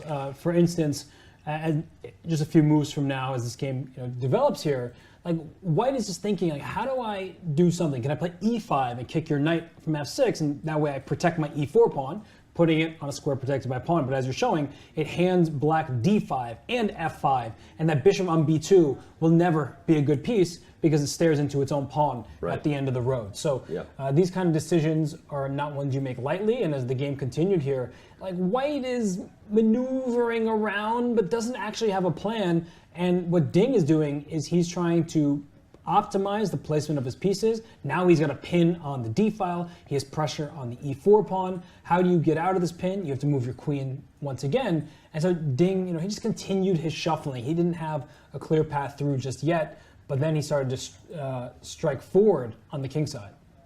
Yeah, it's interesting because, again, it's a position where the computer likes black, and I guess it's just because of what you're pointing out that white seems to have more targets. But the more we look at it, the more we look at the live position, I mean, there's nothing concrete for either player just yet. This move is fantastic. H5? Because look at the knight on d4. It requires the defense of both the bishop on b2 and the knight on f3. So now the threat from Ding's point of view is to play h4, giving up that pawn in two different ways. You can't take with the knight because you lose your d4 knight, and if you take with your... Make some move to show it. Yeah, and if you take with the pawn on f4 instead so you don't drop a piece, then your pawn on f4 is a target in addition to the double isolated h-pawn. So this is just not a situation you want. You can already see the evaluation going sky high for black because knight h5 will take care of the f4 pawn. H5 just continues to be the move we see people play, Almira, when they're playing for a win. The alpha zero influence continues. It's like you could say, I'm going to sit on the position, but if you think you're better, advance the h-pawn. And again, it's kind of funny, but it's just an idea that, not to say that chess players weren't aware of before, Alpha Zero burst onto the scene, but really appreciating the depth of how there's always some way to pry open a seemingly looking solid position, forces Radjabov to play h4, and then now we have a new weakness. So yeah, h5, what a fantastic way to pry things open. A little bit of tickle. Rook c8, queen d3, now back to g4. There's no longer the idea of creating a threat on g7. That was the purpose of rook c8. And after b4, queen d7, rook d2, and rook c4, the position as it stands, a little better for black, but what is the plan for Liren to make progress here, Almira? Well, somehow they transport to sort of the Queen's Gambit accepted structure, with those bishops being on b2 and b6. So first of all, white is to move. I think he needs to Well, exchange a few pieces if it is possible. Is there a way? You can see knight b3 doesn't work here because queen d3. Yes, so it will simply lose. Is there something we can make with it? Tempo. Well, the pressure's coming to the knight, so you got to do something with it. Oh, you said knight to b3? No, knight b3. I feel it loses immediately after queen d3. So it's, and then it's rook c2, I assume. Well, rook e4. No, rook okay, e4. Yes, you That's take the pawn. Okay. Yes. So no knight b3. No, that's not possible. Then okay, knight f5 is possible, maybe. Yeah. Oh, yes. But that's a spicy move. But I think it's just super direct. You take on d3 because the queen, has hanging. Take on e7 with check. The king goes to f8, and in this position, you can even throw in the move rook c2 check if you want. I think you probably should, yeah. Which forces rook to d2. And the problem for white, there are long-term issues. Look at the pawn on a3 and b4. Look at the pawn on g3, f4, h4. All on dark squares. And in this position, the knight is going to come to e3 with check to protect the rook. Then you're going to... And maybe even after you can even take and then do it. Some order over here.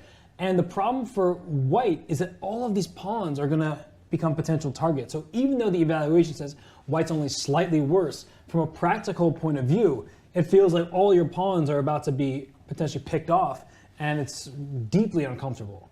Yeah, it's definitely a position that speaks to a theme that Almira and I have talked about a few times, which is the principle of two weaknesses, right? White literally has weaknesses on both sides of the board that are on the color of black's now demon bishop, right? Because if that bishop gets going, you can poke and prod. So I really like that. Knight f5 it's a very direct solution. It's interesting.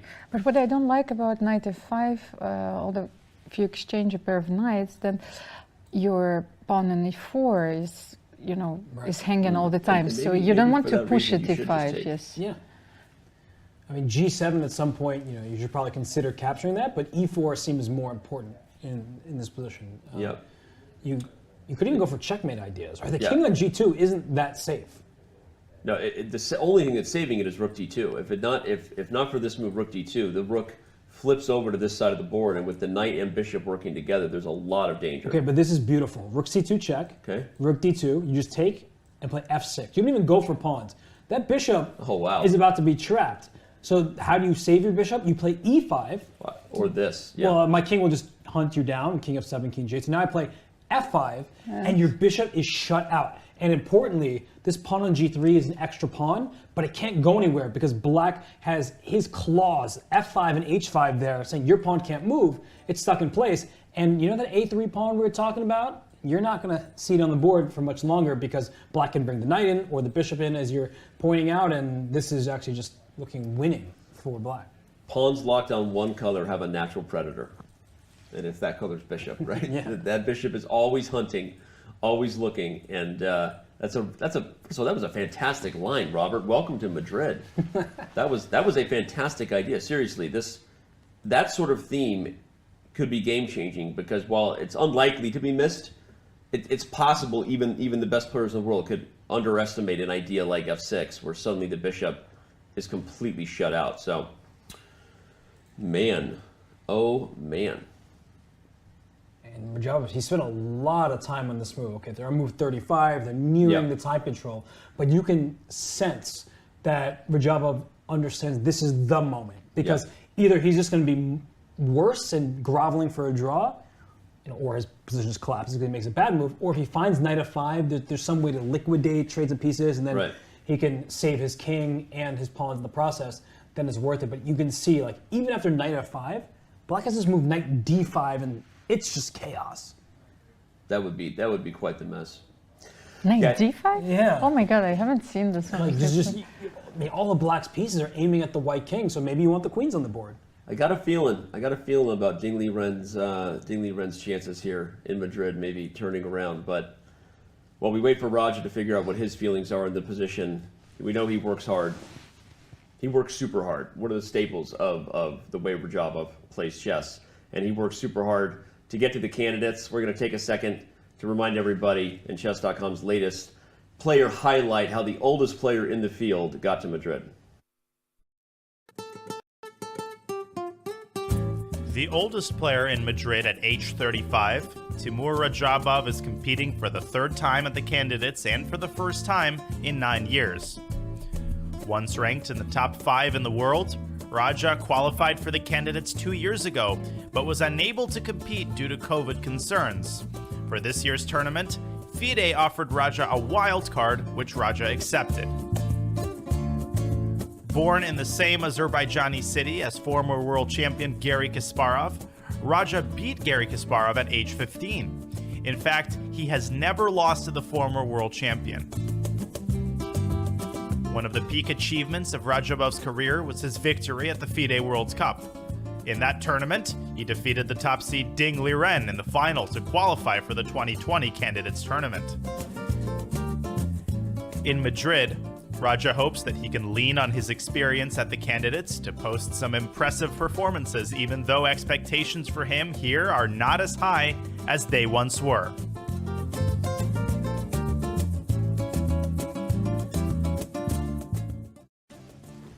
You know, it's interesting because the way that Radjabov got into the Candidates, by the way, was beating the person who he might lose to in this game.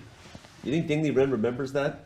Robert, a little revenge? Yes and no, because the top 2 people from that World Cup qualified. So once you make it to the final, you kind of don't care anymore.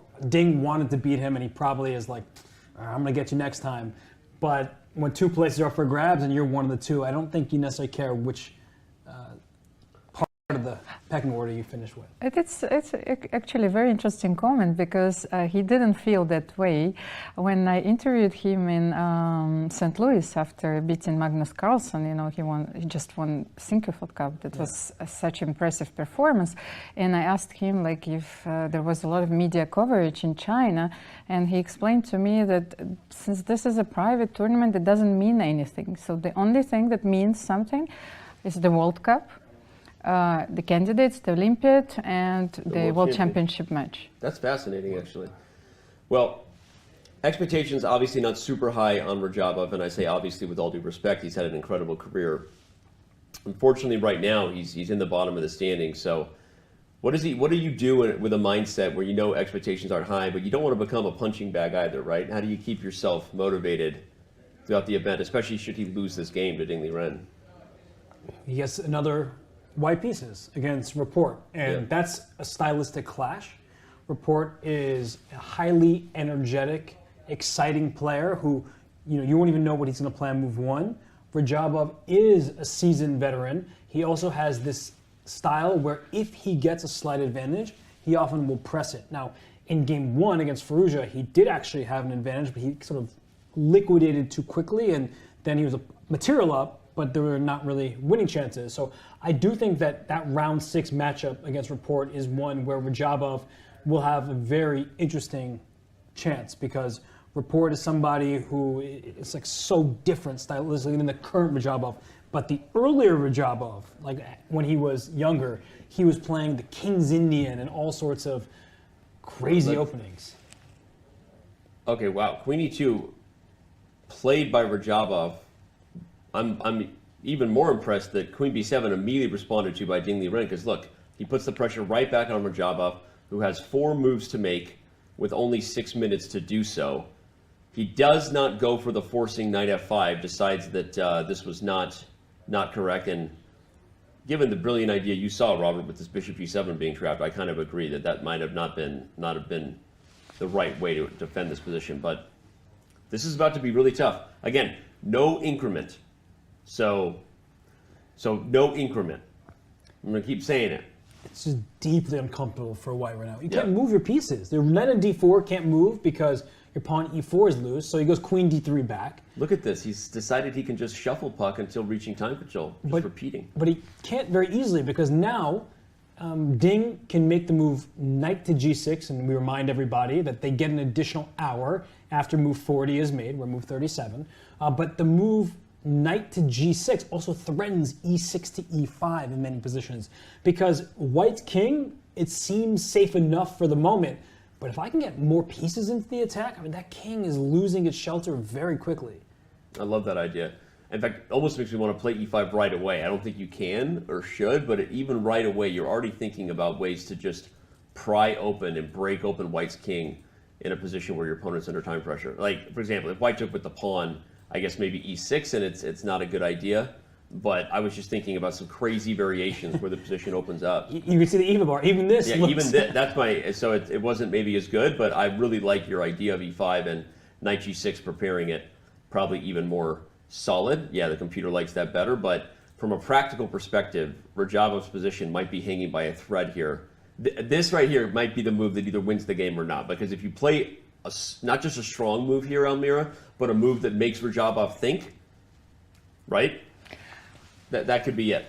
Well, I was fascinated by Robert's comments, you know, that, and I tend to forget that I'm thinking about the position and we are still on air, you know. Yeah. I have to say something. It's how difficult White's position is. Like I was looking for bishop a1, bishop b2, or queen e2, queen d3, just to be able to hold. Well, that's what Radjabov is doing. He's looking at queen e2, queen d3, bishop a1, bishop b2. What's funny, if not for the threat of e5, Robert, then Radjabov's idea has merit, right? He's like, hey, I can't do anything better with my pieces than I've already done. They're on the best squares. So it's up for Liren to show a way to mix it up. I really like the e5 stack that I came up with, even though it's bad. I just want to do it. I want to do it to spite chat. Well, I mean, a way to get e5 in with the full force is if your pawn, let's say the pawn was already on f6, playing e5 would kick that knight out of there, and that gives black the e3 square, the diagonal for the bishop over there on b6. Like, that king on g2 is really not safe. Yep. So there actually is serious consideration for the move f6 here. I was going to say even right away. It gives up the e6 pawn. It does, but if you take that pawn, here's where the problems are. Rook takes e4, and look at that diagonal now. Yeah. Right? And the rook e3 is a threat. Knight e3 is going to be a threat. The knight on e7 is about to jump in to f or d5. I mean, all sorts of places for that piece. So the problem for black is you just don't have that last piece in the game. The knight on e7 is controlled by the pawn 3 squares away, the e4 pawn. Yeah. So you're happy to make that trade because then your knight jumps in the game and White's position falls apart. And can you exchange a few pieces, like rook c2, is it possible? Yeah.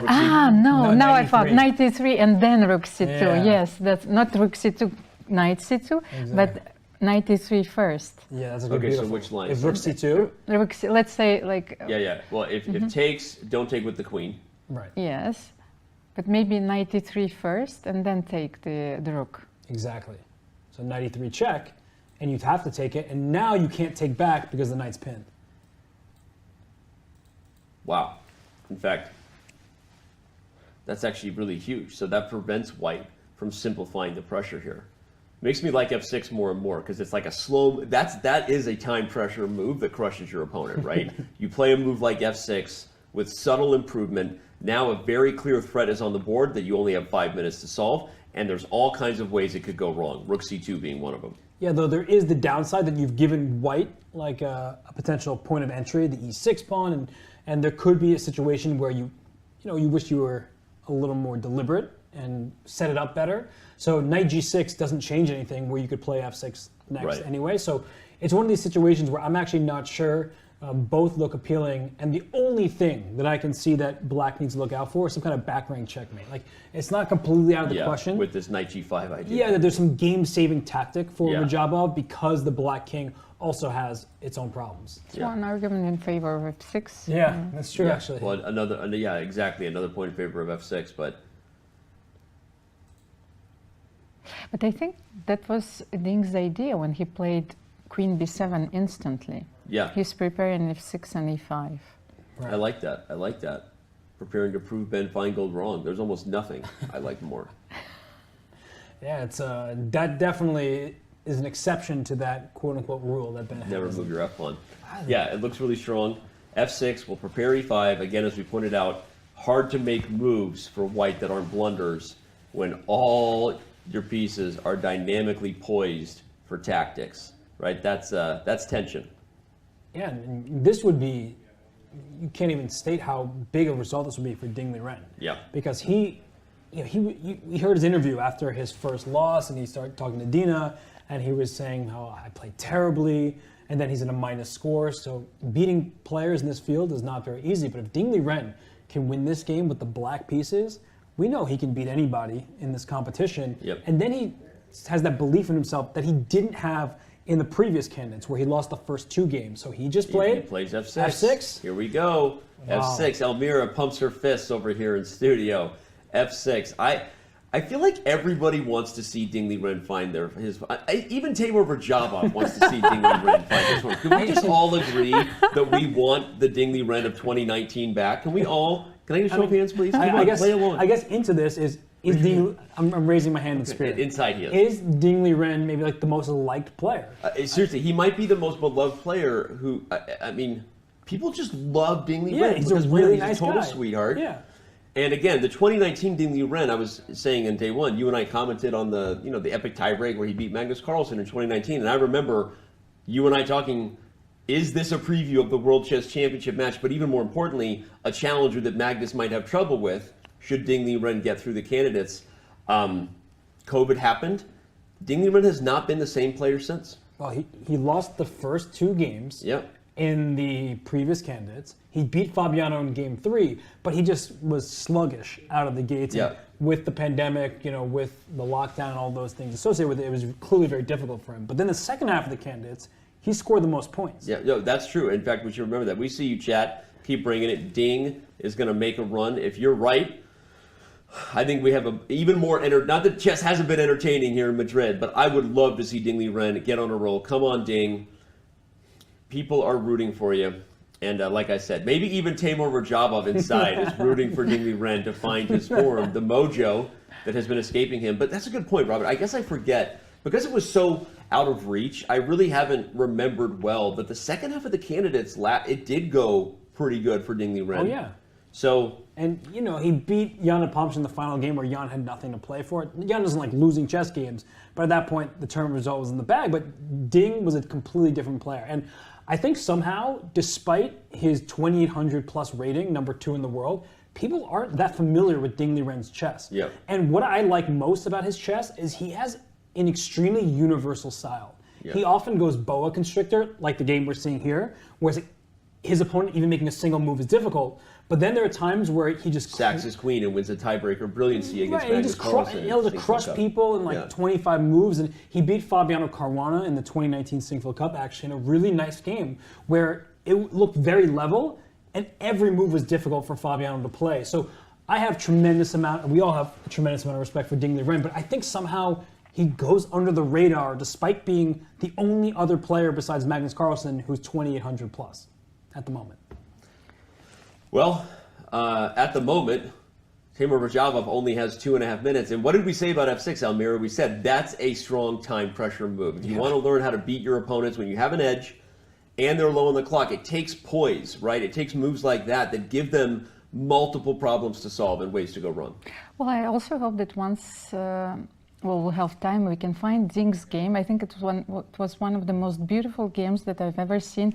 Played, I think, in the Chinese Team Championship when he sacrificed his queen, and it was a pure marvel.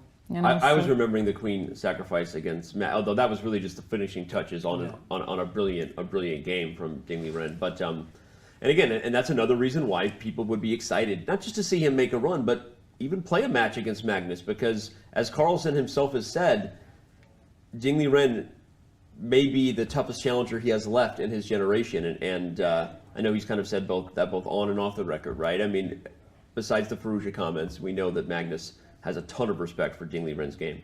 Look at Radjabov right now. Yeah. I mean, he is desperately trying to find a move here. It's F6 was Black's 37th move. There are 3 moves to make and only 1 minute and 35 seconds of counting down for Radjabov. This is a moment where he's like, I don't see a single idea. We said rook c2 fails to knight e3 check. That would be a pretty logical move to play. I can't move my knight from d4, open bishop. And did he just go king h3? King h3. Oh my gosh. Tucks the king. By the way, gets the king off the diagonal. So it makes sense tactically. Wow, what a move. If this works, king h3? My first temptation is to bring my queen to the c8, h3 diagonal and just sort of chase you down. But I know that if I do that, then you'll bring your king back to g2 because you're not looking at my queen there and happy to see it. You're running right away from But why go away from the plan you had? I mean, of knight g6 and e5, right? Can we continue to go for this? Probably. If you play e5 right away, it's not as cute as having a discovered check, but you still open that diagonal for the queen to come there with tempi at some point. I just get the feeling that if it were, like, this could be a Zugzwang. If it were white to move, I feel like white might just be lost. I'm serious, right? So one of those positions where, what is white's move? If you said you have to move again, what does white play? But why can't you play e5? You probably can. I just want. I want to find out, like, knight f2, you know, is followed, or there is something we're missing. Check at the end. Like, you always have to be careful. We were talking earlier. Yes, okay. That's the point. But maybe we can show it because it's not that obvious. Yes. So e5, the points are remove the knight away from d4, so you get knight f2 check with a fork. But after you take on e5 and f takes back, now the problem for black is this back rank. So this knight even go to e6, and you can't play knight f2 check because I'll take it, and then queen d8 is going to lead to a big problem. Lethal. Yeah, white's winning. Okay, probably checkmating black, actually. Okay, so e5 is possible, but on knight e6 you just can't play knight f2 check. Although if you're not going to play knight f2 check, then why go for it, right? Why? Okay, so exactly, yes. So maybe that's not what Ding Liren has planned. He has 10 minutes for 2 moves, so plenty of time as compared to his opponent, but he wants to use it well. Yeah, this is really instructive for people at home because oftentimes people ask, "Wait a second, my opponent has 1 minute and 20 seconds. Yeah, just move. Shouldn't I blitz them and flag them?" But no, right now we just saw white's 38th move, so 2 moves left for Radjabov to make time control. And as we just saw, the evaluation after e5 was white was very happy about that sequence. So what Ding is doing is he knows he's better. So if he can, keep his advantage, he doesn't really care that much that it's move 40 because he's still much better. Yeah. But if he slips right now, the game could immediately turn from pressing for his first win of the event to Radjabov saying, "I've wiped my hands of this position, I'm doing okay." Nietzsche. We don't want that. We want blood. So, like I said, even Teimour Radjabov is he's like, "I'm not going to give it to you, but if you want to come and take it, we'd all be happy to see you on a roll, Ding Liren." All right. Well, what other moves then? You established that the most forcing threat behind f6 is probably not the follow-up, a more subtle move, and Ding Liren plays a subtle move on that note. Your originally asked for queen to c8 is now on the board. So I expect king g2, and then he might just play queen d7 and say, "What move are you going to make?" Right. Yeah, so it's a game of tickle, right? King g2, put the queen here. But then does the king sit on h5? I'm just playing the diagonal game. Okay, wait. We have a very aggressive move from Radjabov. With only a minute to play, he makes a move that the computer does not like. Wow. This is why time pressure hurts, right? Very rarely does time pressure actually end in you losing on time. Most of the time it leads to mistakes, and that's why we try to avoid such situations. Hikaru made comments, Almira, that he thought with increment, Radjabov holds the draw against him in round 2. With increment here, Radjabov maybe doesn't play that blunder. What do you think? Well, we are having this time control. That's why, because the people want drama, I guess. Yeah.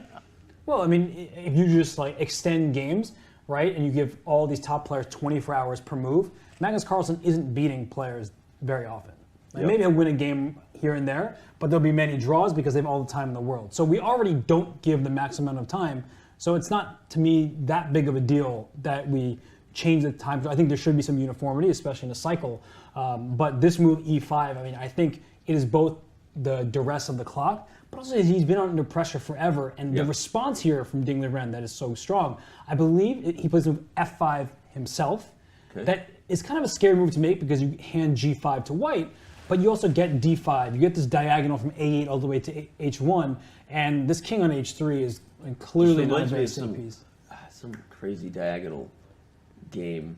So how important is the human factor, I think, in chess? Yeah. You know, we tend to forget, you know. That's a random thing to say, but okay. Now that you say f5, I really like it. Just the grip that black has, and although you have to calculate. So let's look at it. Is f5 going to be met with knight to g5? I think you just allow me to bring my... So I take on d4 first, I guess? You get rid of one of the knights. Yeah, and then put my knight on d5, and I have a field day here. Yeah, this is just torture. Yeah, we're playing Absolute checkers torture. on different boards. Yeah, so f5, we'll see what... Is there anything else besides f5 we could see? I mean, what if I just take it? Honestly, I didn't even think about it, but it looks pretty good. Takes. But now knight g5 is a pretty serious threat. Yeah, and that also comes with queen h7. So the computer still likes black, but I agree with Robert that feels like f5 is the grindingly accurate move to play. No, but can you somehow threaten mate on h1? I was thinking about your line. You take on e5, take on e5, take on d4 first. Because, no, take on d4 first. Oh, okay, take on d4 first. Yes, bishop d4, and now bring your queen to the big diagonal. Ah, queen c6 is a nice square. Mm-hmm. Yeah, because you can't go knight g5 because queen h1 leads to mate. Whoop! And you know what else that means? That rook takes d4 is a threat. Is threat, yes. Because I'm just trying to remove the defenders there. If you take with a knight there, you get mated. Take with the queen, you lose your knight on f3 and then get mated next. So that looks pretty miserable. I like that a lot.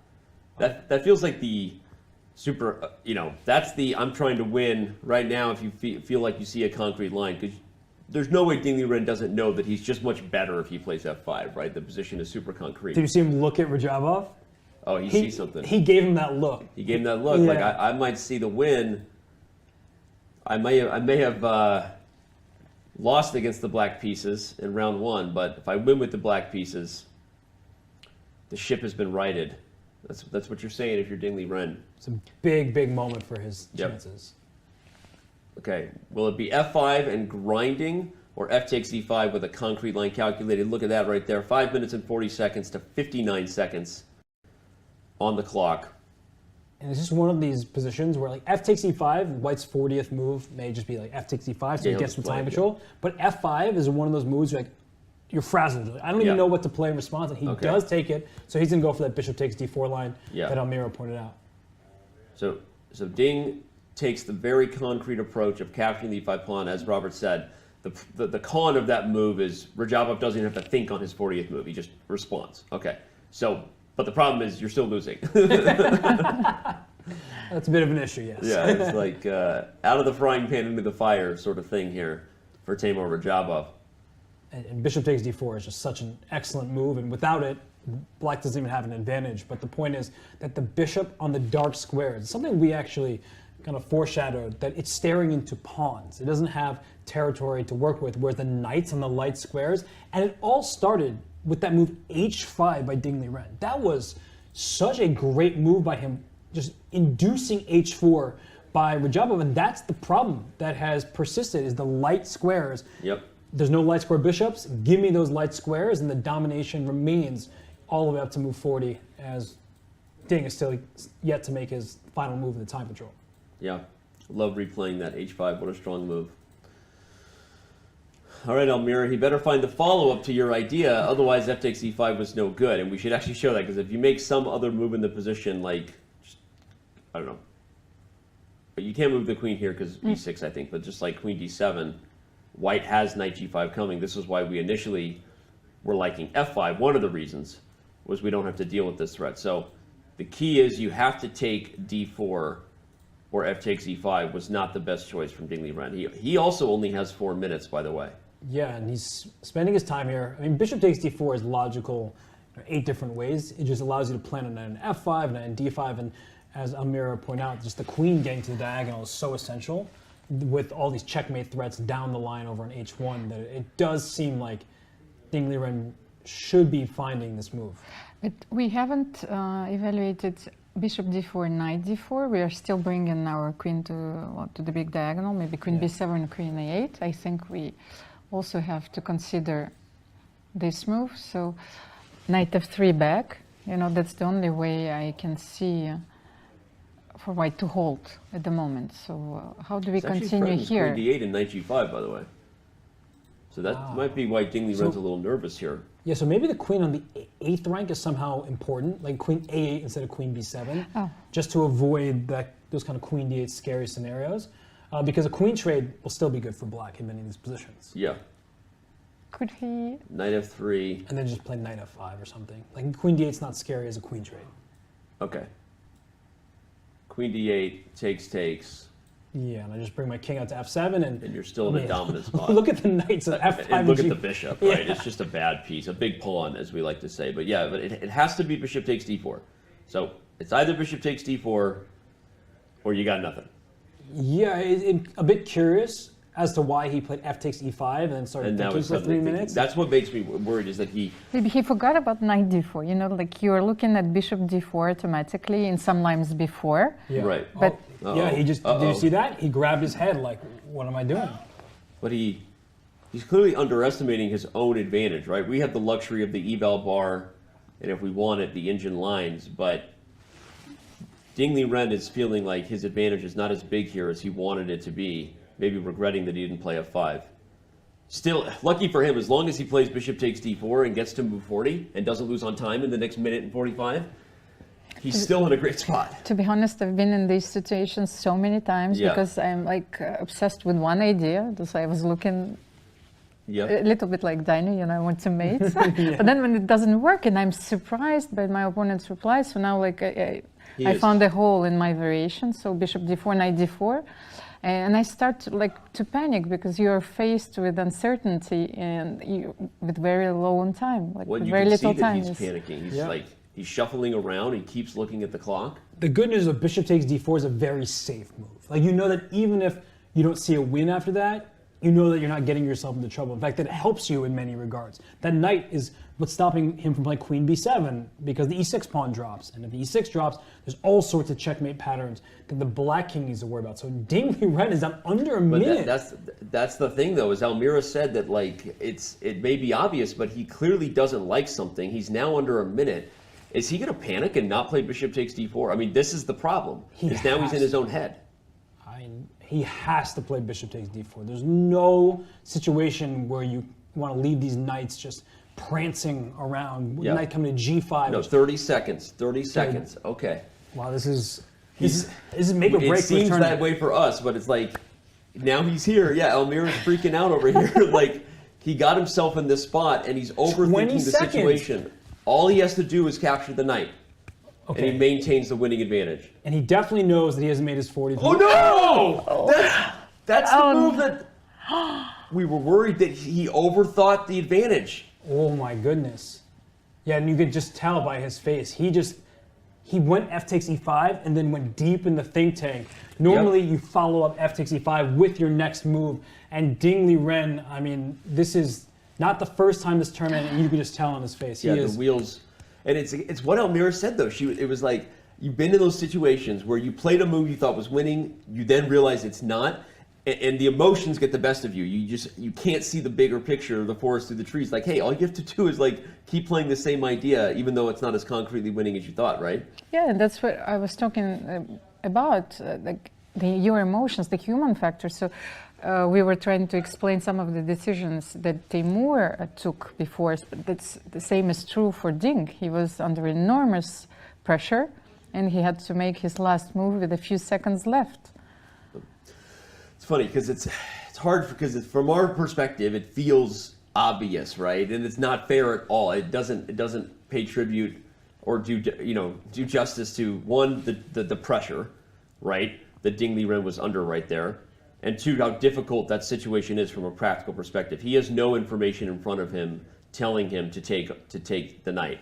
He has no complete information at all. And when you calculate a line you think is winning, and then you realize it's not, sometimes you can become your own worst enemy. And that's what we saw right there. I'll give you that. But at the same time, this is the Candidates Tournament. Everybody in this field is crazy strong. And if you don't capitalize on the positions that give you near winning advantages, and it wasn't that straightforward. There's plenty of life left. Of course, we have the benefit of the engine, but I feel like he knows it was winning. Just look at him. He knows he had something there, and he just didn't find it. And against Rapport, earlier in the event, he had a winning position. He allowed Rapport to escape, and now look at Radjabov. I mean, he just looked at Liren and raised his eyebrows. Of course, we saw you chat going nuts. We know how sad you are. We're all sad for him. Go ahead, Robert. If Liren doesn't compose himself, he could lose this game. Yeah. No, that's how crazy that moment was. And again, so hard to like judge. And I understand what you're saying. Like, you have to judge, right? But also, like, his emotions got the best of me. We have compassion, right? We understand, like, we have an eval bar off the side screen. But the thing about it is that Ding Liren knew that he had a great position, right? He was shuffling, finding the perfect moments to strike. And then just something went wrong. Something went haywire. And unfortunately for him, it's likely going to cost him a point here that he very much needs. So while we can be, empathetic, and we do, understand this is the #2 chess player in the world, right?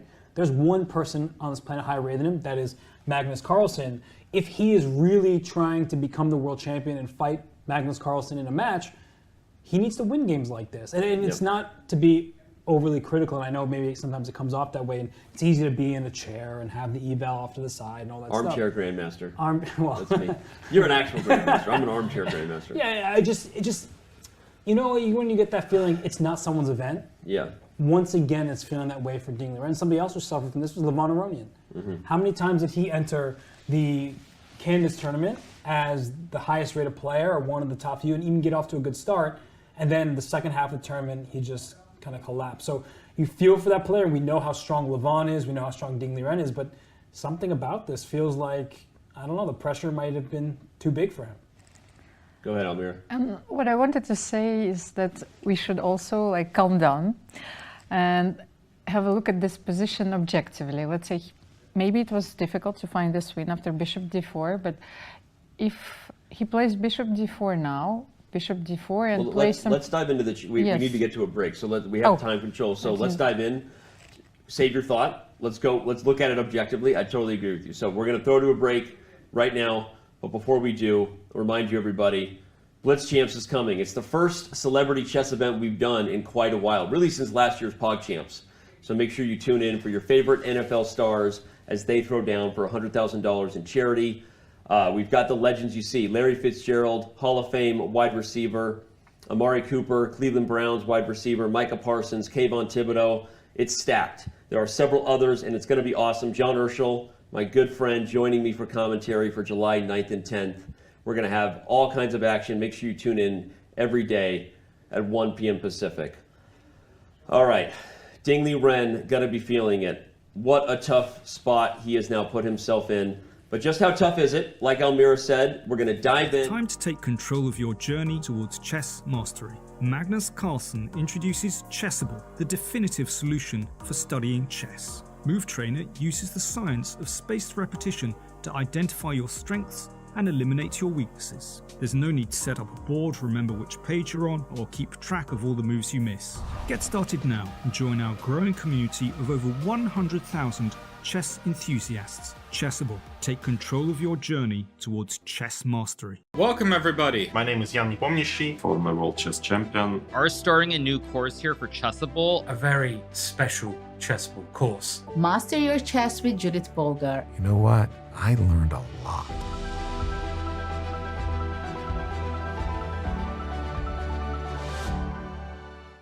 Want to play chess online or learn how to improve? Join us at the #1 chess destination in the world, chess.com. With thousands of people playing at any moment, you'll quickly find a game with someone at your level, whether you're a beginner or a grandmaster. Chess.com makes learning fun and easy. Sharpen your tactics with puzzles and enhance your strategy with our lessons by top masters. Learn from your own games with our easy-to-use analysis tool. Chess.com has everything you need to take your game to the next level. Signing up is free and easy. Join Chess.com today.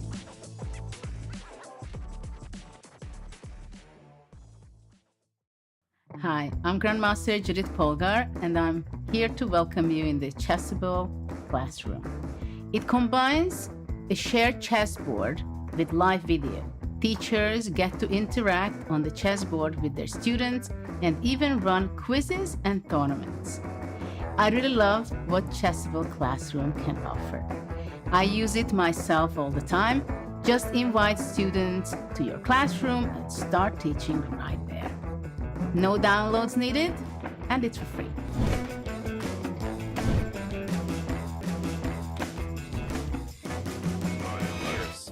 But perhaps more importantly, Fabi looks towards another shot at the world title. Que le dicen a los de Cádiz, ay Norita, mito del puerto.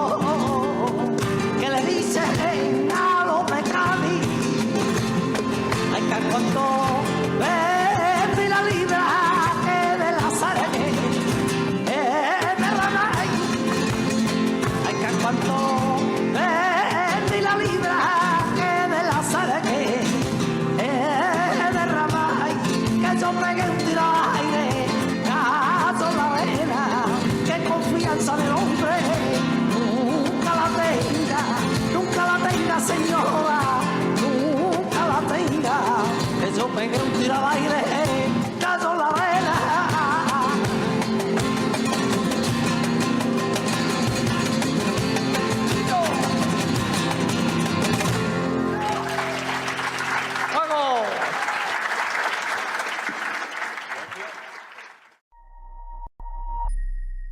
This is going to be a real-time breakdown of Danny Rensch's games all-time on chess.com. That's cool.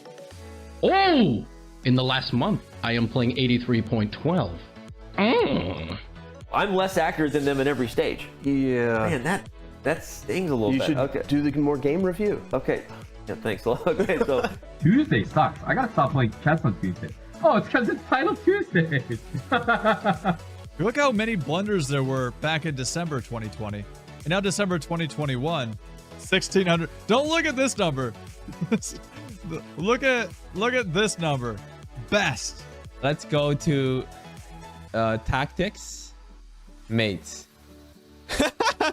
Time to take control of your journey towards chess mastery. Magnus Carlsen introduces Chessable, the definitive solution for studying chess. Move Trainer uses the science of spaced repetition to identify your strengths and eliminate your weaknesses. There's no need to set up a board, remember which page you're on, or keep track of all the moves you miss. Get started now and join our growing community of over 100,000 chess enthusiasts. Chessable. Take control of your journey towards chess mastery. Welcome everybody. My name is Jan-Krzysztof, former World Chess Champion. Are starting a new course here for Chessable. A very special Chessable course. Master your chess with Judith Polgar. You know what? I learned a lot.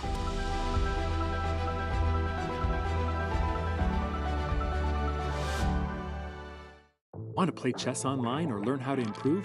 Join us at the #1 chess destination in the world, chess.com. With thousands of people playing at any moment, you'll quickly find a game with someone at your level, whether you're a beginner or a grandmaster. Chess.com makes learning fun and easy. Sharpen your tactics with puzzles and enhance your strategy with our lessons by top masters. Learn from your own games with our easy-to-use analysis tool. Chess.com has everything you need to take your game to the next level. Signing up is free and easy. Join chess.com today.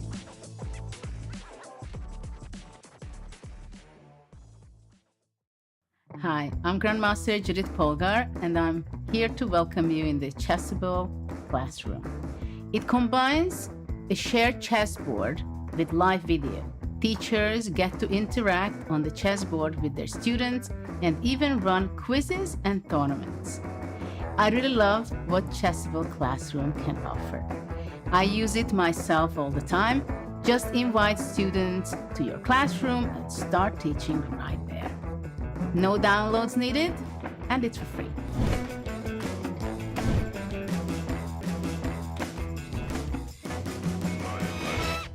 It's time to take control of your journey towards chess mastery. Magnus Carlsen introduces Chessable, the definitive... Almost as old as the game of chess. Some claim the queen was given her powers to honor Queen Isabella. Now that, my friends, is a chess legacy. Passion for chess continues to thrive in Madrid. For the first time in 30 years, Spain's capital plays host to the Candidates, the most important tournament in chess. At the Palace of Santona, the stakes are high. 8 of the world's best players competing for the right to challenge for the most coveted title in chess, the World Chess Championship. The Candidates is grueling. The winner requires mental endurance and unbreakable focus. There are those familiar with the biggest stages in chess, yet still chasing unfinished business. and others from the next wave of stars with little patience for yielding to those before them. Mis amigos, the next challenger to the world champion of chess must come through Madrid. Like Queen Isabella before them, the Candidates is all about leaving a legacy.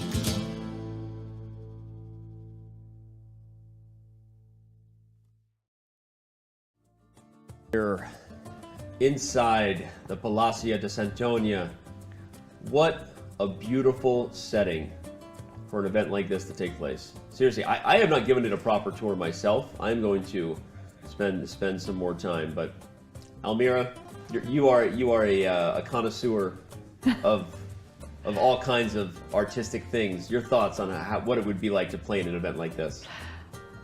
Well, I actually wanted to drive a parallel between art and the way computers see, well, changed the way we see chess. You know, it's a very strange parallel.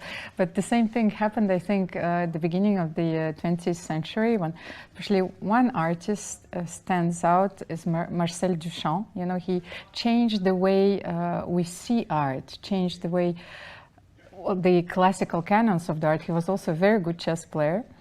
And I think that one of the way, as people were seeing modernism, is that you have to be innovative but subversive at the same time. So this is the way we're playing chess now. H4, H5 has been very subversive, you know. And we are challenging everything we knew about chess before. Every classical way of thinking is being challenged by modern chess. So. Well said from Almira Skripchenko here in studio. I hope it made sense. Along with Grandmaster Robert Hess. No, I think it's true. We have, we have to. I can't say it as eloquently as you just did, but I would make the comparison: complete information, but also taking the practical opportunities with the aggressiveness with H5, the things that should have gotten Ding Liren in a spot to maybe win this game, but. Or you could just staple a receipt on the wall and call it art. Sometimes that works too. That's true, depending on which modern museum you're in. Depending on which modern museum you're in, that's not this one. But where are we at in the round 5 show today? Did you know we have 3 games so far in the books. As you can see, the draws before your eyes. There's 1 game still in progress. But as we see, Nakamura finished his game with Nepomniachtchi, and it was Hikaru who actually caught up with our own Dina Belenkaya after the game. We'll check in now to see what did Hikaru have to say about his draw with Jan Nepomniachtchi. What were his immediate post-game thoughts? Let's let the interview with Dina take it away.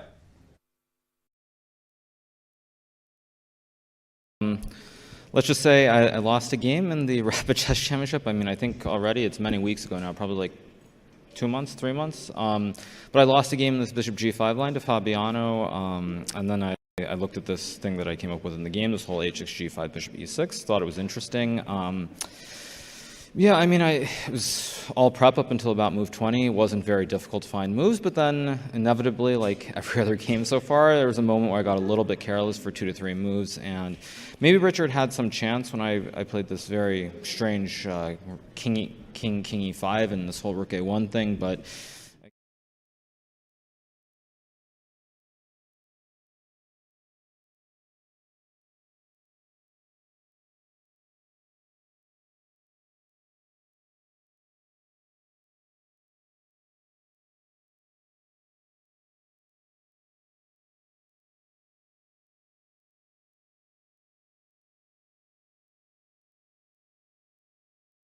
Anyway, so let's do a little bit of preview as we try to get that interview queued up. He has white against Ding Liren. He might be facing a much more dejected Ding Liren than he was about to now, Almira.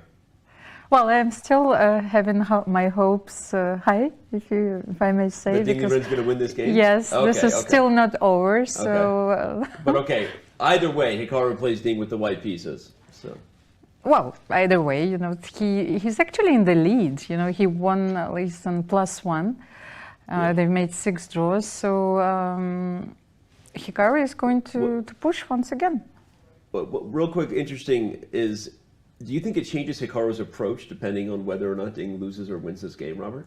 I think about that often. You know, do you try to strike while somebody is down, or do you just treat them as if they're 0 for 0? And I think the players hope to be in the mindset where they just go in as if it's any other day and they're starting the tournament fresh. But I think that no player really does that, right? They're like, this person has shown that they're not in their best shape, so why don't we go for a potential line that could catch them off guard? Okay. And Ding Liren is the type of player who, he has a universal style, but he definitely has his preferences, and his tactics have not been his call. Yeah, well, not on point necessarily. And against Rapport, in this game against Nepo, just everything was going wrong. So, yeah, maybe it's a time, and it's weird saying about Ding Liren, but it's a time for Hikaru to say, that might be a person I'm going to try to pick on. Hikaru did catch up with Dina, as we said, and we have that interview for you right now. So let's get his post-game thoughts after his draw with Jan Nepomniachtchi earlier today. No, I mean, obviously, I suspected Jan would play something in this Petrov. I mean, I think I got everything I wanted. I don't know what the objective evaluation is, but I think if I don't have this sudden brain slip and play knight d2. If I go knight d4, I mean, I think it's much better if not winning. So once I played knight d2 and I allowed this queen a1, queen f6, I mean, probably it's still a little bit better somehow, but I mean, I was already very upset at myself, and yeah, it just kind of petered out into this repetition. So I mean, quite disappointing. You removed your rook from e2 to b2 and then repeated the position. Was it just the principal Soviet rule to repeat 2 times and then think? I mean, you could say that, but also with no increment in this tournament, trying to get closer to move 40 is always preferable. So that was the reason I did it. I mean, basically it came down to this one moment when I was going to play knight d4, and then I thought knight d2 was simpler, and I just overlooked this queen a1, queen f6. If I play knight d4, I think I would have won the game. So yeah, it's not good.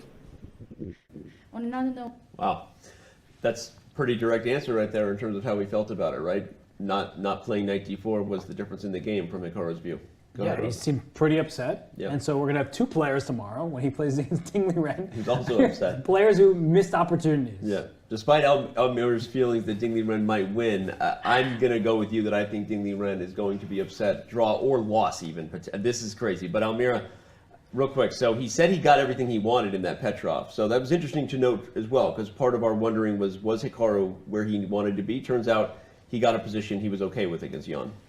Yes, and I think he liked his position. So one more argument or point to add. So he's feeling quite confident. So he's looking for tomorrow's game. Yeah. Whatever the result might be today, and he will certainly push. Well, there's one game that doesn't have a result in from today yet, and that is where we sit between Radjabov and Ding Liren. We see them sitting in the far corner there, and Ding Liren, just, man, your heart goes out to him. Now, the more we look at him, we had drama at the end of the time control. You heard it if you were watching live. We screamed. That was not faked. I couldn't hold back when G6 was on the board, although, Robert, with every second that went by, we knew he was overthinking it. You could just feel it. And now, you left us at the break, Robert, thinking that he could lose this game, potentially. Tell me what. I'm not saying it'll happen, but paint the picture for everybody. What goes wrong here for Black to such a degree that Ding Liren could even lose? Well, it's White has to capture the bishop back on d4, so let's start there. So the question becomes, what is White's plan? What are White's threats? A move like bishop c5 can already question that knight, and also the open d file could be good for White to attack the Black king. So there are very direct threats here that Ding needs to deal with. And he will do so by putting his queen on the long diagonal, most likely, and just threatening queen to h1, which will lead to a checkmate. So the difference, and the reason why Radjabov gets to hold this position, is he can bring his queen to f3. So instead of having a pinned knight on f3, he can bring his queen over, and with the queens getting swapped, there is still some initiative that Black has, but there's not going to be a checkmate, and it seems like Radjabov suddenly has everything under control. Yeah. Almira, now your turn. I know you want to turn, but to say that you still think Ding Liren can win this game. So now you paint the picture of what could go right for Black if he was to still hold on and get the victory. Well, it's not an easy task, of course. So I wanted to play knight f5, but you need to prepare this move first. Yeah. Well, you can maybe do it.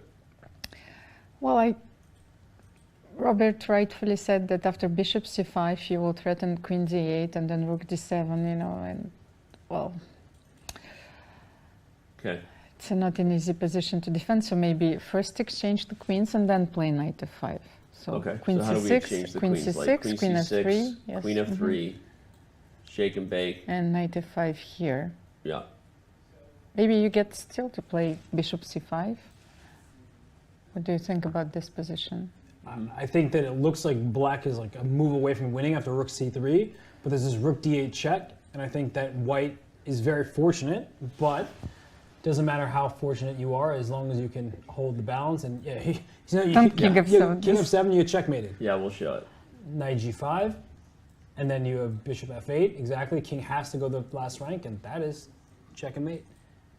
Check and mate. Okay, so really important you don't walk into mate. Pro tip for Dan. King to g7. And bishop f8 check.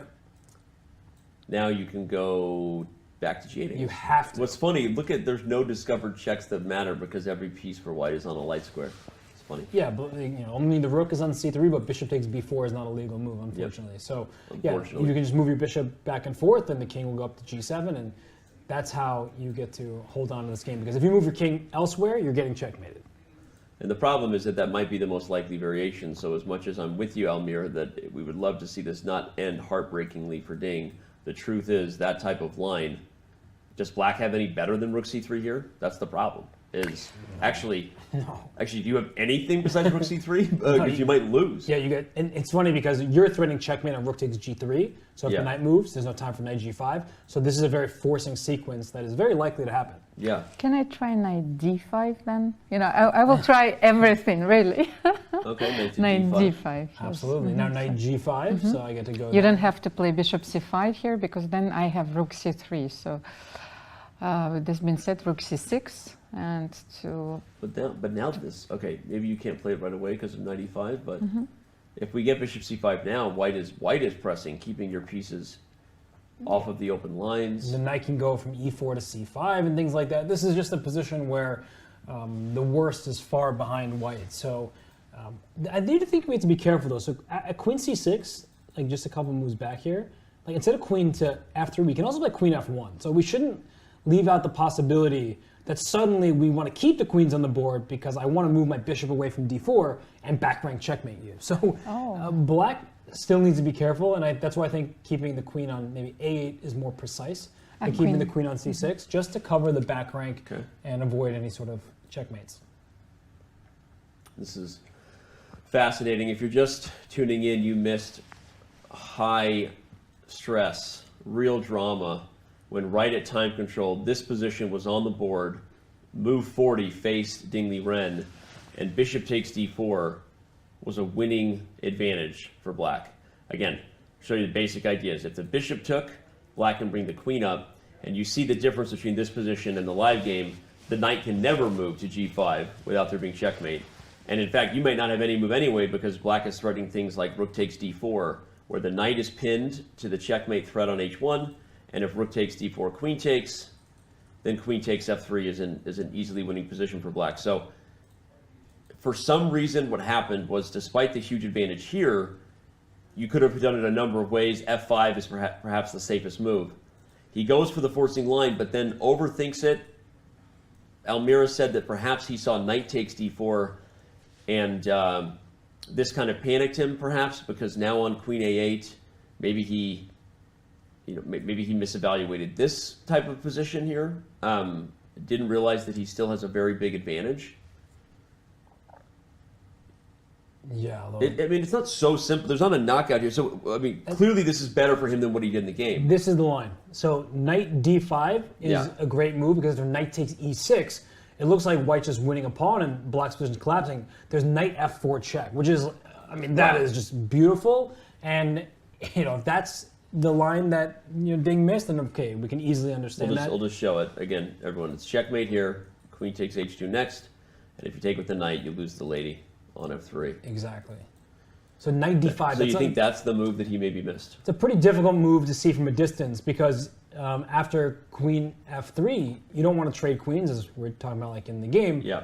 You can move your queen elsewhere, potentially, instead of playing knight to d5, but it already starts to feel like white is gaining some activity. So knight d5 here, that might be, from the distance, what was overlooked. It's likely true. And again, it's always useful to unpack and develop some hypothesis, because these guys don't just make one move blunders, right? There's something not in the current position that they misevaluated or missed, and that's what's going to influence a wrong decision in the current position. Oh man, that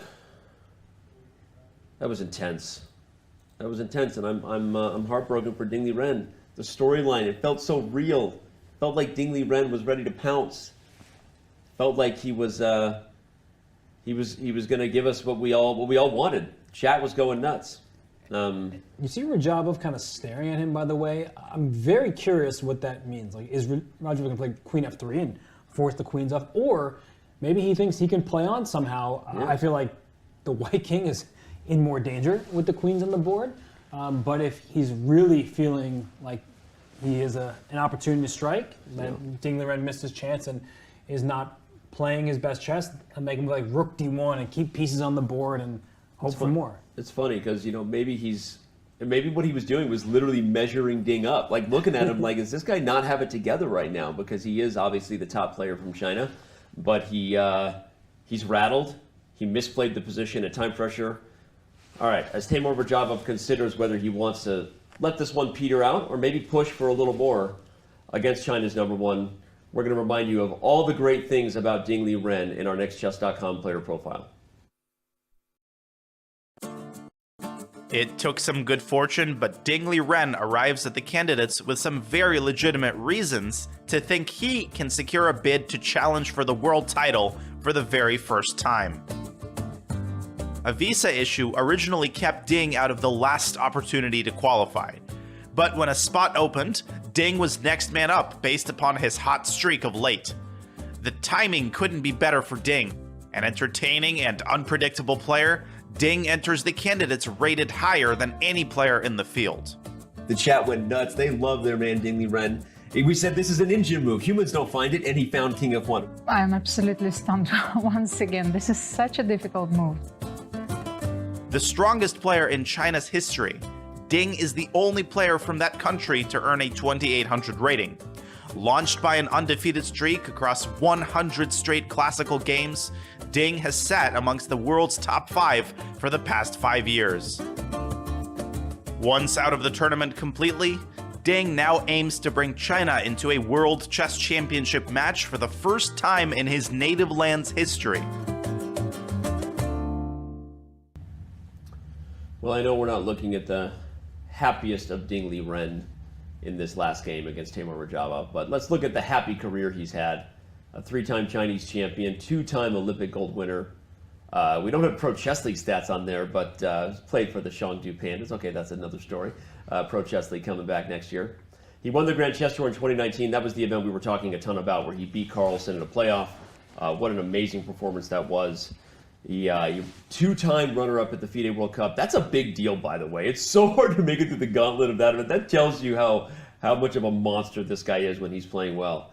And has one of the longest unbeaten streaks in the history of our game, with 100 games from August 2017 to November 2018. I remember the thrill ride that was, just every day wondering, will this guy ever lose a chess game? So, unfortunately, he's going to have to probably take his opportunity to simplify this one, or he could lose this game against Teimour Radjabov. So I'm anticipating, as Robert said, that line of Queen f3, Knight f5. I'm sorry, Almira, I know you don't want it, but here it comes. Queen f3. What I find also very interesting is Ding's personality. We live in a modern world where, with his results, like everyone would be claiming it everywhere, and he's such a modest, humble person, So I don't have the social media, so I haven't been following all the debates, but I think he only concentrates on the moves he's making on the board, So yeah, so old school. Old-fashioned. He is old school, and he's an amazing player. Unfortunately, nerves got the best of him there. Robert, before this one does ultimately go a direction we think it's going to. Who knows? We maybe can see more blunders. I want to go back to something you said when we were off air and put you on the spot a little bit, because we were talking about your comments about that no matter how much compassion we have and empathy we feel for that moment where he just lost himself a little bit. But if you want to beat the world champion, be the world champion, you got to play like the world champion. Magnus probably finds bishop takes d4, or what you said, talk about the different approach of maybe playing f5 and why that might have been the psychologically right thing to do. Yeah, it kept the position a little more locked. And I think the most surprising thing to me of all of that was that he went pawn takes e5 and then thought for all of his remaining time and then made the mistake. Like, mistakes happen, obviously, right? And these players, they are exceptional. He's number 2 in the world for a reason, right? He has earned his spot here based on a long history of great chess playing. But it just didn't feel like his response, they didn't work together, right? And I want to show it on the board. We're going to back up because we've got some time here. It was right here where e5 was played, because again, yes, objectively he was still winning to take, and the move that had us go, oh no, was that he didn't play bishop takes d4. Right. But your point that Roberts told me off camera, he's like, Magnus, if he goes for this, maybe Magnus finds bishop d4, but he's like, Magnus probably plays f5 in the position. And it's just because of what you said. It keeps the opportunities for Radja to go wrong. It's the easier move to play. Psychologically, a little bit more difficult for your opponent to face this response. I think it just doesn't give white any semblance of an out. Yeah. There are no trades being offered, the position is closed, and in closed positions, knights are better than bishops. So you're going to take on d4 at some point, very likely. Your knight's coming into d5, your queen is taking over all of these light squares, your rook on c4 can't be touched and is in a great both rank and file. So everything is going well for black in this position. So it's both. Right? f5 just kept it easy for him, and maybe it's not winning necessarily. There could be some kind of fortress that is impenetrable. But the fact that he went f takes e5 and sat and thought and like scratched his head and just looked super uncomfortable, there's just something that he clearly overlooked, and it's uncharacteristic. And something about the candidates, right? He struggled in the first half last time. Even in his first go at the candidates, he never quite was vying for first place. Like, I think he ended up finishing +1, so 7 out of 14. But he wasn't ever in the driver's seat trying to take down the event. So I don't know what it is, and we have tremendous respect for Ding Liren as a long-time top 3 player in the world. He had a 100-game unbeaten streak. He took down the 2019 Grand Chess Tour, including the Sinquefield Cup against Magnus Carlsen. So his accolades speak for themselves, but it just is a moment where if you are going to become the challenger for the World Championship, you can't keep letting these moments slip, because against Rapport, and now in this game against Radjabov, it's not always even about the result of the game. It's about sort of how the move was missed. And in this case, it was just he froze. And it's very sad. Like I'm a huge fan of all the players in this field, and Ding Liren in particular in this case, and it just felt like something happened where instead of proceeding with bishop takes d4, which he made the next move because he had to, he just got stuck in his tracks. Well, speaking of proceeding, Almira, you get your wish. The game is proceeding. And it's a very played clever knight move. c6, so he didn't go for knight f5 in the draw we were maybe predicting. I know you've been over there calculating it. So immediately one of the key ideas is this guards d8. So we're not getting checkmated, I guess, in some of these lines anymore. But what else do you think Ding Liren has up his sleeve? Well, we want the c3 square, so he's forcing the bishop either to move, either he will trade it, on d4. So let's see if white continue with bishop c5. I think Ding's intention here is to play rook c3. And what to do here? Are you king g2? I think you go in for this. Oh, I was looking for king g2. Okay, Same rook draw, f3. Same draw because the king can't escape. No, but Check. rook f3. You have rook f3, rook c6. You don't have rook f2, which would end the game on the spot. And you don't have knight e5 either, because after rook c8... Oh, wait, no, I'll just take e6. And then a6 and g6 are hanging, and that's not good. White is cleaning up. So this is unfortunately... Okay, and again, not that Ding Liren's going to completely tilt here, but that would be the recipe of how you just don't swallow that the position is no longer something you can play for a win, and you get yourself in trouble. Yeah, it feels like we're just going to get a simplification, right? Because you could take this pawn on e5 and start trading stuff. White goes rook e2 at the end, just win the e6 pawn. Like this, it feels like it's very difficult at this point for Radjabov to go particularly wrong here. Yeah. And again, why is this isn't just good for white? Oh, there's a mating threat. Okay, Yeah. so you have to be very careful. There's bishop g1 as a response. King f7. If you take, we go in. Bishop g1. Probably a number of things now. Then I can get to f3, then you win the game. Ah, let's try it. But I guess you can just move your bishop away. That's well. Yeah. I just want to show it. That's the problem. That's the problem. You move the bishop, you get mated. Exactly. It's a fun little mating net to see. The problem is, though, the knight can't control g4 and be on f3 at the same time. So in these sequences where you try to reroute your knight over here, the bishop moves away, and then after knight f3, now white can play the move g4 exactly. Now you've made space for your king. If you go back, I go back, which is probably why the computer says it's a draw. Yeah, that looks like a very forcing sequence. I've been staring at this position, and I had the crazy thought that in case you would play bishop c5, rook c3, and then rook d6, rook f3, rook c6, is there any way that I could sacrifice the g pawn and then play g5 and then play king f7, or this doesn't work? It's way too much. Almira's all in on the Ding checkmate train. King f7? No, g5 first. I don't know, but you can simply take on e6. Yeah. No, this is, yes. Well, let's show the checkmate, though, because it's fun. If you take here, you're going to go the other way. Still not mate, but we want to get in here. Something, yes. Yeah, like rook, I don't know, b3 or something. And if again you take, you could probably even do it, but no, but I can play king f7. What's the idea? You're threatening mate. And even there's bishop g1. Yeah. Oops, sorry. Wrong square. Now white might win this game. No, my idea was to play king f7, king g6 to avoid perpetual, but this is way too much, so that's... Yeah, just rook takes e6. Rook takes e6, yes. Yeah, there's no way for Ding to play, and I think bishop c5 was just played. There's no way for Ding to play for a win without just maybe losing all his pawns. So, yeah, you can see it on his face. He knows the game is going to be a split point, and well, we kind of, for a moment there, were ruling Radjabov out.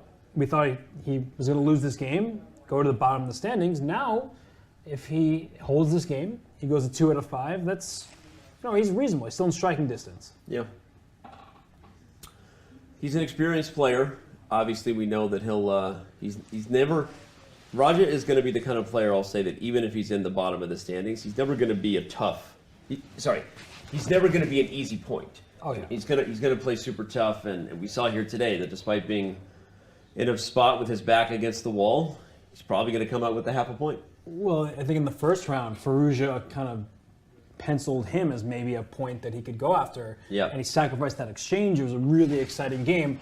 And Firouzja almost lost. Like, he was in big trouble at some point. So it's clear that you can't pick on anybody in this field, no matter what kind of form coming into the event, no matter what kind of form during the event. Nobody is a free point. And Radjabov has so much experience, and he, at his core is a fighter. In recent years, he hasn't been playing very much, and he hasn't won a game in classical chess in 3 years. So it's not likely that he can pull off a string of victories and win this tournament, but he definitely can beat any single opponent in this tournament. I have a question for Robert. Did you play against any of the candidates on the field? Have I played against them? Yes. I played against Hikaru, I played against Fabiano, and that is it. So, how does it feel, playing a game against such strong players? What kind of game? Speed chess? No, chess? classical is. Especially when you... I've only played classical against Hikaru. So Fabiano and I haven't played, we were kids, we had the same coach, Okay. we kind of grew up together. This I didn't know. So with Hikaru, because he's a few years older and he was always one of the strongest players, it's fun. I mean, he's the favorite, and anytime you're playing him, you're probably doing pretty well in the tournament. So it was, didn't go my way most of the time. But Especially it was when you're a 16-year-old kid playing in a U.S. championship. Yeah, so he of course has a big score against me, and I haven't played very much over the last decade. But yeah, it's always fun. I mean, these are like the hardest workers and the best players in the professional. Those are the exact type of people you want to play against. Yep. My story of playing Hikaru, I played him many times in Blitz, but Edward Levy Memorial, Denver, 2000 and before you were born. Before you were born, young man. No, it was some random year where I got crushed by Nakamura and Wojciech in a tournament in Denver. I remember losing to Wojciech fondly because he was yucking it up in the bar while beating me in his Maroxy grind out game. And when I resigned Almira, Wojciech literally said, "It took you long enough." So welcome to the chess world as a young American boy losing to a hammered drunk Wojciech. Yeah. Sorry, this is just the truth. Anyway, that was a learning experience. It was a learning experience on more than one level. For all growing chess players. For all growing chess players. We have our own Mojo stories, and may he rest in peace. A fantastic player, obviously. Yeah. Went through a lot in his life, but yeah, to answer your question, anytime you get to play against players in this field, it's just such a great experience. And events these days, like the Grand Swiss, and before that, just the Isle of Man tournament, those give you an opportunity to play against these people. Whereas for the most part, the round robin format, it's an invitational for the top 10, and that's it. And so you don't get access. And chess is very difficult to have any sort of motivation because you want to play the best people, but you don't even have the option like you do in tennis, for example. Like you string together a few victories in tennis, then you get to play against Nadal or Djokovic or Federer or Serena Williams or whomever. Where in chess, it's like you don't even get a ticket into the arena. No, I ask this question because I had really a chance to play one of the best players in the world, and personally, I always had to overcome this fear. No fear. So that's I was not raised like Duda, who said that starting from 7 or 8, I always believed that I will be a world champion, and that clearly shows that when he's playing against Magnus Carlsen, he has absolutely no fear. Yeah, well, and he does have a good record against Magnus Carlsen, that being Jan-Krzysztof Duda. By the way, Ding has taken on e5, which I think is the simplest approach, right? The least dangerous approach, as we were showing in the variations that were occurring. If you didn't take on e5 and rook c3, there were chances to lose. So I think Ding Liren understands that this one has gotten away from him here. Sorry, Almira. I know. It's okay. Yeah. So rook d8, yes, this was the variation that we analyzed, and knight g5, or how did it go? I think we was just looking at knight takes d5 and rook e2, and I think there are numerous ways to maintain the balance. And speaking of this fearlessness, with Duda, I actually think that serves Fabiano particularly well against Magnus. And he's beaten Magnus, I think it's 5 times in classical chess, and they drew all their games in the World Championship. So I think that some people, are just fearless in general. I mean, they may lose sometimes, but they just go for it. Whereas other people, they have there's just this magnetism, this almost fear and there's the Magnus effect. I mean, it's I think a very real thing that you get in this position where if you played somebody else, you'd feel okay, but you're playing Magnus, so you're scanning the board to wonder where you're gonna be exploited, which part of the board. So I think Duda's fearlessness is great. I think that other players have that as well, and there's a reason why these 8 players have made their way here to Madrid. Yeah, well said.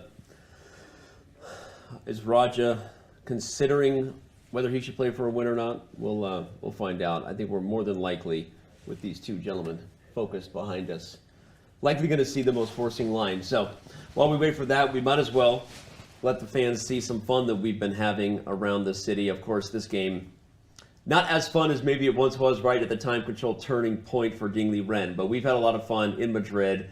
And here's another example of such fun that we got up to.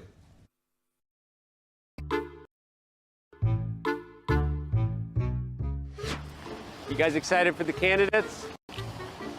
Hey, can we talk for a second about this? Here we go. To the plaza we go. Which way's the plaza? You guys play chess? Yeah? There you go. Are you excited for the candidates? Yeah. Yeah? You don't know what it is? I do. Okay, what is it? We watched the Queen's Gambit. Oh, you watched the Queen's Gambit? No, Me I too. Okay. You guys actually play chess, like on your phone? No, he does. Yeah? What are you playing on chess.com? Yeah. You're about 1,300 on Lee Chess. Yeah. So it means you'd be like 900 on chess.com, actually. Yeah. Give me your username, I'll give you a diamond membership. Not kidding. He's gonna be a contender in like 3 years. There it is. He's up and coming. So I'll give you a premium membership and then you won't have an excuse. Then you can use our... Yeah, I'll go back to it. Yeah, all right, man. Oh, you're an IM? That's me, man. Crazy. Yep. Magnus. He's like #1. Oh yeah, the guy that like beats. Yeah, so this tournament decides who plays Magnus Carlsen. So the next challenger comes out of this tournament. All right, guys, enjoy. Thank you so much. Have fun. See ya. Great trip, guys. There you go. No drinking. No drinking. Actually, yeah, we're 18.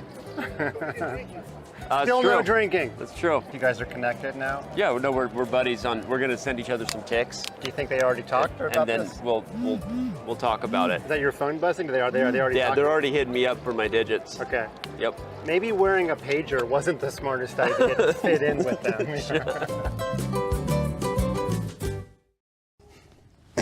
Well, I'm nothing if I'm not a man of the people. And the man of the pigeons. Man of the pigeons, that's right. That was a lot of fun. I had some good conversations with those pigeons. It's fun to have fun, but you need to know how. Another great quote from Dr. Seuss. You got to know how to have fun, right? Almira, what do you think about that? You want to join me in my next journey through the city? Well, I definitely will. You know, I always considered myself to be like mildly insane, but you know that now I understand why you're keeping me in the studio. You know, so I just make it all legitimate. You know. So. Yeah. Robert, what about you? What do you want to do with the free days? We got many left. I know you got here late, but we got a long way to go. So what are we going to do on our free days? First of all, there's no we in this equation. You're going to spend it alone? But also, can we talk about what I want to talk about? You know what I want to talk about. Talk about whatever you want to talk about. I mean, you see in this video, right? You say the candidates, like, what's that? Candidates sounds like a TV show for like job applications. Like each episode is a new person interviewing for a job. So can we change the name? I'd be fine Can with we get like a name? You could talk to FIDE after this show. The World Championship qualifier, something that when she's like, oh, what are you here for? Like, I'm here for the World Championship qualifier. Like, whoa, that makes sense. No, that's cool. You're not wrong at all. And it showed in that video. They were like, what in the world is the candidates? All right, well, we've got Feature Chat. He walks around giving out diamond memberships. I love it. What else? I got nothing else to give out. And of course I'm going to. Thank you, Pleefers. And I give away diamond memberships for Photoshop, too. Man of the Pigeons. Hess was quick with that one. Also, our producers were quick to get that. Yeah, they're all over it. Our team is crushing it behind the scenes. We love you guys, by the way. Hey, you met me in Madrid. Okay, that's hilarious. One of the people maybe in the video. If not, maybe a future cut. Shout out to the editing team, by the way, because we filmed hours and hours, and somehow they make it come together in the best way possible. He's not bringing this up somehow, that you're going to sing, you know, and we are going to take It'll be an pictures. emote soon. Go ahead, sorry. That you're going to be singing. Oh, that's right. Oh man, I can't forget I lost that. Okay, that's something we're going to be doing in a future rest day. Almira, wow. All right, well, we're back to the chess. We've had a couple of trades, followed by rook to e2. And I think that Robert also had a few suggestions, for your repertoire. It's not only Justin Bieber. Oh yeah. Okay. No, but Dane really doesn't want to talk about this. Yeah, now. we're going to talk about that anyway? Off air, and then we'll see where we go with that. Robert knows all the music I hate, and so he would be a very dangerous person to bring with me to a karaoke bar. Rook e2's been played.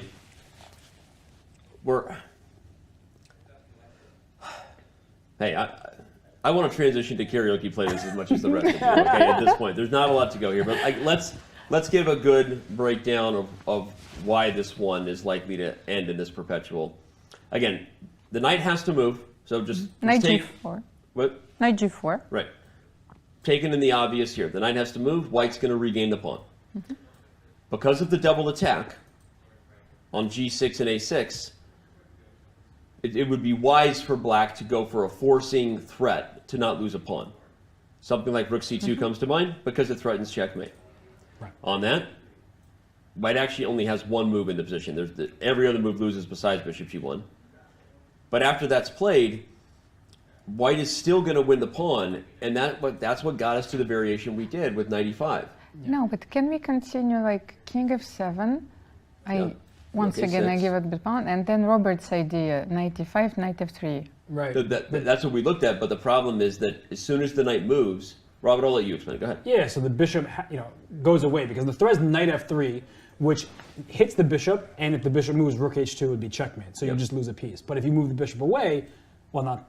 Actually, you can't go there because there's knight. It's actually an rook instructive f6 point to show another reason why this doesn't work. Yeah, because rook f6 check. But now you land in a white win. But if you put the bishop on c5, just away from this for a second. Yeah. The point is knight f3. It looks like it's leading checkmate. Next move with rook h2 mate, but white can push the pawn to g4 to give the g3 square to the king, and this is how you turn a position that should be an easy draw into maybe a little bit of difficulty. Well, look at that, Dingley Ren. He's gonna take the bishop. He's okay. Well, no, he's just going for a different way to draw. I was like, hold on. Now he's starting to take the bishop, and we can get a very, very forced line with rook takes e6, knight takes c5. Okay, there's... Actually, I guess you just have to take back. It's actually funny, you can't play this. This would be a recipe to lose. Yeah, the knight can just move. For a second, I thought the knight was pinned, but the rook is protected, so... Oops, I just flipped the board. Finally, finally. No, never again. That was a mouse slip, my apologies. After b takes c5, whatever happens here is just a draw, right? Yeah, you're gonna play king f7, so you take a6, you take c5, and now we just have even material. The rook ending is ahead. In fact, Dingley Ren immediately plays knight takes c5, which means we've more than likely pretty much agreed to the result on king f7. Radja could play both rook c6 or rook takes a6, but after he takes the pawn, well, you know what's ahead, chat. Our fourth draw of the day. Unfortunately, not a day that didn't give us fighting chess, everyone. So before you hit the social media, talking to you, Levy Rosman, Gotham Chess, before you just keep complaining about draws in top-level chess, Levy, why don't you check yourself before you wreck yourself? Today was a good day, Almira. Not for Dingley Ren, though. But not for Dingley Ren. Almira, your thoughts? I know you're disappointed. Dingley Ren doesn't get the dub. And the thing is, when you said that was the fourth draw of the day, I felt like, what? I felt like we had so many, decisive results.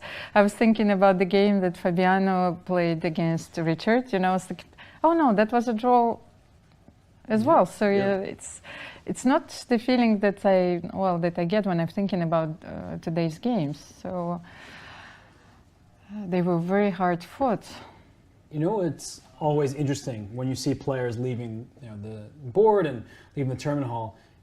You would think that almost like Dingley Ren played worse in this game based on body language. Yeah. He played the better game between the two. It just so happened that in a critical moment he let his advantage completely slip. But that's what happens in chess, right? Hikaru played, a better game than Jan Nepomniachtchi did, and Jan was accurate when he needed to be. But Jan's the one who's very happy because he had a bad position. He ends with the half point that he wanted. So the players who actually had the worst positions today, they can breathe. They can go on tomorrow in the same exact standing they entered today with.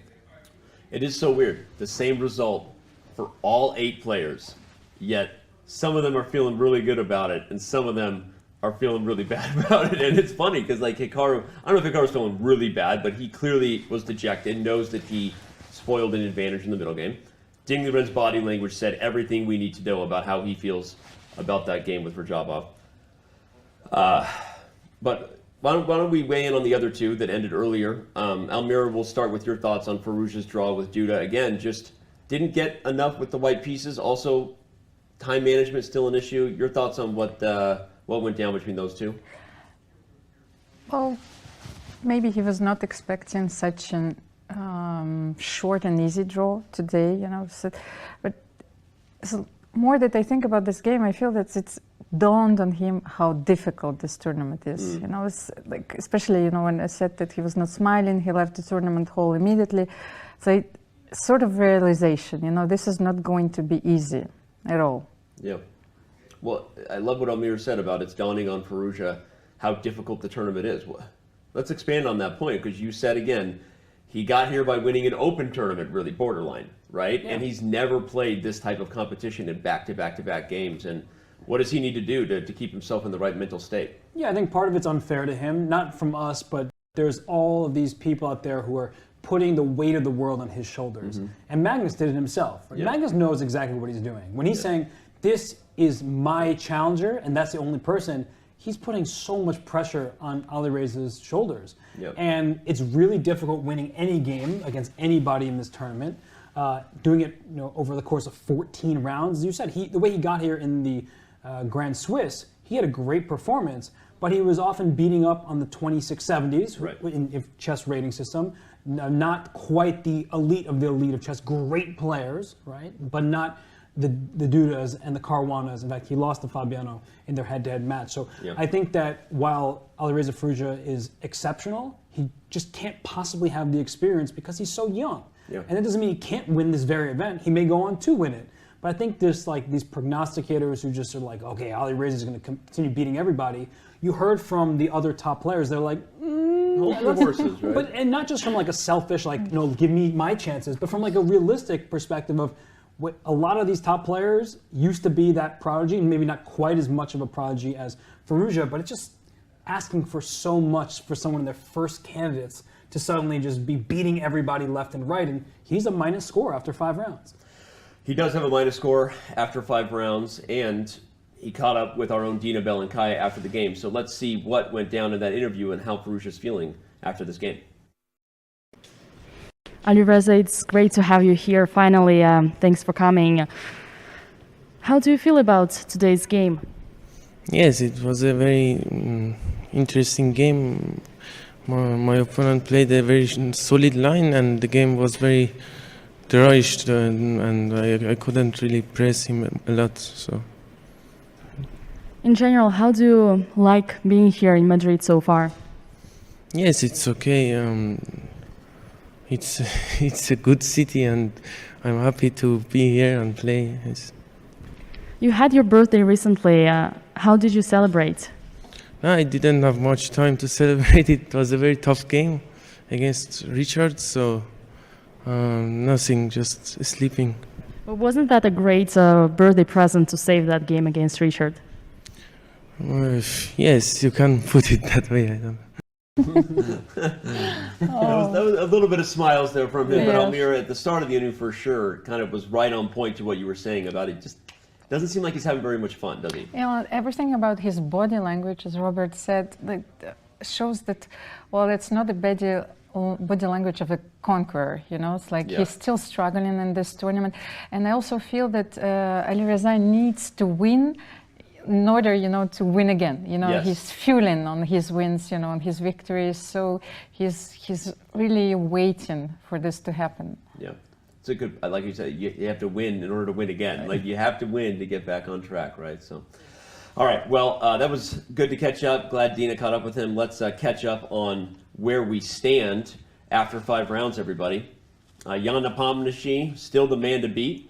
In fact, everything about the standings as far as people's position pretty much remains where it was as we headed into this round, Robert. Yeah, there are, I'd say, 2 winners besides Jan Nepomniachtchi. Everyone drew their games. But people who can be very happy are Rapport, who drew Fabiano with the black pieces in a really sharp game. It was short, but the length of the game kind of belies how difficult it was along the way. And then Jan-Krzysztof Duda, we just heard from Alireza, who was saying, I got nothing. And the point I was making earlier, I think, can be summarized. To some extent, Alireza is used to overpowering people, a la Shaquille O'Neal style, but now he's facing all the other big boys where you can't just like overpower them in the same way. And he's disappointed, but on the flip side of that game is Jan-Krzysztof Duda, who drew with the black pieces without major difficulties, and he continues to be right there behind the leaders. So he tied for third place. Solid, and I mean, you said it, so cat out of the bag, because we have conversations with Fabi in our own way, but Fabi's been impressed. Fabi even said, like, Jan-Krzysztof Duda, seems to be in form, and he's preparing well, choosing openings well. So, I mean, we'll see if that continues to be the case for him. All right. We need to turn to tomorrow, set the tone for what's in store in round 6. Radjabov Rapport right at the top, right? That's one where you have someone struggling right now at the bottom, but with the white pieces against Rapport. Firouzja Caruana, I think, is the matchup that we're all excited about. the youngster gets the white pieces, but against someone who he's lost 2 games against. And then the Nakamura Ding game. I mean, but all of them. Actually, Nepomniachtchi, Duda. Welcome to the candidates. I guess every game is interesting, right? Almira, circle your favorite matchup for tomorrow. Well, as much as I want Alireza Firouzja to bounce back, so he's one of the red lanterns, you know, this tournament.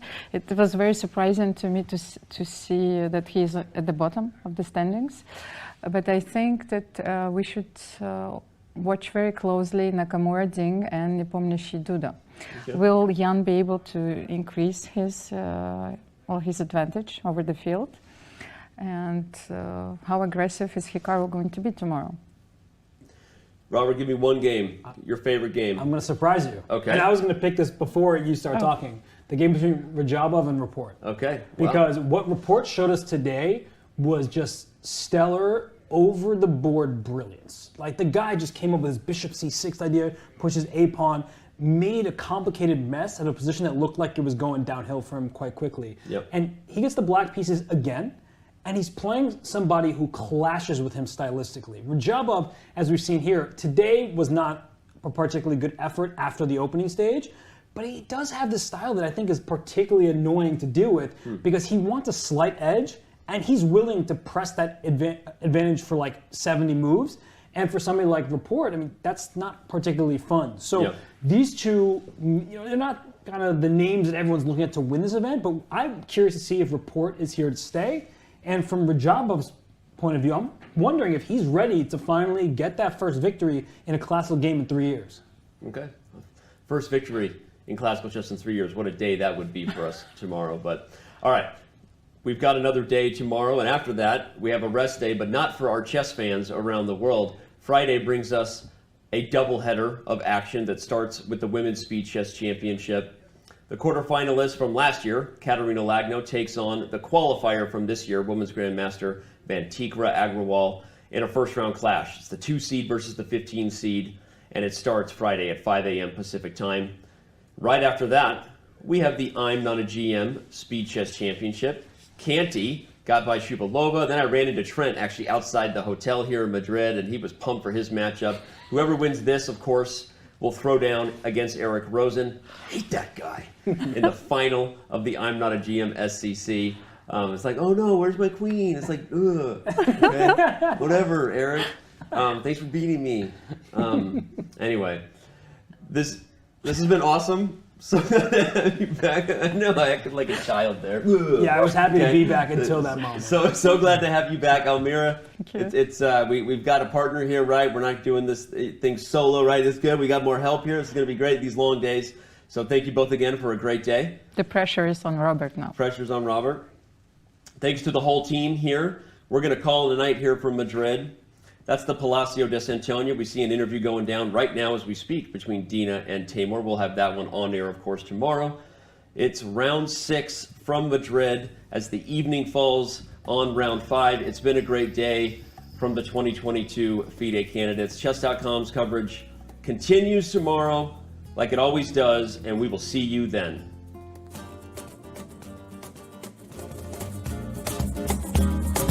To take control of your journey towards chess mastery. Magnus Carlsen introduces Chessable, the definitive solution for studying chess. Move Trainer uses the science of spaced repetition to identify your strengths and eliminate your weaknesses. There's no need to set up a board, remember which page you're on, or keep track of all the moves you miss. Get started now and join our growing community of over 100,000 chess enthusiasts. Chessable. Take control of your journey towards chess mastery. Welcome, everybody. My name is Jan-Krzysztof, former World Chess Champion. Are starting a new course here for Chessable. A very special Chessable course. Master your chess with Judith Polgar. You know what? I learned a lot.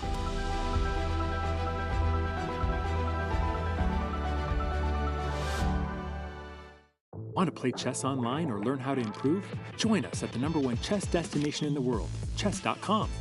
With thousands of people playing at any moment, you'll quickly find a game with someone at your level, whether you're a beginner or a grandmaster. Chess.com makes learning fun and easy.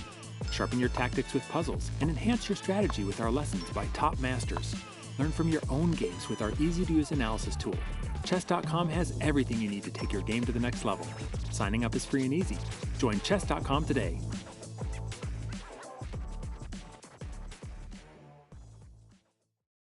Hi, I'm Grandmaster Judith Polgar, and I'm here to welcome you in the Chessable classroom.